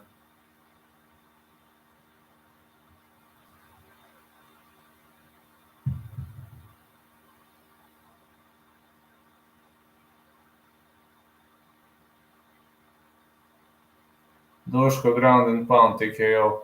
I have it not going the distance. If I expect too much, I'm gonna get disappointed. So I want Todorović to win. He is from Belgrade, just like me. I mean, I live in Belgrade. I was not born in Belgrade, but I live in Belgrade. So let's see right now. Chidi and Njokuani, Dallas, Texas. Chidi Bang, Njoku. You can find him on social media, Twitter, Instagram. As much as I know, Duško doesn't have Twitter. I think he doesn't have, he only has Instagram.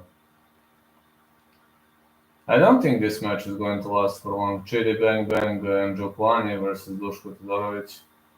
And Njokuani is longer, but Todorović is brutal on the ground.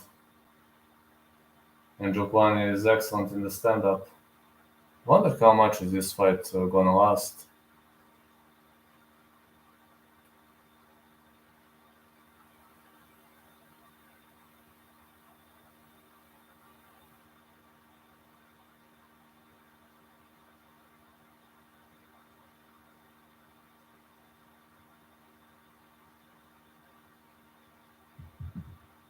And Njokuani is actually a very, very, very long fighter.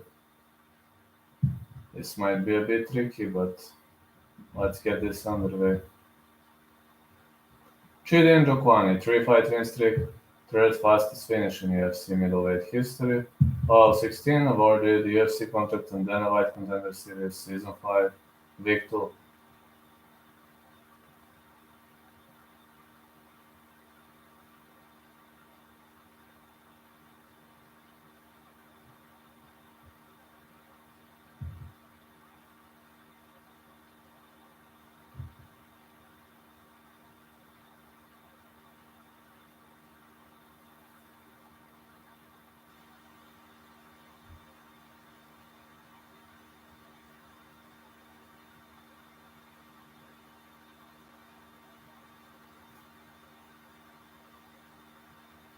"33 years of age for Njokuani, 28 for Todorović, 6'3" Njokuani, 6'1" Todorović, 8 inches of reach Njokuani, 74 inches of reach Todorović.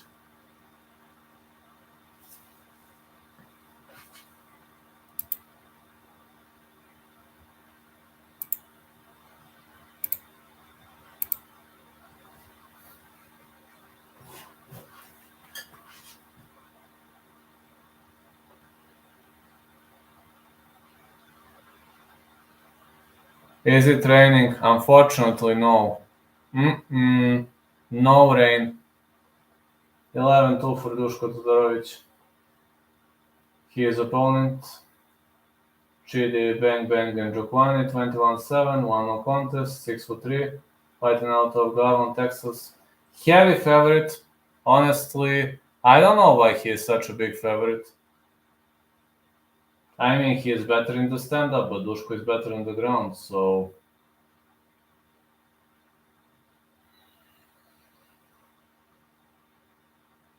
Michel Soriano knocked out Todorović, so let's see how is that gonna go. Chidi Njokuani, Duško Todorović.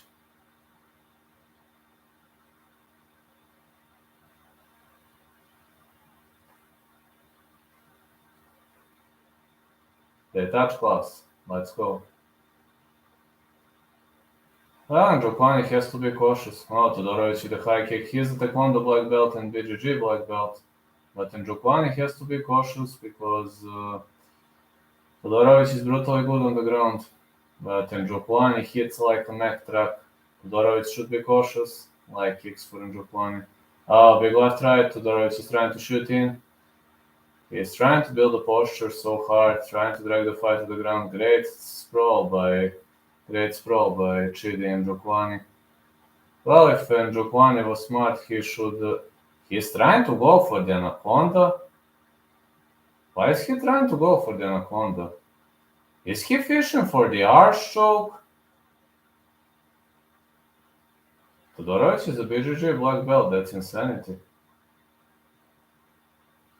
Keeps fishing for that gilly. Todorović is not sweaty yet. I mean, well, this looks deep, man.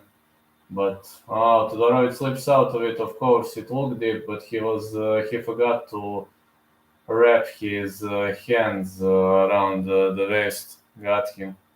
Yeah. Todorović keeps attacking hard. Big. Well, Todorović is now trying to go for a Dagestani trap. And this Dagestani trap might prevent Chidi and Njokuani from getting back on his feet. Todorović is constantly trying to trap the opponent's legs and prevent him from standing up, but the way I see it, Duško should just ground and pound. That's his only way to victory. Ground and pound or submission. You see how he grabs the legs. It seems he knows a lot about wrestling, about MMA wrestling. It seems the guy watches UFC on Fight Pass every single day. See now Duško is now holding his back against the cage, which is one of the best ways to control your opponent.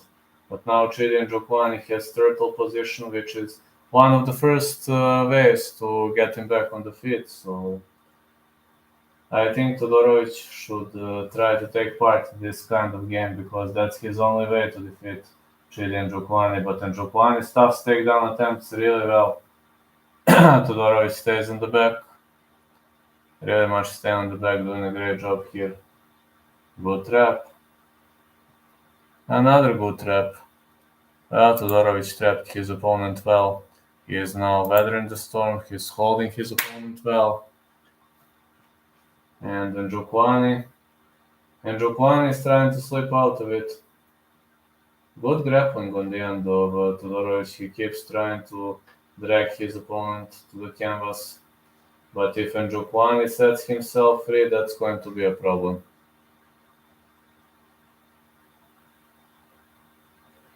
Todorović keeps holding his opponent against the fence. Now he'll probably try to chain wrestle. This is kilo grip. This kilo grip leads to multi control. This is single collar clinch. But we might also see a cross-face defense with a knee to the leg. Some knees are landing. Todorović is keeping the fight close range. It seems his wrestling is pretty much on point. Njokuani trying to stay away, but Todorović is sticking like a glue. He's following his opponent. Todorović is trying to chain wrestle. Now tries to go for a double leg. But Njokuani's defense is pretty much on point. He's now trying to sprawl his way up. Ooh, big knee by Njokuani. Njokuani sets himself free. Fighters in the clinch. Knees. Heavy knees by Njokuani. I don't know why he wants to grapple. I mean, it's obvious that Duško is a better grappler. I don't understand why Njokuani wants to grapple. Vlad, you're better than both these guys. Thank you, man. Njokuani is holding his opponent against the fence. Some rabbit knees might be landing. Now he is going for a C grip. And it seems both fighters in the clinch. Great multi-exchange. Now some strikes. Oh, and Njokuani knocks him out cold with an elbow. Bang! Bang! It was all he wrote. Let's go. Cash the bet. Yeah. Elbow KO. And Njokuani. KO of the night. KO of the night for sure. I must see it on the replay.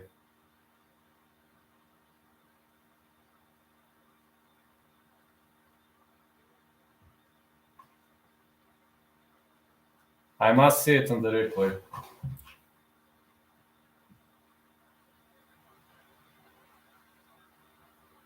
Wow, what a KO, Chidi and Njokuani over Duško Todorović. Look at this clinch elbow that landed clean and knocked Duško out cold. What a great knockout by Chidi and Njokuani. Wow.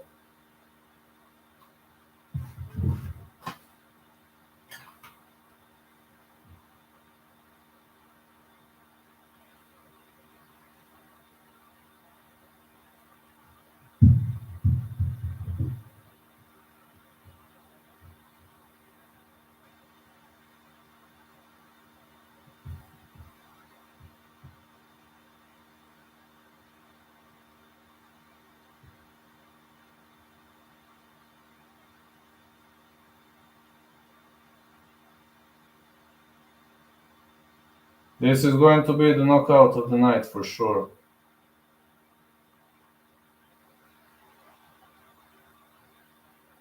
When I picked Njokuani, Serbian trolls were insulting me, so that middle finger absolutely makes sense now. Kind of lucky, nasty elbow, but I'll take it. Matt Brown style. Yeah, that's okay.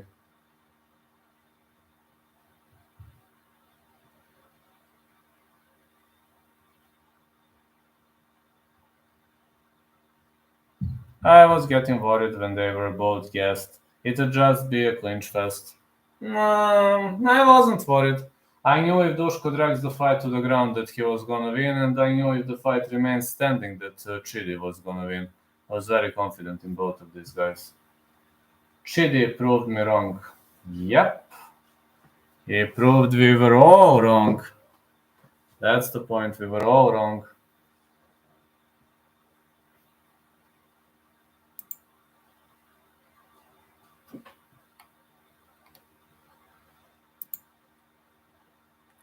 He proved we were all wrong. That's a problem. We were all wrong, lads. But okay. It is what it is.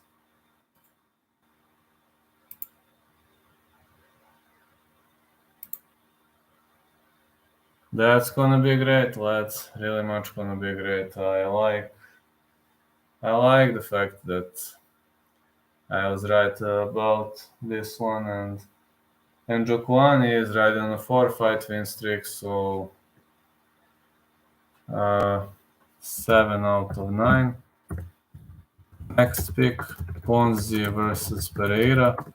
Fight starts round 3.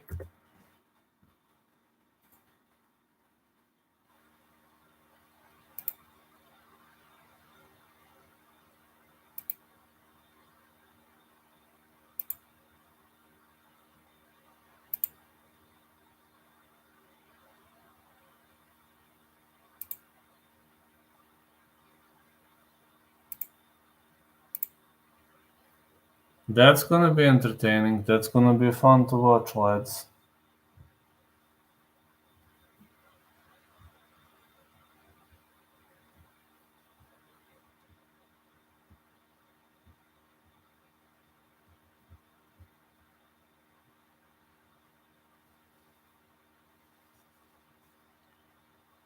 Looking pretty much decent nowadays, lads. Now I'm gonna get a lot of hate comments on my TikTok, but I pretty much doesn't give a fuck. I pretty much don't give a fuck.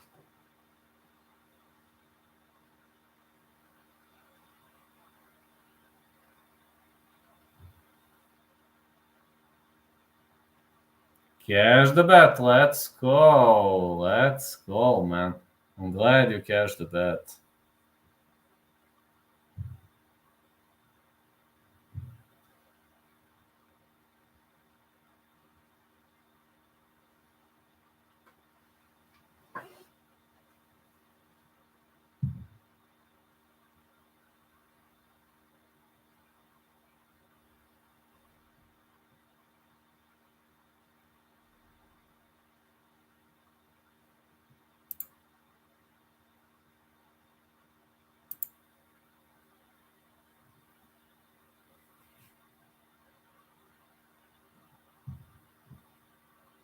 Tekshera Prohashka, Valentina Shevchenko, Tyler Santos, Zheng Wei, Viana, Držeček 2. Gonna be a great night, absolutely. Santiago Ponzinibbio, 29-5. Brazilian Jiu-Jitsu black belt and a heck of a striker. Is going to meet a capoeira boy. Michel Pereira. 27-11, 2 no contests, 12 first round finishes. 7 out of 9. This is looking very, very decent for now. Very nice looking odds and parlays for me. I'm just waiting for Holy Holm. I'm waiting for this fight. I need to stand up a bit.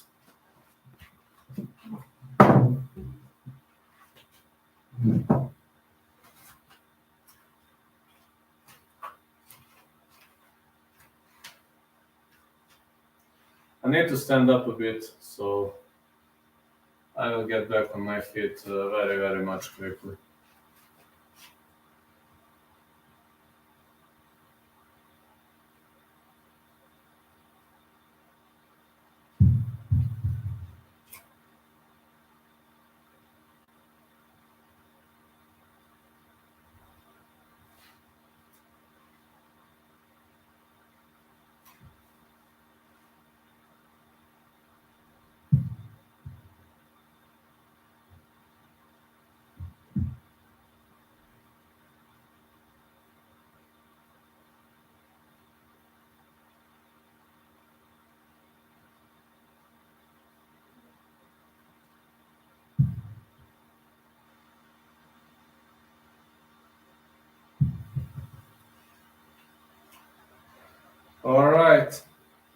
heading out to,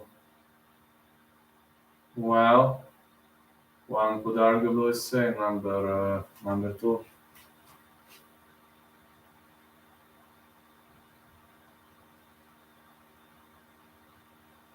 The main event of the evening is here, and we're gonna wait.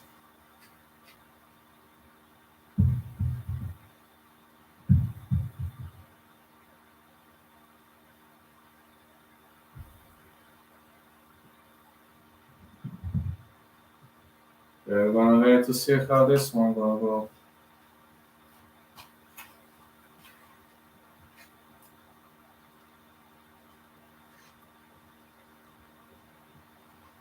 So many new episodes all over the place. Man, I really wanna see how everything looks right now. So let's go. Oh, thank you, man. Thank you, Take No Prisoners. Thank you for this awesome donation. Let's fight all 3 rounds. Let's go. Oh, yeah, let's fight all 3 rounds. Thank you, Take No Prisoners. Thank you, man. Just amazing. This fight is gonna be awesome.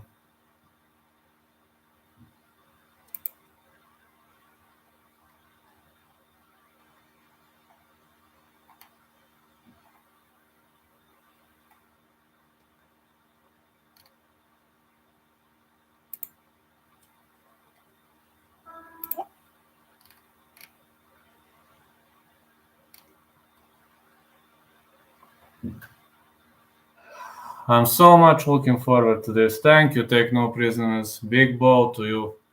Okay, I'm just checking a new website I started working on. Hey guys, I'm gonna share with you one article. I'm a ghostwriter for this website. Tell me what you think. Please read this article and tell me what you think. I wrote this article. I'm just a ghostwriter for that website. So please tell me what do you think about the article. Does it look okay to you?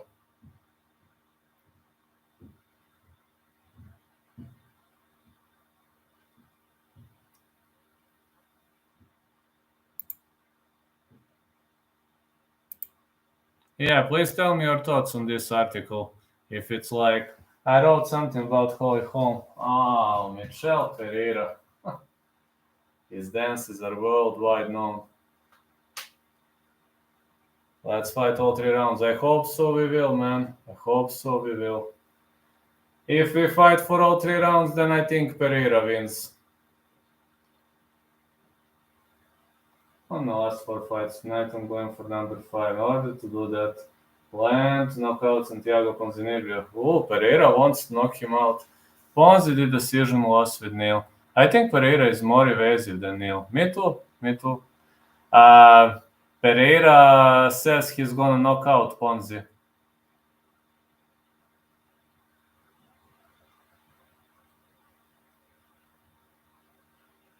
I wrote that article about Holy Holm. I hope you like it. I am just a ghostwriter for that site, but for that website. But I'm glad. Hope it's looking okay. Michel Pereira out of Maraba para Brazil. 106 active. Brazilian UFC welterweights.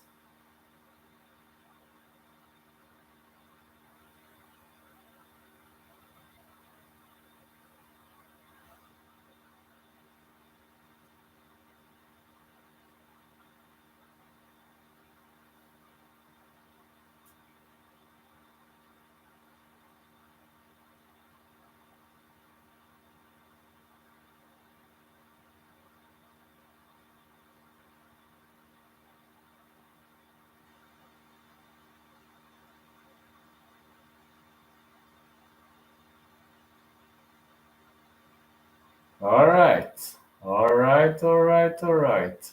Let's go, lads. Let's go.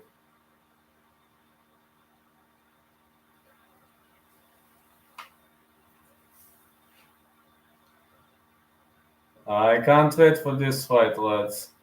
Really, really much looking forward to it. Michel Pereira, fighting spirit stats, 4th longest active win streak in UFC welterweight division 4, 3rd highest significant strike accuracy in UFC welterweight history, 55.2%, 10 wins by knockout, 7 wins by submission.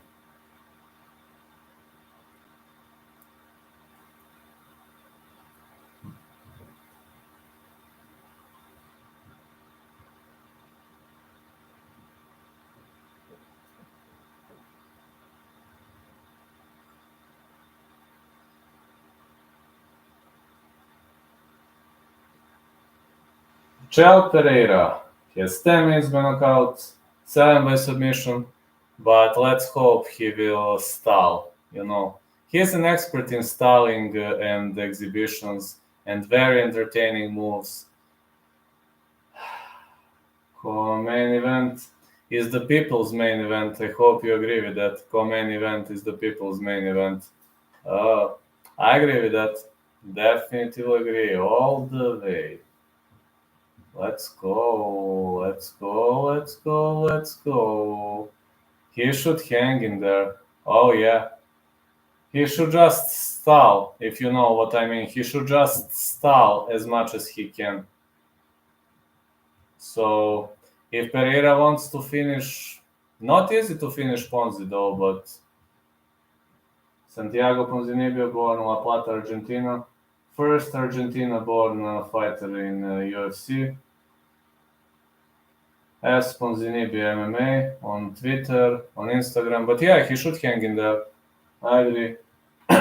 Ponzi is more of a finisher. Pereira, not quite that kind of finisher. Ponzi is more of a finisher. Of course, blue trunks for Ponzinibbio. Don't you think Neil has a better hands than Pereira? Yes. Yes, but Pereira is way harder to catch. And Pereira has better footwork, better kicks, better head movement. But Neil has better hands, way better hands. Neil is a pretty much static fighter, but his hands are, out of this world. But he's pretty much static fighter. He doesn't move too much, only step drag forward, step drag backward. I rarely see lateral movements on the end of Neil. With Pereira, he constantly changes angles and creates new angles. So very tricky to catch him. But can you knock him out? Yes. Yes, because he keeps his hands down. Santiago Ponzinibbio, 6th highest knockdown rate among active UFC welterweights, 0.92 per 15 minutes, 14 first round finishes, finished 21 of 29 wins, 15 knockouts, 6 submissions. Hits hard, absolutely. Pereira's hits are like, it depends. With Pereira, it depends, and Neil hits extremely hard. Pereira will hardly knock out Ponzi. It is more likely for Ponzi to knock out Pereira, but if the fight lasts for 3 rounds, I don't see Ponzi winning. Ponzi is not a long round warrior. 6'0" Ponzi, 6'1" Pereira, 73 inches of reach for both of them, 35 years of age Ponzi, 28 Pereira. I'm just saying, if the fight lasts for more than 2 rounds, I don't see Ponzi winning. This is not Li Jingliang. I mean, Li Jingliang made a mistake. He did well with Baeza. Yes, he did. Li Jingliang made a big mistake that pressed him. I'm worried if Ponzi presses Pereira, because Pereira, I don't know how he's gonna behave under pressure. Yeah, press him all the way. I don't know how Pereira is gonna handle the pressure. That's something I know nothing. I know nothing about that aspect of the game. Santiago Ponzinibbio, 29-5, UFC opponents, 61-24 UFC record, out of Coconut Creek, Florida for Santiago Ponzinibbio. This is people's main event, if you ask me, lads. This is people's main event.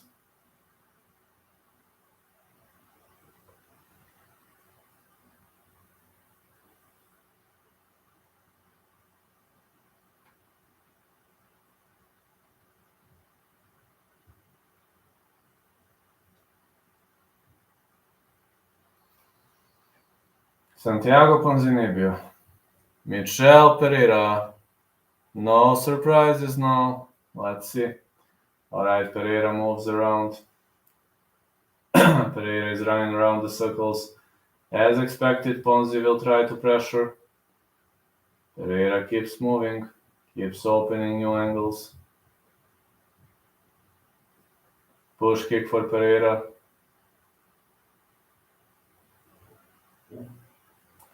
Big left right for Pereira. These are classical punches. You are right, these are classic punches. He has very much entertaining kicks, but these are classical punches. High gorge.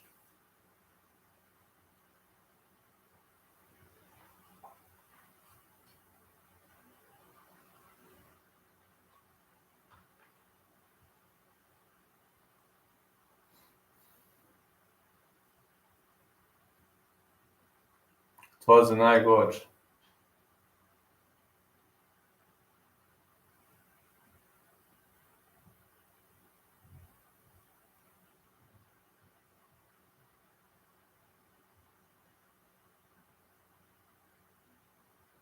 Big right hand for Pereira.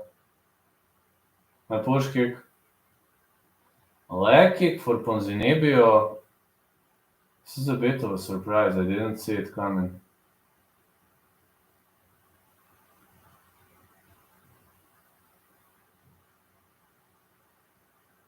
Good right hand and Ponzi marches forward. Pereira with the big right.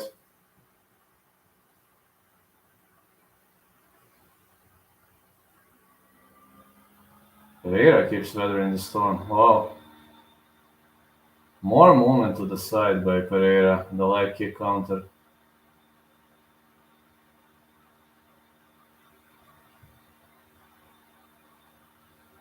Pereira with 1-2. He is faster, but Ponzi can take a beating. Leg kick for Pereira. He is outsmarting Ponzi, but it seems Pereira constantly moves around the circles. It's gonna be a kickboxing match. One can call it that way. Yeah, absolutely. It's gonna be a kickboxing game. Ponzi doesn't go to the ground unless it's necessary. If it's a kickboxing fight, it could last for 3 rounds. Pereira keeps moving laterally. Big knees. Oh. Pereira doesn't want to grapple. You are right, he doesn't want to grapple. He intentionally evaded back control. Good left right. Big punches. Leg kicks for Ponzinibbio. He's trying to soften up those legs, but it's very hard with a guy like Pereira. It's very hard to soften up his legs.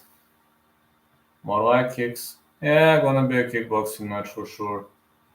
And Pereira intentionally lets Ponzi control the center of the cage. Big left right for Pereira. Leg kick. Ponzi wants to catch the kick.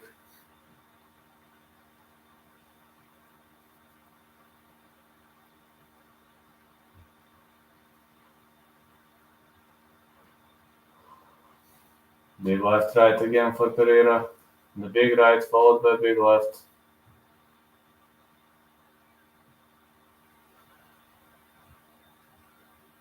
More punches for Pereira.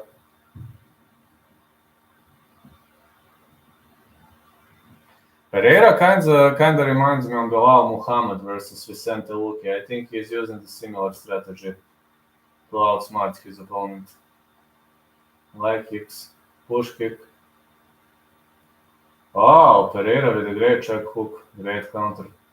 Ponzi's head kick was blocked.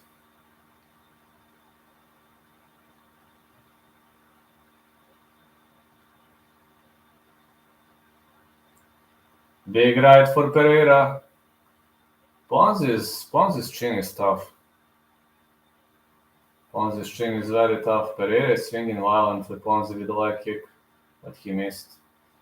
Push kick here, it seems Michel Pereira is really working hard to outsmart his opponent.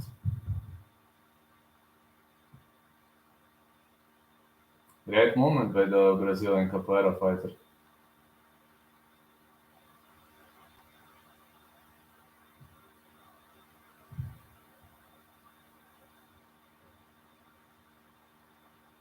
Leg kicks. Middle kick again.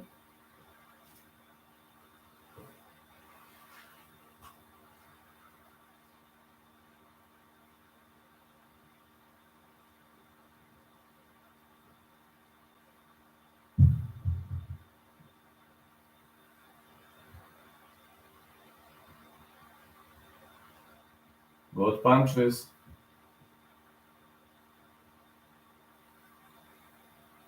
Good right hand again.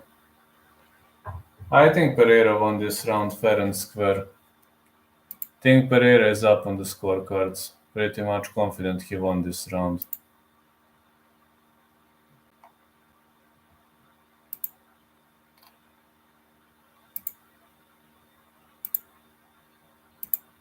Yeah, I'm pretty much confident he won this round. If it lasts for 3 rounds, Pereira gonna win, but Ponzi is a knockout artist, but he's looking pretty much gassed.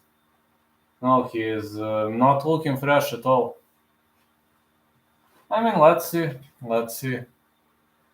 Don't judge the book by its cover. Maybe he's got some hidden weapons under his belt.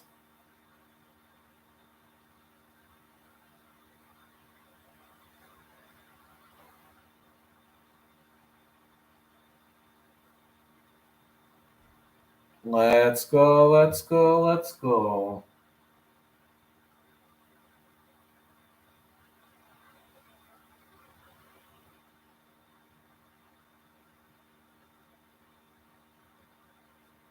Glove touch. Go.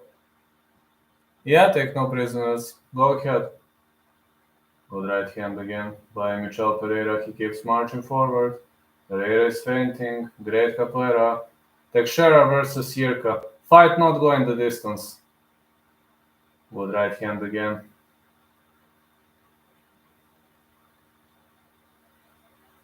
Side pick Prochazka. Big left right for Pereira. But not going the distance is the safest. Good punches to the body for Ponzinibbio. Hell of strikes. Big left right for Pereira. It was a big left right, but it seems Ponzi is pretty much on point here. Good lefts. 1-2. More punches to the body. Pereira catches his opponent.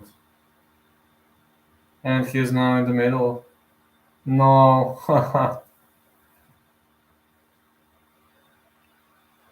Good right. Pereira with a big right again. Oh. Big rights for Ponzi. Now Pereira on the retreat. Pereira keeps backpedaling all the way.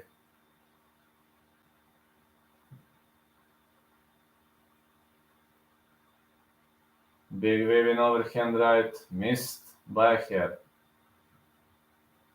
Knee missed by a hair. Wow, this was very close. This came very close.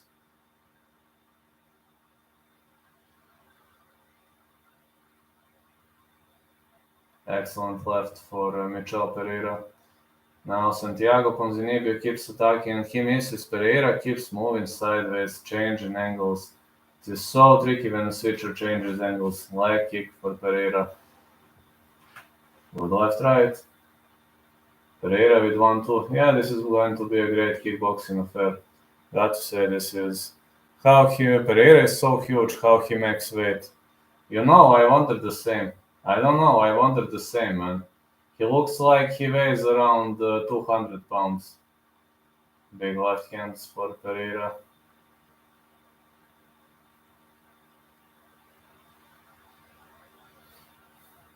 Excellent punch to the body for Pereira. Big left right for Ponzi. A middle kick. Another leg kick. Oh man.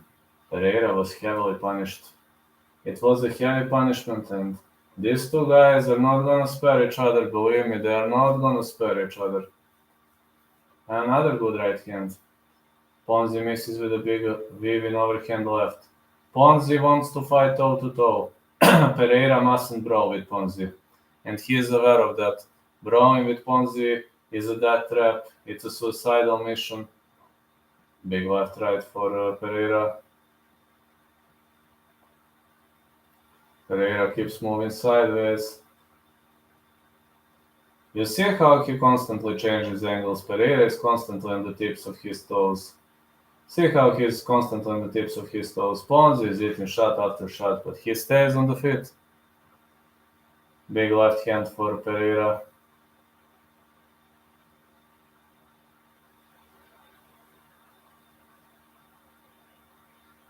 One, two for Ponzi. Leg kick Ponzi. And a calf kick.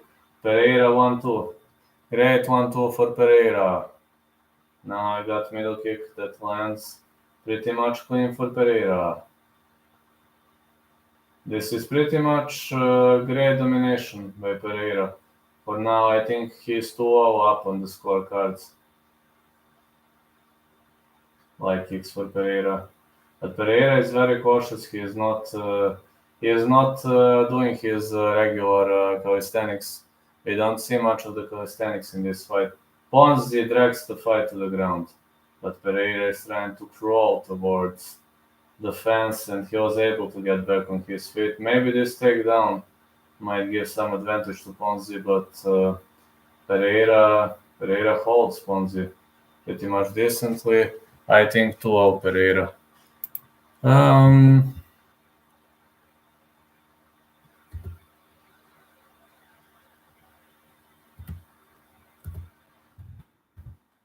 Eight out of 10.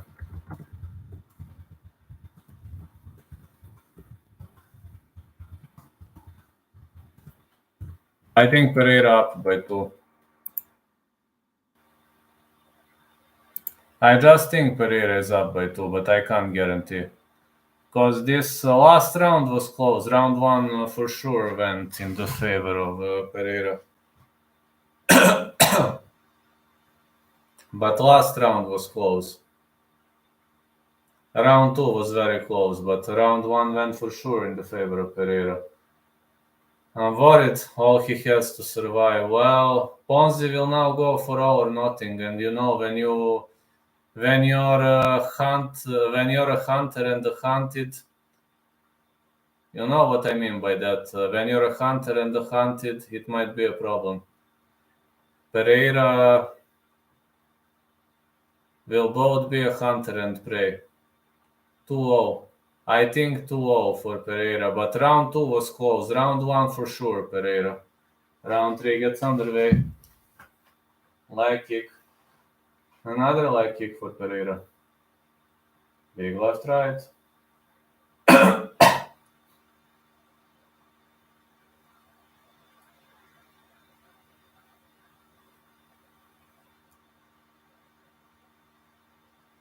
High kick for Pereira finally lands. Are we gonna see acrobatics? Big left right for Pereira. Ponzi is tough, he can survive. He knows he's losing. Ponzi sure will press. Holy Holm pulled out. What do you have on scorecards? I have 2-0 for Pereira. You? I know you're joking. Good right hand again. Pereira is having those capoeira movements, and you see how he moves sideways. What a leg kick by Pereira. Ponzi's legs can absorb a lot of damage. Uppercuts for Michel Pereira. Oh, big left hand for Ponzi. Ponzi has to press. He's losing. No, he's down on the scorecards. I have 2-0 Pereira, but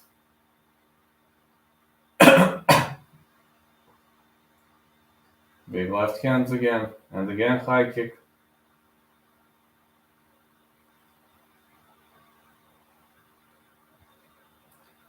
Ponzi is throwing leading arms. Sorry, it's already after 3. Big punches for Ponzinibbio. Another big punch. 1-2. You've seen another 1-2. Red strikes by Pereira. Pereira keeps marching forward. Big right hand for Pereira.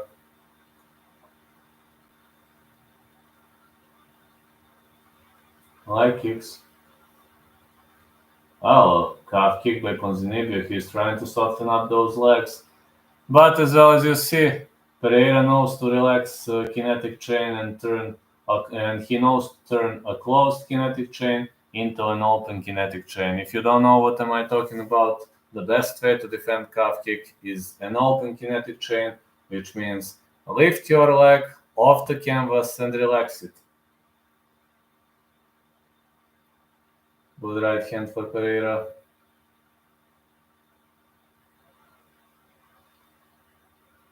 More heavy strikes. Pereira backpedals, but now he weathers the storm from time to time, like kick for Ponzi. Ponzi is trying to soften up those legs, but it's very hard to slow Pereira down. He's moving like a cat, literally. Big left hand. More punches. Another punch.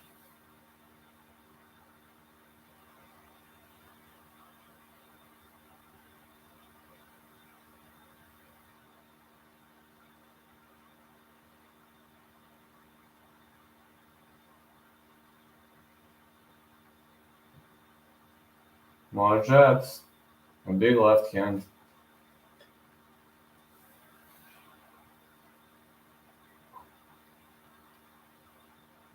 More punches for Pereira.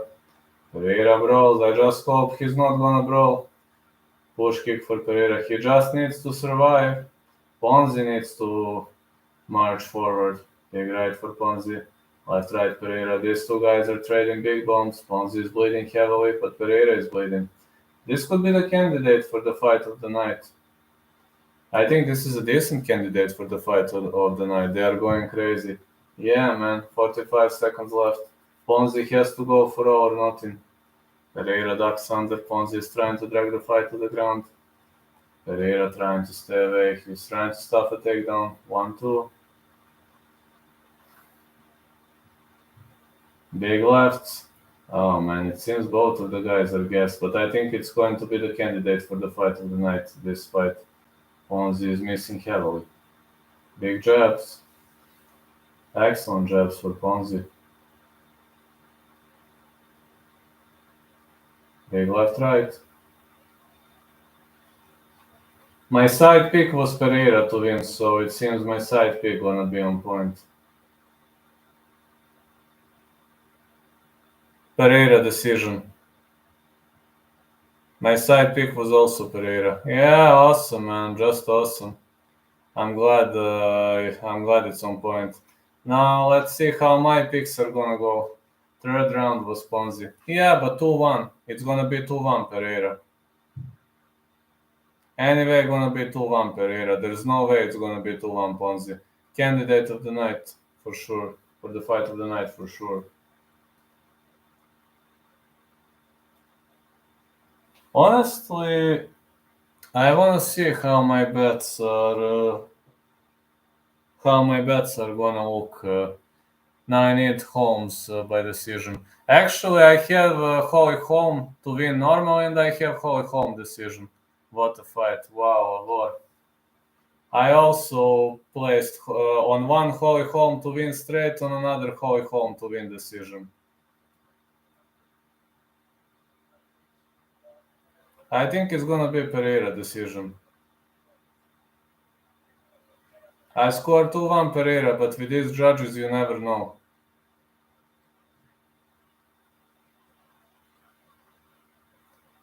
Don't forget, this is people's main event.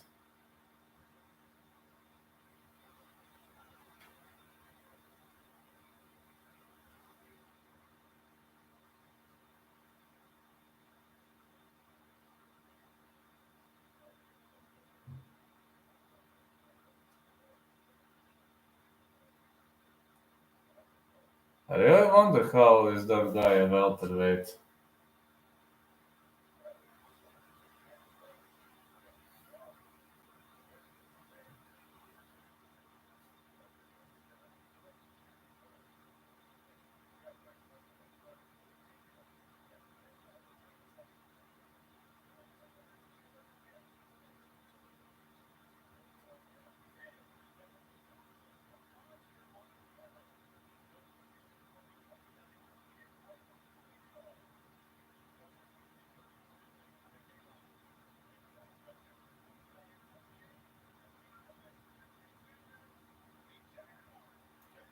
Pereira split decision.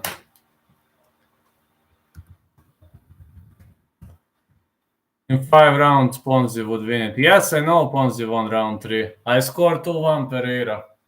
One judge gave 30-27 Pereira.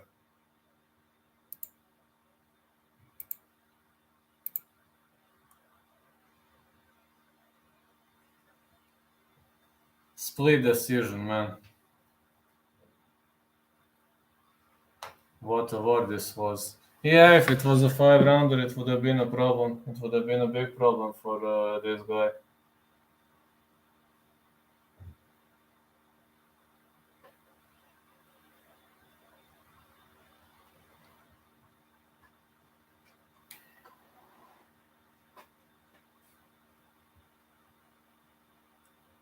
Oh my god, if Holm wins. 1,200. Oh yeah, champ, let's rock and roll, man. I'm praying to the gods. Absolutely, I'm praying to the gods. Let's hope she wins.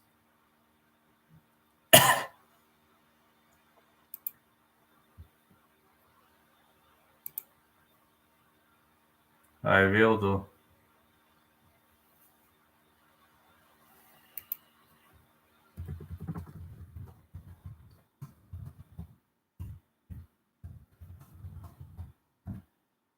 Eight out of 10 for now.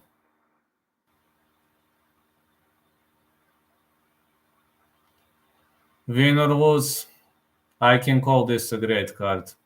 But I want to win. Now let's see how my bets are actually gonna play out. One bet is Holm to win straight, other bet is Holm to win via decision.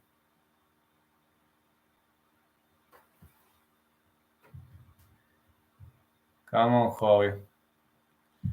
Just don't knock her out, please. This is gonna be nerve-wracking 5 rounds if it lasts for 5.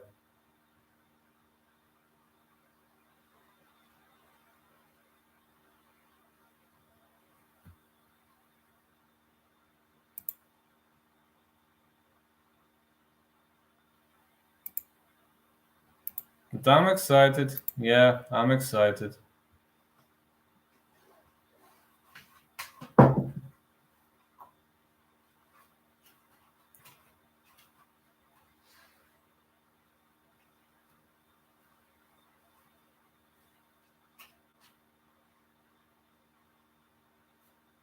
Hold on. Oh, thanks God it's raining.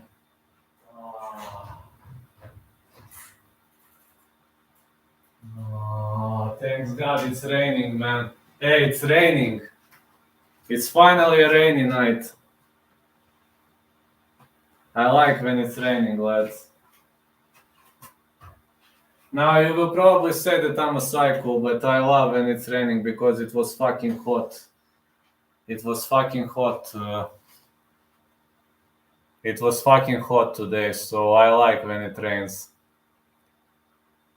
It's not raining heavily, but it's raining. Tomorrow I'm reffing, so rain would be the best, believe me, for tomorrow.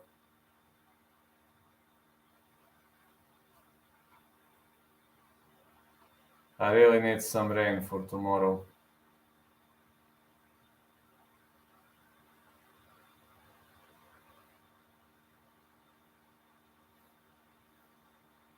Pereira is a real contender, let's go. Oh, sorry, Robert. Sorry, Robert, Nightbot. I would never ban you, you know that very well.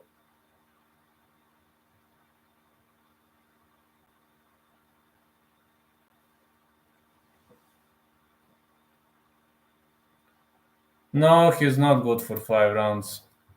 But yeah, the guy is a real contender. You're right, the guy is a real contender.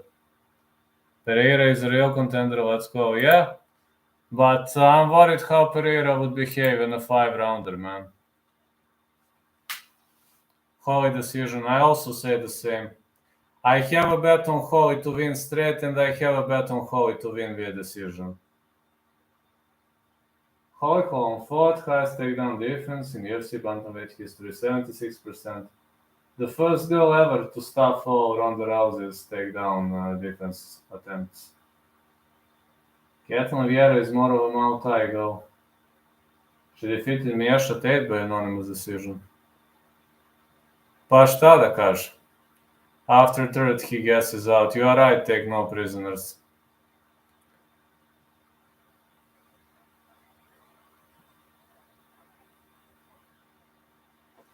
Bio sam u pravu za obe, jer sam rekao da ne idu na odluku sudija.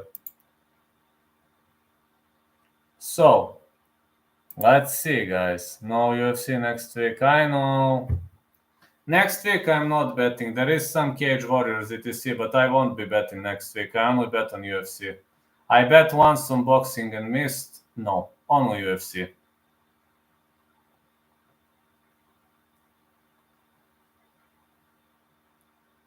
Yeah, week without UFC. Who could say that?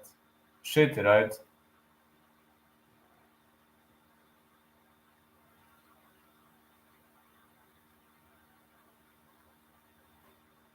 Yeah, it kinda sucks because we don't have UFC next week.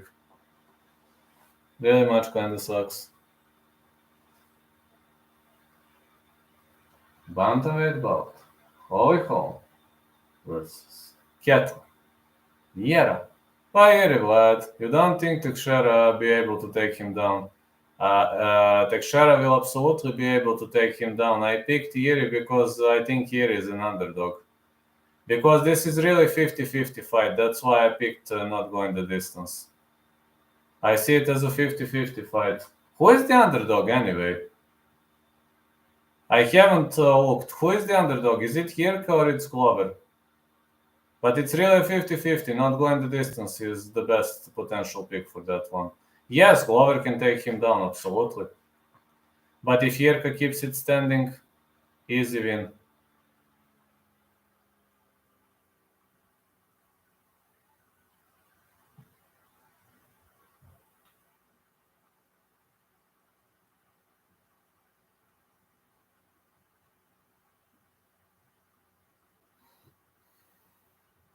Eryk wins and stand up Glover on the ground. Yeah, this is 50-50, really. 50-50 fight. This is the clash of styles. You got Muay Thai versus BJJ. This is really a clash of styles. A school example of a clash of styles.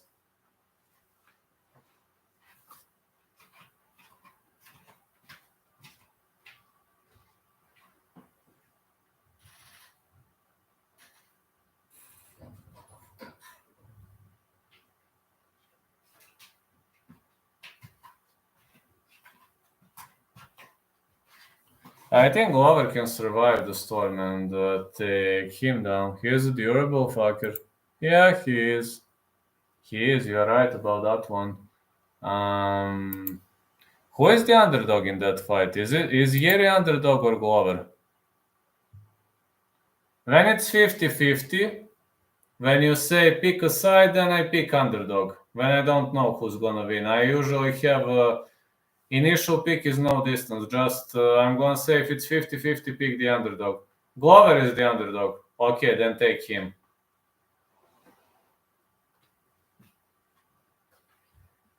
It's either gonna be Glover submission or Prochazka KO TKO.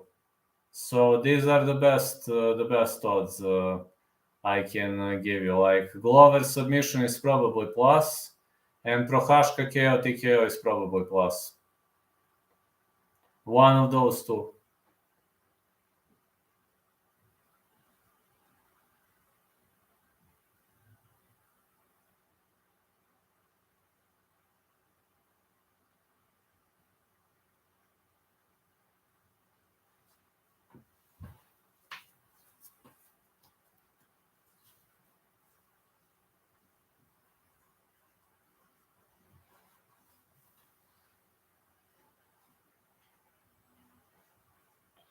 What are the totals on the over-under? Where in Holly versus Vieira? I must check that. Let me see. Holm versus Vieira. Over 1.5 minus 650. Under 1.5 plus 425. Over 2.5 minus 450. Under 2.5 plus 310. Over 3.5 minus 330. Under 3.5 plus 250. Over 4.5 minus 278. Under 4.5 plus 200. Fight goes the distance minus 225. Fight doesn't go the distance plus 165. I bet they are probably like minus 900 under distance.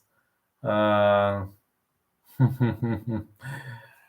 bet so too. It's Ketlen Vieira walking towards the ring. Yeah, Ketlen Vieira is walking right now. So this is gonna be an epic moment, lads, for all of us. This is an epic moment, the moment we've been waiting for. After this fight, Vlad is finally going to sleep. Vlad slept very bad last night. I fell asleep around 11 p.m. and I woke up at 3 a.m. and couldn't sleep. But the night before that, I was sleeping 11 hours, so maybe it was because of that. Maybe that's why I don't sleep well.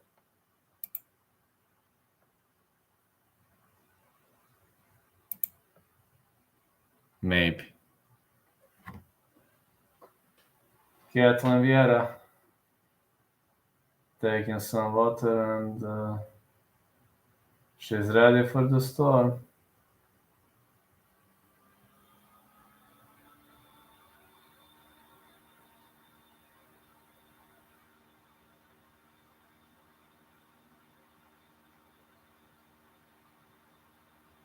Highest takedown defense in UFC bantamweight history, 90%, third most wins since 2016.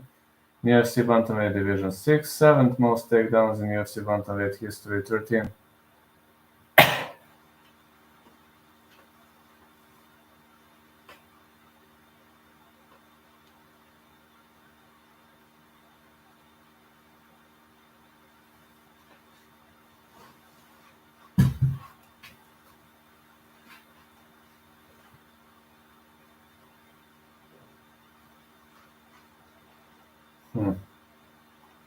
Yeah, it's a bit funny. All of this is kind of a bit funny, but I hit my parallel of Medici Almeida by finish, Park by decision, and then Njokuani round one. So happy. That's awesome, Jamie. I'm glad because of you.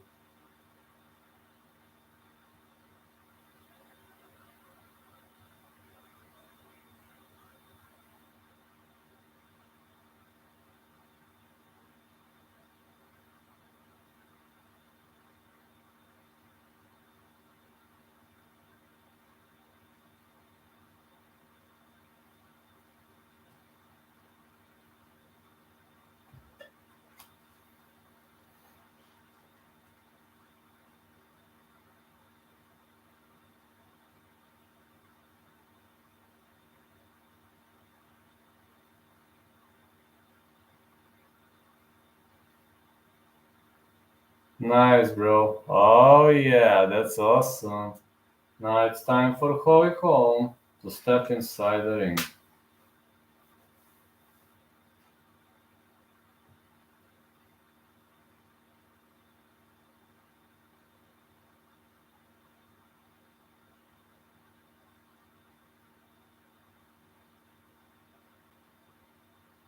Holm marches forward.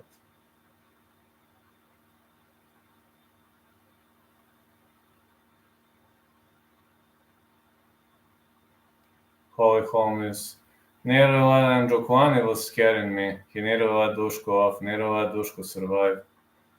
Yeah, nearly.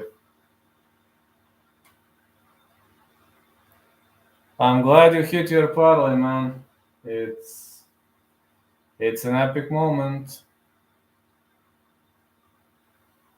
Holm. Both ranks vote up for Holm.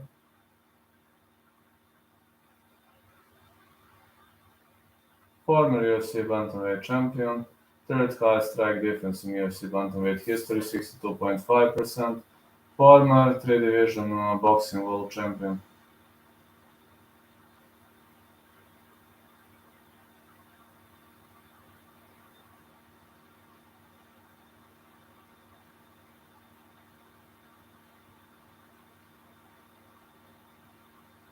Anything that lets me put more food on my plate is great. That's awesome. That's awesome, man. So, are you financially normal now, or you're in a trouble, man? I mean, considering this crisis is hitting all the world, is hitting the whole world. I mean, here is tricky right now. Prices are growing rapidly. I guess everywhere in the world, not just here.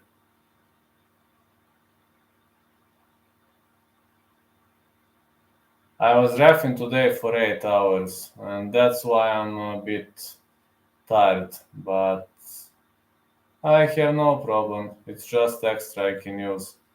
Luckily, I have no problem too yet, but that doesn't mean I won't have it in the future. Holly Holm, 5'8", 5'8", Ketlen Vieira, 69 inches of reach for Holly Holm, 68 inches of reach for Ketlen Vieira.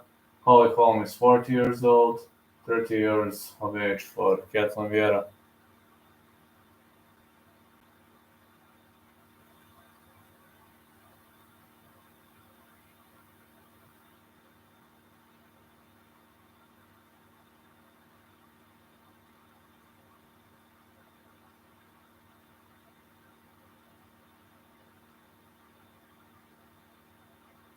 Judges are Mike Bell, Derek Cleary, and Sal D'Amato. The referee in charge of this contest is Jason Herzog. Oh, Jason Herzog is in charge of this contest, which kind of makes me wonder that this might be a tricky fight.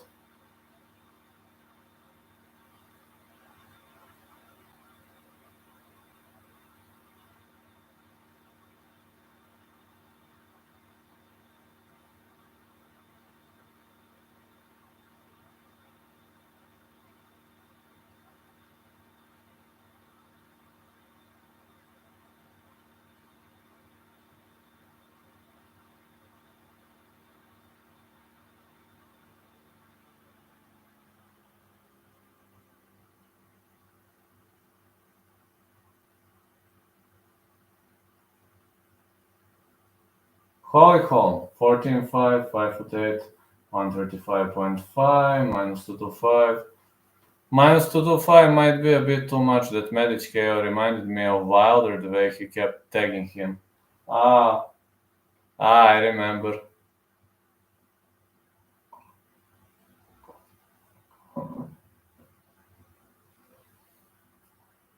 Holly Holm is very tactical with those long loops.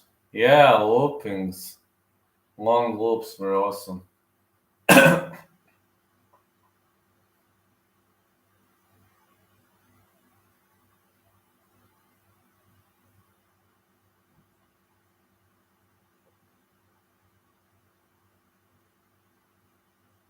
When he throws the overhands. Ah, absolutely.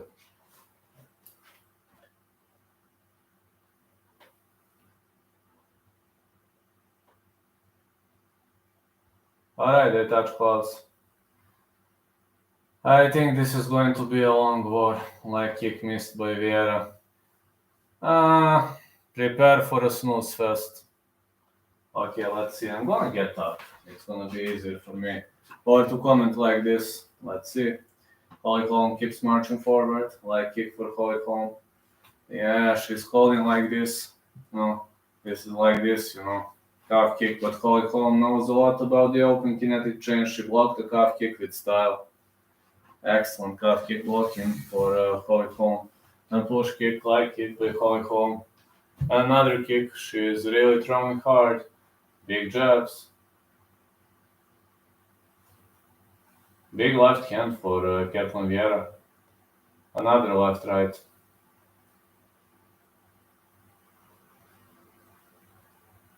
Vieira is trying to shoot in. Holly Holmes' takedown defense is pretty decent, so prepare for clinch snooze fest. Great reversal by Holly Holm. And now with one underhooking, Holly Holm could work off the clinch. She could go with some dirty boxing. Like she's listening to me. Oh, Holly Holm with the takedown. But she ends up against the fence, and the two are holding each other now. Vieira for Holm. Short punches in both ends.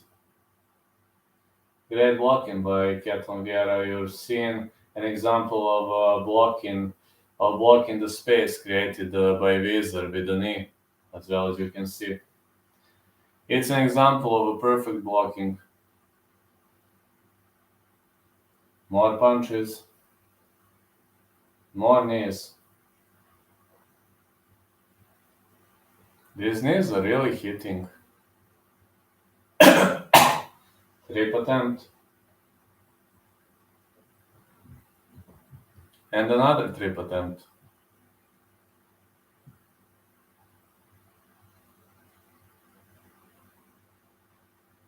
Well, Holm is unloading in the clinch, but some knees are landing here, but I'm unsure. Oh, it's a judo trip attempt.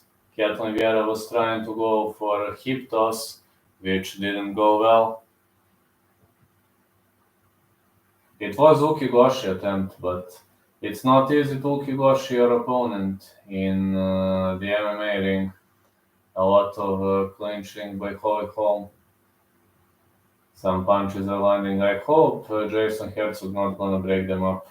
There's still activity. Fighters are trying to do something, and Holm still works on that visor. She's trying to create some space for those left hands there and the left knees. Brazilian girl so good with judo. Amanda Hivas was doing the same with Chokage. Yeah, it's how you call it hip toss in the USA, but the true name is ukigoshi. That's how it's called in judo, ukigoshi.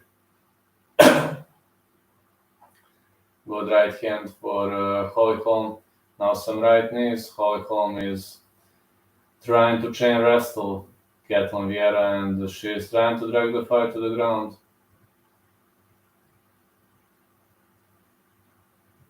Holm is holding, but this is not looking good.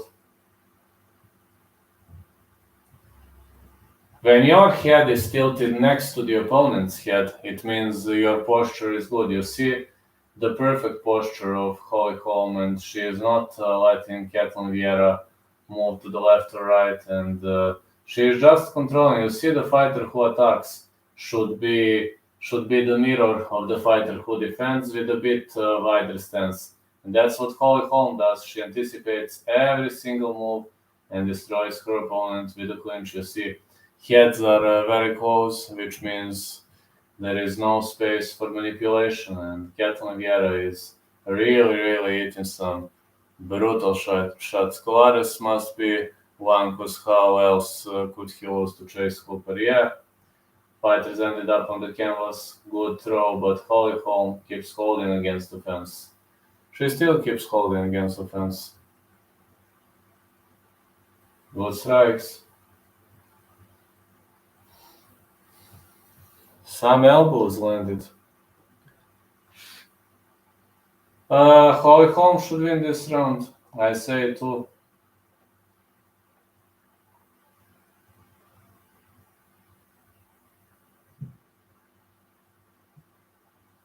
Holmes should win this round.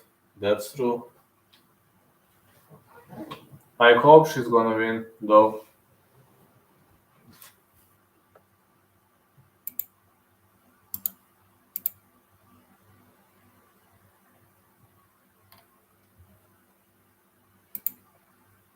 Hooper was good today. His cardio definitely improved.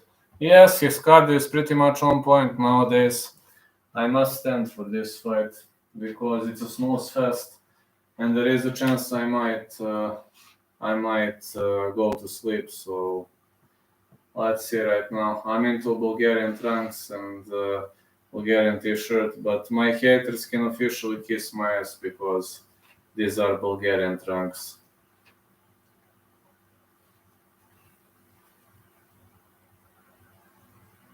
Okay, let's go. Love touch.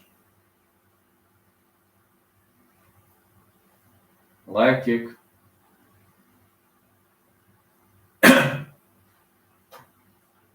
It's another side kick. Oh, high kick attempt for Ketlen Vieira. Good right hand. Another good right hand. Now left right for Ketlen Vieira. It's a leg kick.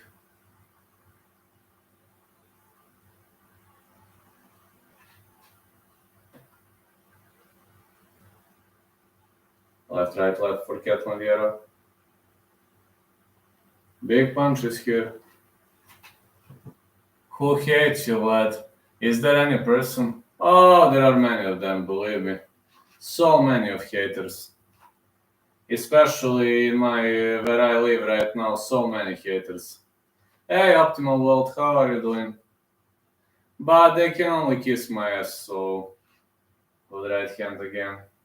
And big left for Holm. Holm is now marching. Hello, Optimal World. Fuck them all, I will. I made it for the main. Been at work all day. Hope you're doing good. Yes, I'm doing great. Thank you for stopping by. Good right hand and a big weaving overhand right by Holm. Now she counters with a side kick. Yeah, you've made it to the main event. Good punches. Good left right. What a throw by Ketlen Vieira. Wow. Holm will have to scramble her way up. Holm is trying to crawl towards the fence, but Vieira is trying to trap the legs. Fuck it, man, you were right about Brazilian girls being very good with judo. Holm is unloading some punches, but Vieira is not letting her get back on her feet. If Vieira traps the leg, Holm is in problem. Some Dagestani styles. If Holm stays on the feet, she might recover in this round. Holm is staying on the feet. Holm is a master of clinch control, just like Mike Winkeljohn. And her coach is Holm is now trying to go with the reversal. Fighter is on the break.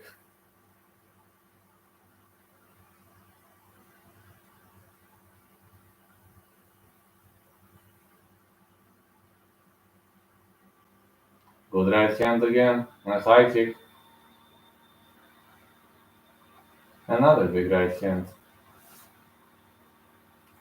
Holm is now trying to go for a takedown offense. But it's hard against Ketlen Vieira. It's very hard even to finish that single leg, but it's not what Holm wants. Holm needs to push.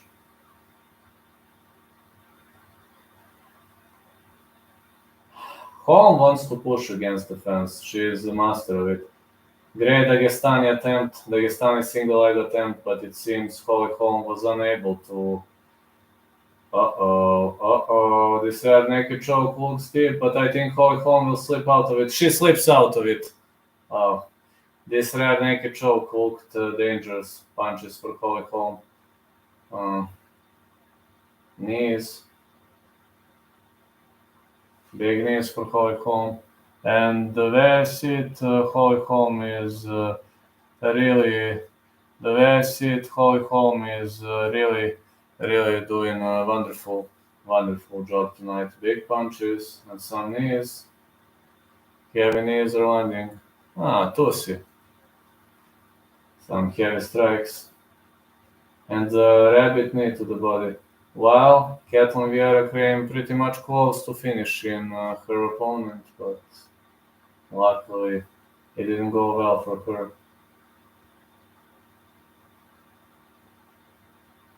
Elbows. Just clinch and control her with dirty boxing. I think she's just gonna do that for the rest of the round. Holm is a master of clinch control and dirty boxing. You see her posture. Her posture is perfect. Head is tilted to the opponent's head. There is 2 or 3 centimeters between the heads, or heads are touching each other. Body is perfectly straight. Her legs are following Ketlen Vieira's legs. This is an example of perfect posture. You know, my coach constantly quotes Holm as an example of a perfect cage control stance. Just clinch and control, yeah.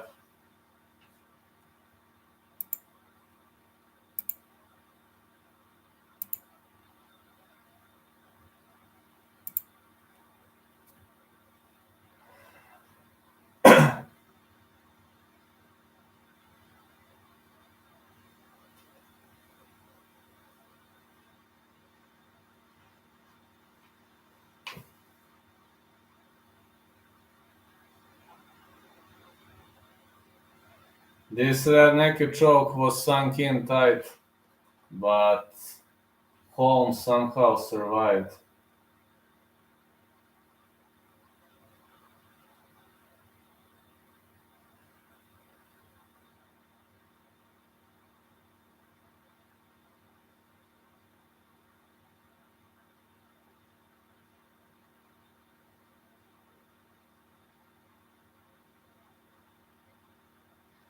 Could be 1-1. Could easily be 1-1. Pretty dangerous. Women's MMA. This is gonna be a 5-round snooze fest. Good left-right for Holm. And a leg kick. Could be 1-1 easily. More strikes for Holm. Vieira with a leg kick. Holmes' cardio is pretty much on point. Holly is brawling, but she's not landing too much strikes. The ultimate problem of Holly is the fact that she doesn't switch the stance. Luckily, Vieira missed with a high kick. And another problem is the fact that Holm is not moving much laterally. She is more cage control oriented, but this is actually good here. She should just hold her opponent against the fence. That could be the best solution here. That could really be the best solution here.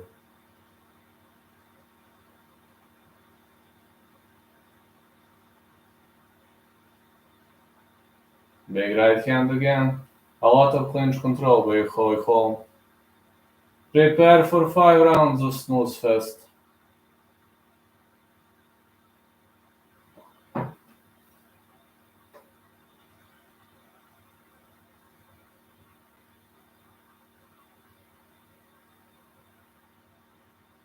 More punches and more heavy strikes. Let's go, let's go, let's go. More big rights. Oh, while fighter is on the break right now, Holm is holding more of a boxing stance. A leg kick for Holm. I hope Vieira is gonna injure. Her leg is changing color, now it's purple. It's not even red, it's purple. She had too many low kicks, but she's still standing on her feet. Holm is spamming boxing punches. She's still on the tips of the toes. Spin back fist. Just missed. A high kick attempt. No, it was a Brazilian kick by Holm. I know majority of you are sleepy now, but I'm sorry guys, I'm trying to be as entertaining as possible, but this is a snooze fest. Left-right for Vieira. And a big left-right. Punches for Holm.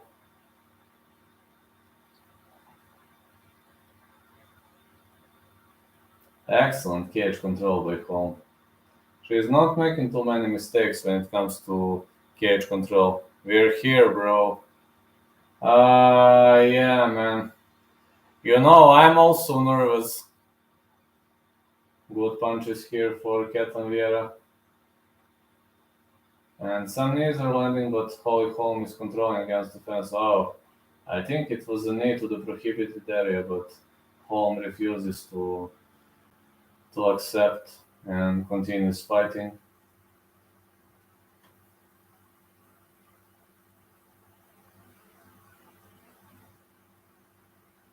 More knees by Vieira. Dirty boxing by Holm. Here we go. Here we go. Some perfectly placed example of world-class dirty boxing and more dirty boxing by Holm.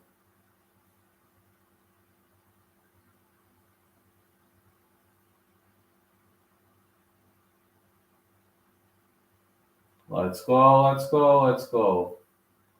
Come on, lads, let's go. Holm is trying to chain wrestle, but it's not easy against a fighter like Vieira. These dirty boxing strikes are going to give her a critical advantage on the judges' scorecards, so big punch for Vieira. Holm is backpedaling now, she tries to shoot in.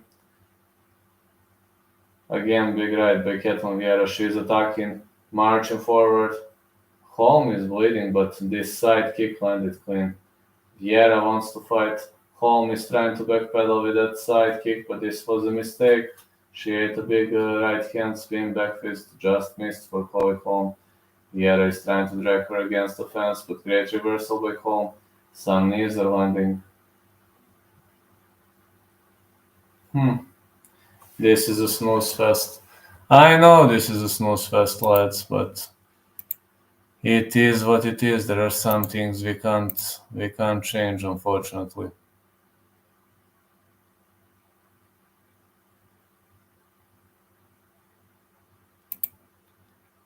Holmes seems more tired, not good. Oh, believe me, it's a fake.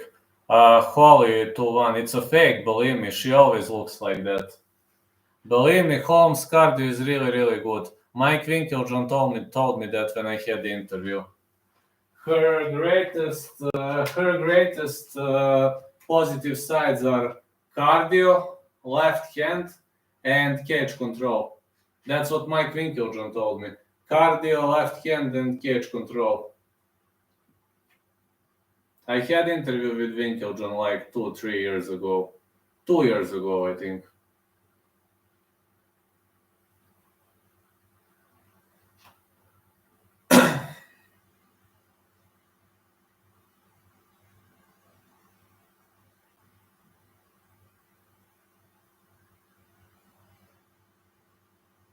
Holm is marching forward. Believe me, it's a fake.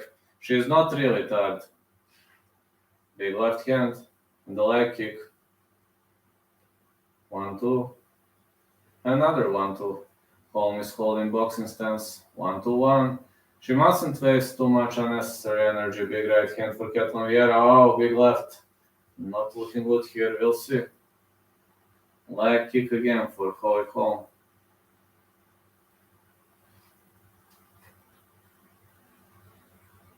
Oh, it's a leg kick again, but she should be more cautious. Vieira is unloading. She is unloading heavily. Big right again. And again. Holmes is moving to the side, but his calf kick didn't land clean. 1-2, excellent level change for Holm. Leg kick again and again. I don't like it. 1-2 for Vieira. Holm is running around the circles.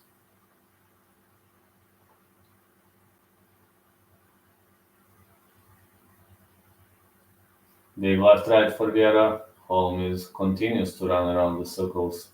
A leg kick again for Vieira. Holm is spamming strikes.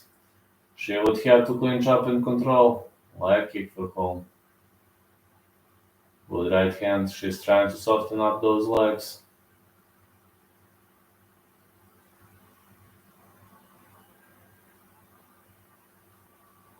Wow, this looping overhand left landed clean. I don't like it at all. This side kick also didn't land.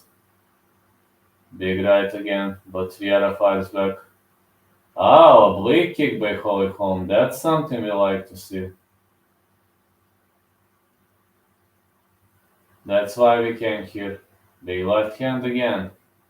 But it seems Vieira is up on the scorecards in this round unless Holly drops her with a side kick and a great middle kick. I think this is going to be counted. I think they're going to count this as a knockdown. Great side kick by Holm.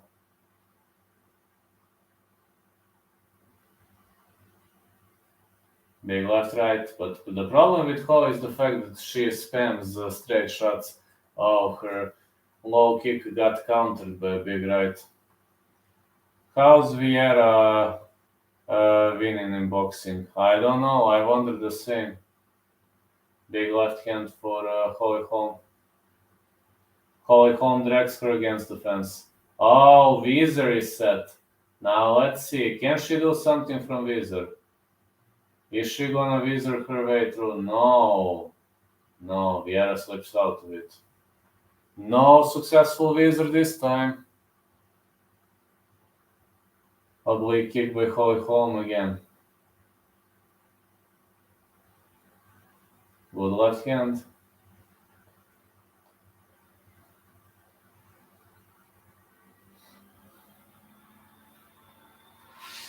Oh man, it's a great left punch for Holm, but she needs to be very cautious. Brazilian kick attempt just missed. Push kick didn't land. Oh, it's a side kick, but she ate a big left, a big right.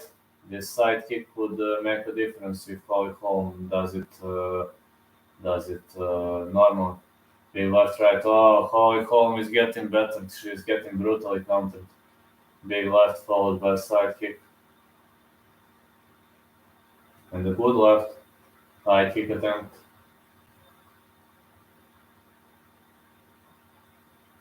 This landed clean. Oh, it's a spinning back kick by Holm. Another side kick. Side kick is actually a great strike for counters if you're dealing with an aggressive opponent.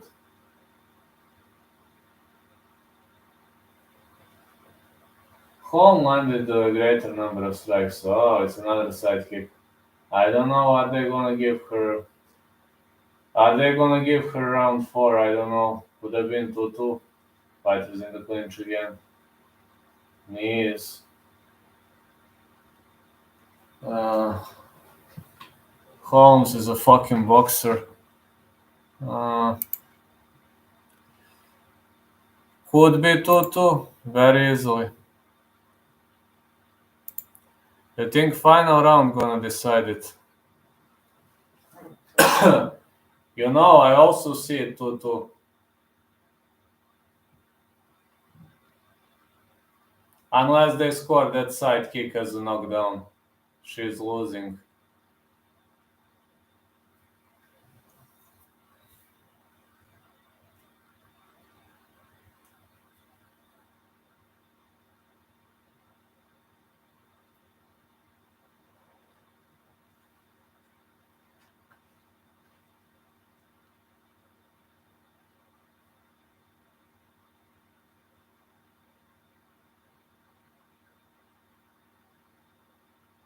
No, she slipped. I was thinking that side kick would have been a knockdown. If it's not a knockdown, then a round for Vieira. Vieira is bleeding. Holm is ready. They touch class. Let's go. Alright, they hugged each other. Let's go. Final round. Leg kick by Vieira. Ooh, high kick for Vieira. Not looking good. Holm has to shoot in. She has to shoot in. Is she gonna be able to drag? Whoa, big left for Holm. No, big right for Vieira. Oh, this is gonna be hard for scoring. Big left for Holm. Fighters in the clinch. Excellent Vieira attempt now. Holm is trying to press the opponent towards the fence, but Vieira is marching towards the center. Oh. I see that the poop stain Robert No Brain Cells is back. Josh wants to fight. Good side kick by Holm. Big left now. She's trying to hold her opponent against the fence, but it seems Ketlen Vieira wants to move sideways by any means necessary. You see, she's utilizing her strength. Punches. More punches for Holm. She needs to hold that arm like this, but Vieira is stubborn. She goes laterally. Big right hand for Holm.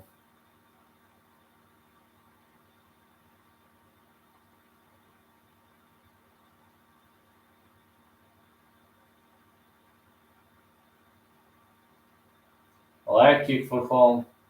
This right punch didn't land. Holm is trying to push her opponent towards the fence, and she is able to. Now she is holding. She needs more holding. Knees to the body. Well, this is technically this double Nelson is pretty much a rare scene. This is a modification of multi guard, but Holm is having a hard time. Oh, Vieira missed with a big right. Vieira is defending this well, you know. Holm was unable to build a posture. Ooh, high kick for Holm. It was a great deep kick to the head.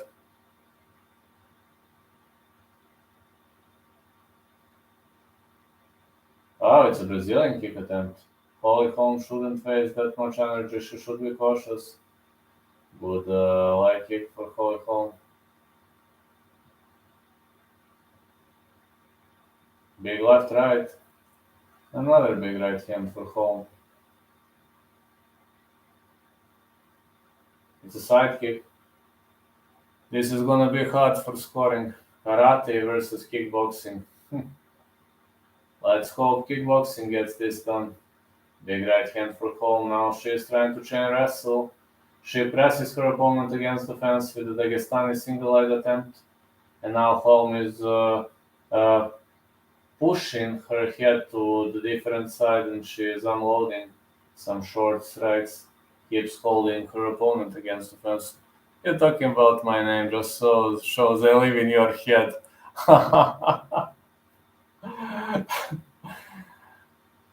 Well, we have funny arguments today. 9:03 for Holm.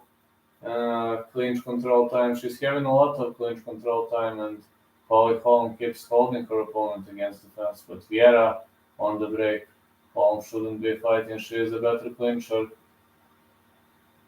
Push kick for Holm. And a side kick.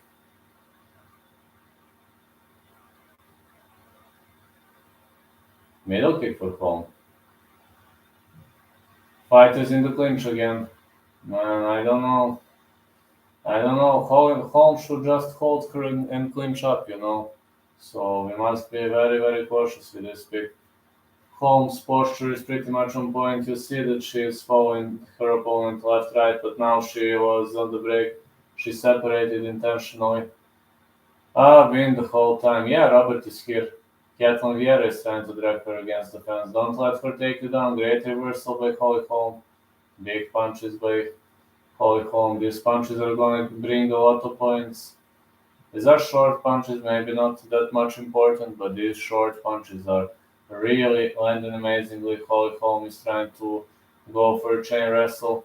She is trying to lift her opponent against the fence, but it seems Ketlen Vieira is able to stop this takedown attempt. Punch to the body.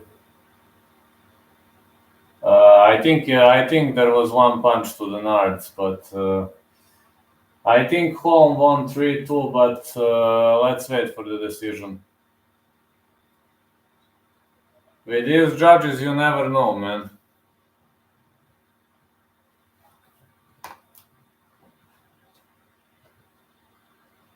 I was expecting a 5-round fight, but with these judges, you never know. I'm just gonna wait for the official decision. I see it 48-47, Holm, but that's how I see it.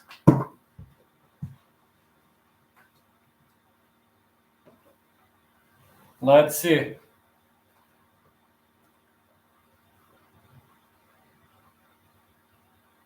If I was the judge, I would have scored 3-2. Rob, I'm older than you. Respect your elders.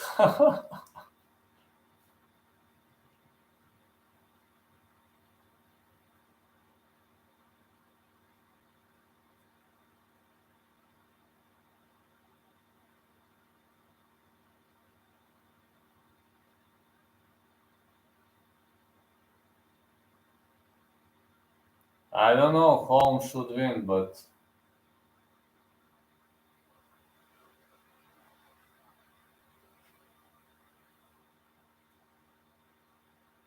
come on, guys, chill. Ha! They are always arguing.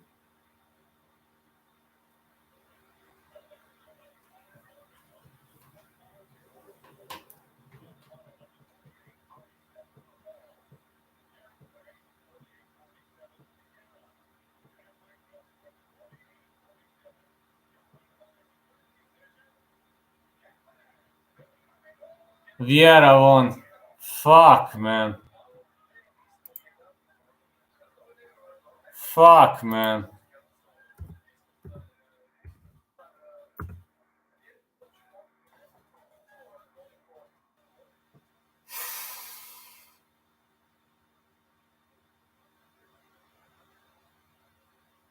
Eight out of 11. Oh, man, I can't believe it. Fuck it. I scored 48-47 home. Ah, fuck, man. I'd wanna delete that one you got in a lie. I got you in a lie then. Oh, man, I can't believe what just happened. What a fucking robbery. Go play Minecraft. This chat is for the big boy.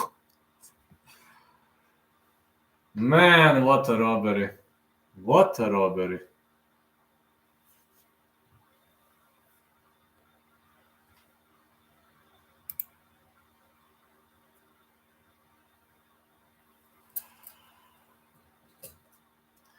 Last round was definitely home. Yes, it was, man. What can I say? I scored 3-2 home. It was 2-2 so far. Yes, it was, but with these judges, I told you, these judges are...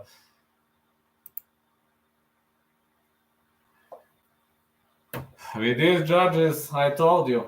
That's why I was waiting for the decision. For me, 3-2 home, clean. But judges disagreed.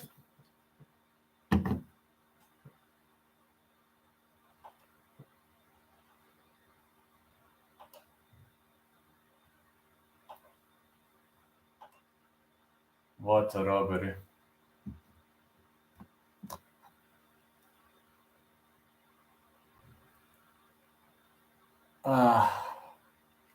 Can't believe what just happened, man. I had it 3-2 home, like very clean.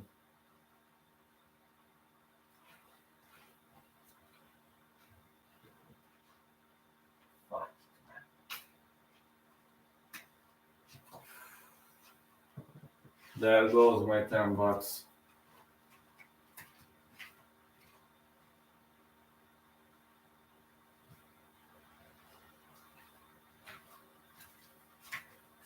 Alright, nap time. Not my fault, you lie. All the time I'm here, apparently. Never said I was in high school.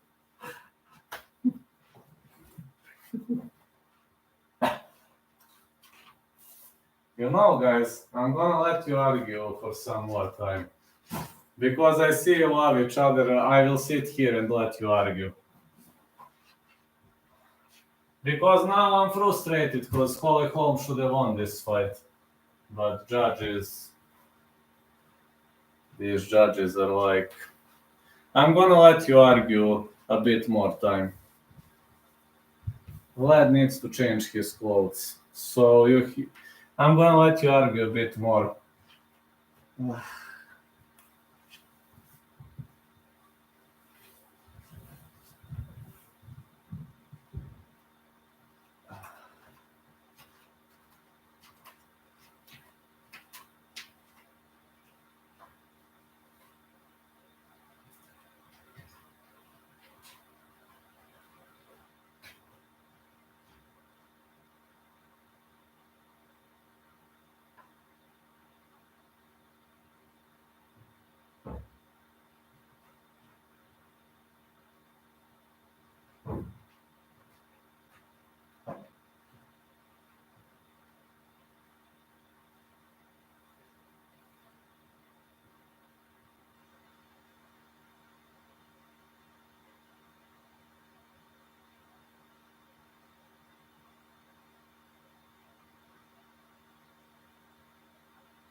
Even I know how he won. That was a bullshit decision. Yes, it was a bullshit.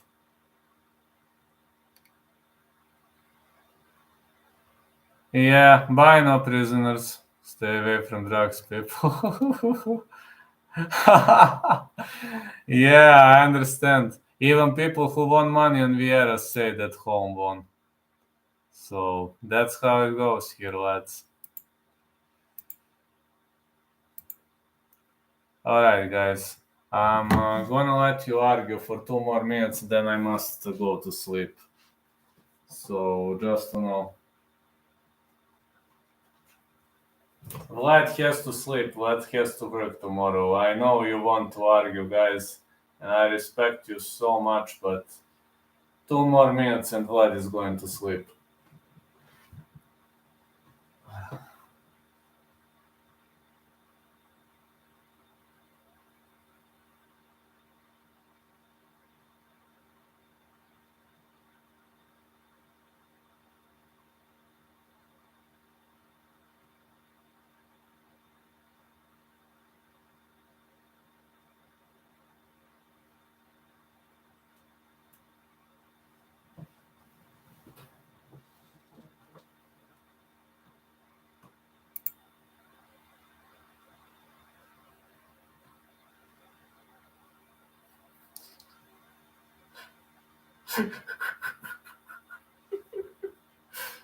You're so epic, both of you.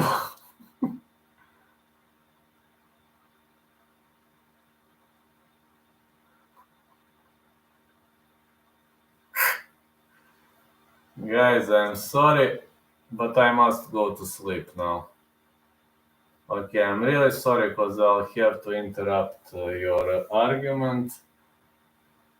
I would enjoy watching you, and you made my day, but right now Vlad has to go to sleep. So Vlad is working tomorrow. Actually, Vlad is reffing tomorrow, so.